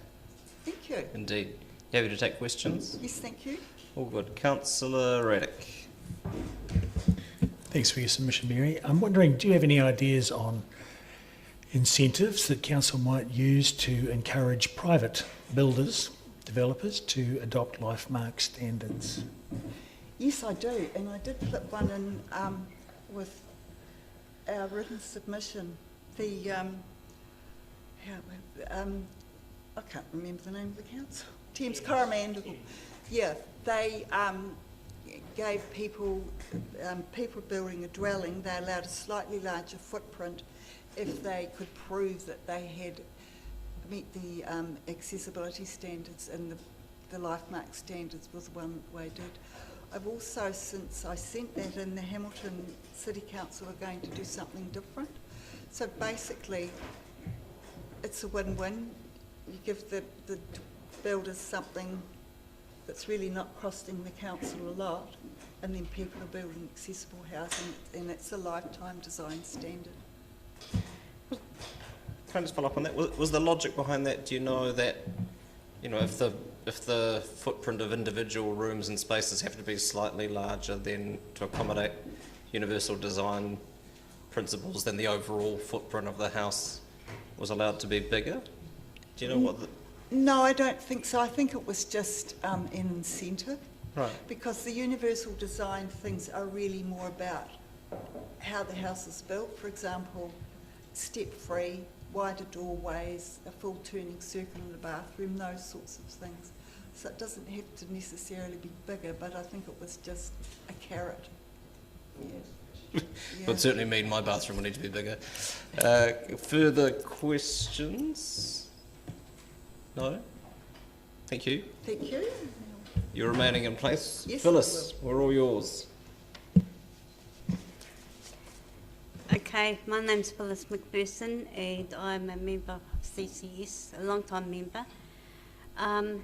Now, I want to actually thank you for recognising the public toilets on the street. I want to thank you to recognising it needs change. And I could make some good suggestions here if you're going to upgrade your toilets. And yeah, the first thing is the toilet paper. Instead of pressing your thing on the toilet paper, it's possible if you could just make the toilet thing big round rolls. That's one thing. The other is the basin thing. Instead of the way that the basin is now, it'd be easier if you just had a plain basin. I could make another suggestion, and the button on the toilet thing. If you're sort of using that thing, the basin, put your hand under there, wouldn't it be better to press it separately? And I could make another suggestion is putting cameras there too. I know this is going to be a costly bit, but in the long run, it's going to be worth it instead of having the toilets being vandalised. So that makes sense to actually have a camera there so you can see who's going in and out.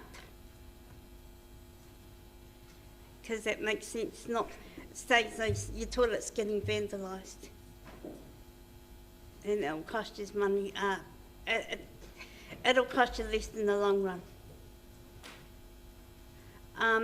I do have another. This is another issue. This is not about the toilets. It's a bit frustrating with having to look for your disabled car parks when you're going shopping with a support worker, because it's been taken, or other cars use it. Well, it's not here. We have to go around the block a few times, or otherwise they just drop me off and I do what I've got to do in the shop or something. Yeah. Just not quite enough. I know you're trying to work on it, but finding it's still not quite enough parks. So that's all. Yeah. Thanks, Phyllis. Appreciate it. Are you happy for us to ask questions? Yes. All good. Councillor Walker. Thank you, Phyllis, and thank you for not letting us get through a long-term plan process without talking about toilet roll. Well done. You talked about the toilet roll and you stated you would prefer a big round roll rather than the pressy thing. Can you tell me why? You're sitting there forever trying to get the toilet paper, and not that is like, it's not exactly enough toilet paper they're getting out. So the pressy thing, when you press it, there's just not enough toilet roll. Okay, never thought of that. Sorry, it's you're there forever trying to press it. Right. 3 squares at a time. Councillor Gary. Thank you, Your Worship. Phyllis, thank you for your submission. I really appreciate you coming along. 2 questions. You mentioned lighting in your written submission. Was that about safety? The lighting in the toilets. Yeah, you want it to be better? Was that what you were saying around safety and vandalism, preventing vandalism? Not the lighting, a security camera. Oh, right. Yeah, okay. Yeah. I understand now. And the other... It makes it... reason it's going to be cost, but in the long run, it's going to save you money. Mm-hmm. I understand. And the second one was just to check with you. You were talking about mobility parking. Were you asking that we do more enforcement on making sure that those are used only by people who legitimately are supposed to be using them? Yes. Thank you. Finally, Councillor Raddick. Yes, I'm curious about the mobility parking, and I've noticed that some parks are regularly free, but other parks are seem to be quite busy. So have you identified any particularly busy places, or where people who do not have disability cards are using those parks inappropriately, incorrectly? Murray Place, around Neddoor Street. Because my bank's close to there, so yeah. So that's the one, or others?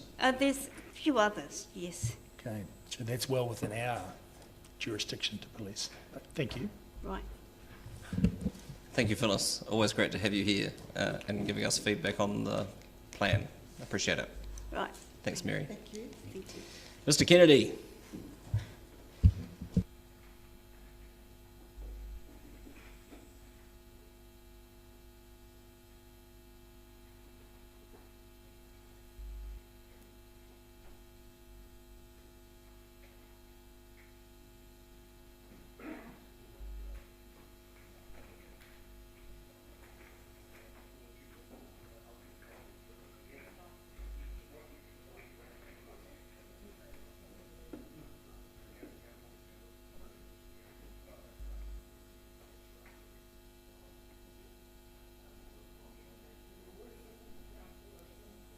Just give us a moment, Mr. Kennedy. There appears to be some kind of... Oh, they're trying to load up photos for you, are they? Yeah, that's fine. As long as you're not in any mad rush, we're not either. So give us a moment so we can get them up, and then we'll start your presentation, if that's okay with... Okay.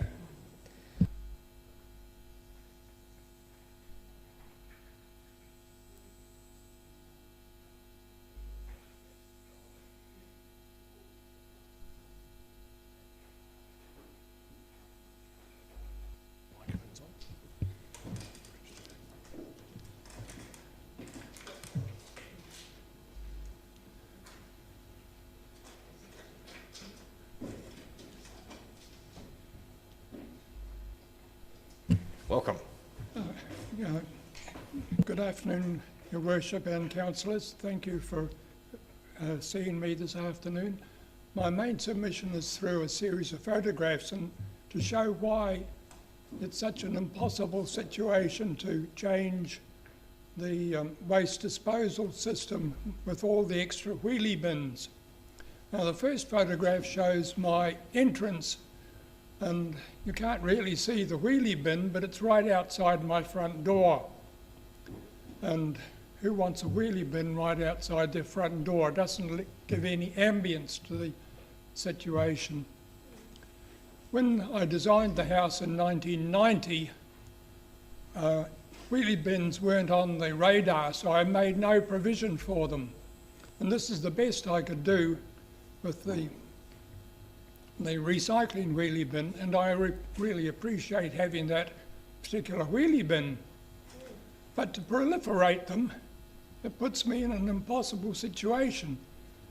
As you can see from the photo, there's no room there for another 3 wheelie bins around the front door. You would never get to the front door with 3 more wheelie bins there. So if we go back to the first one, please.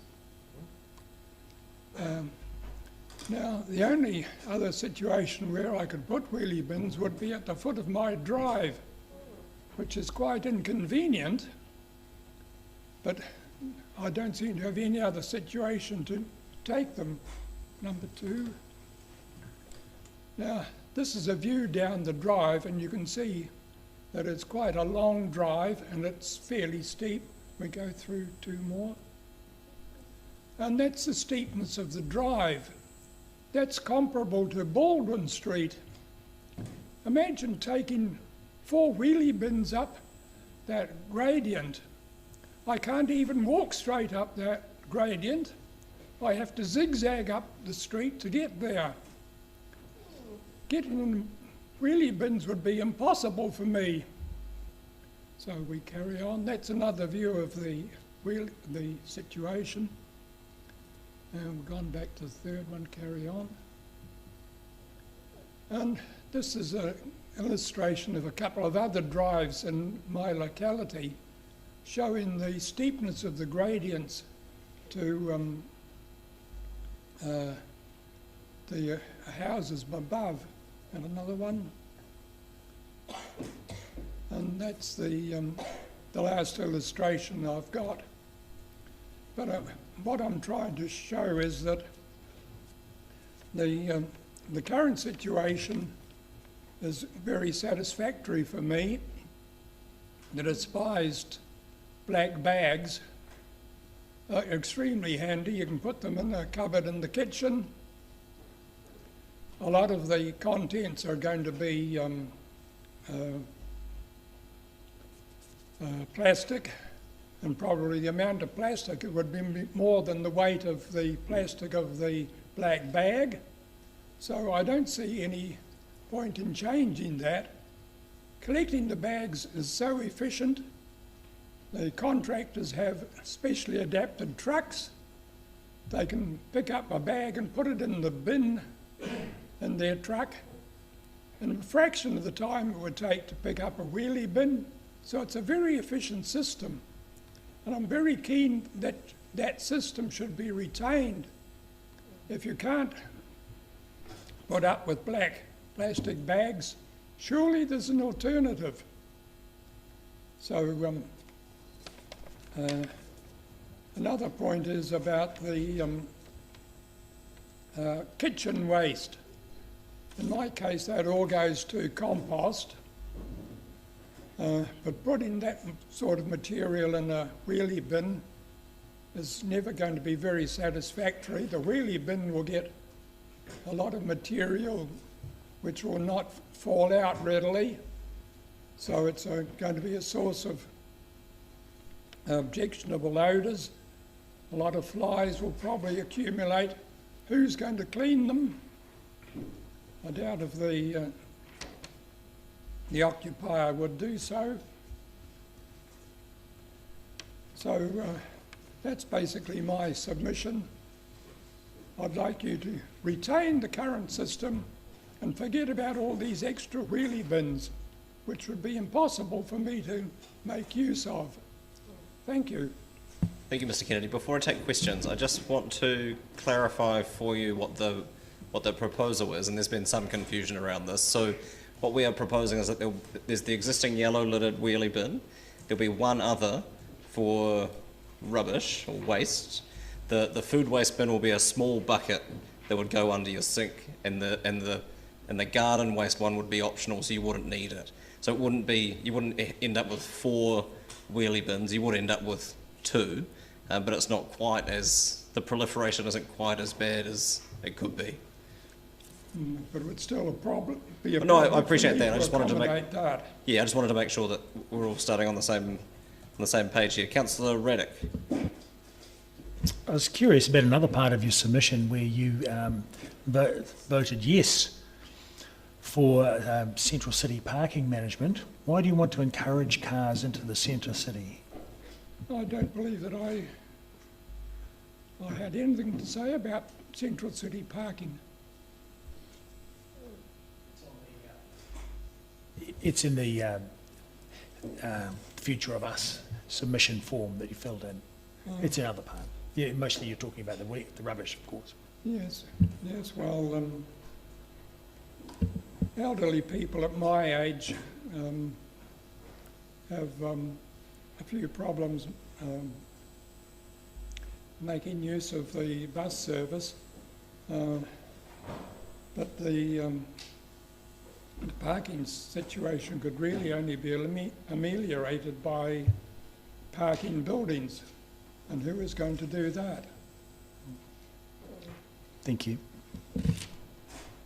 Councillor Gary. Thank you, Your Worship. Thank you, Mr. Kennedy, for coming along today in your submission. One of the things we've heard from a lot of people is that they compost, and I see in your submission you're a composter. And so I wanted to know what you thought of the suggestion that's been made to us.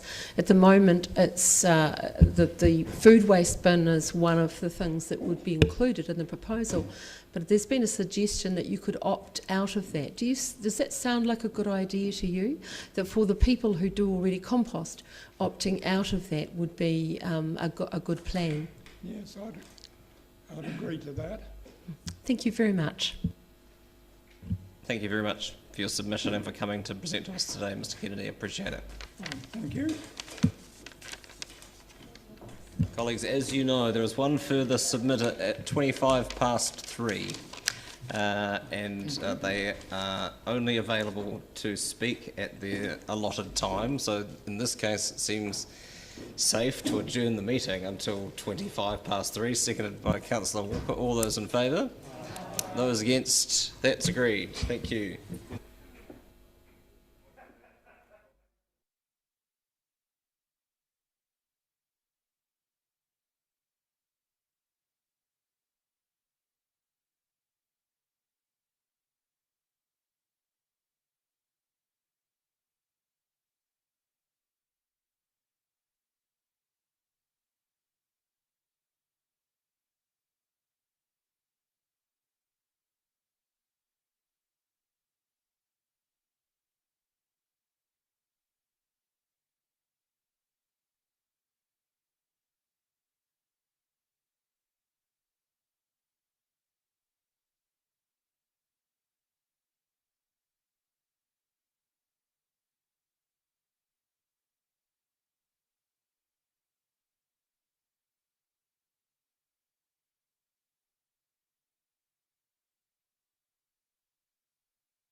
I could bring the meeting to order, please. We adjourned until 3:25 to hear the final submitter of the day. I make it 3:30, which would have been the end of the allotted time for them to present to us, and we will formally close the meeting. Thank you, everyone, for colleagues and staff, and those who have been responsible for documenting this process. It is a long week, one of two, every 3rd May, and thank you all for your attention and engagement in the process. It's been good. Get some sleep.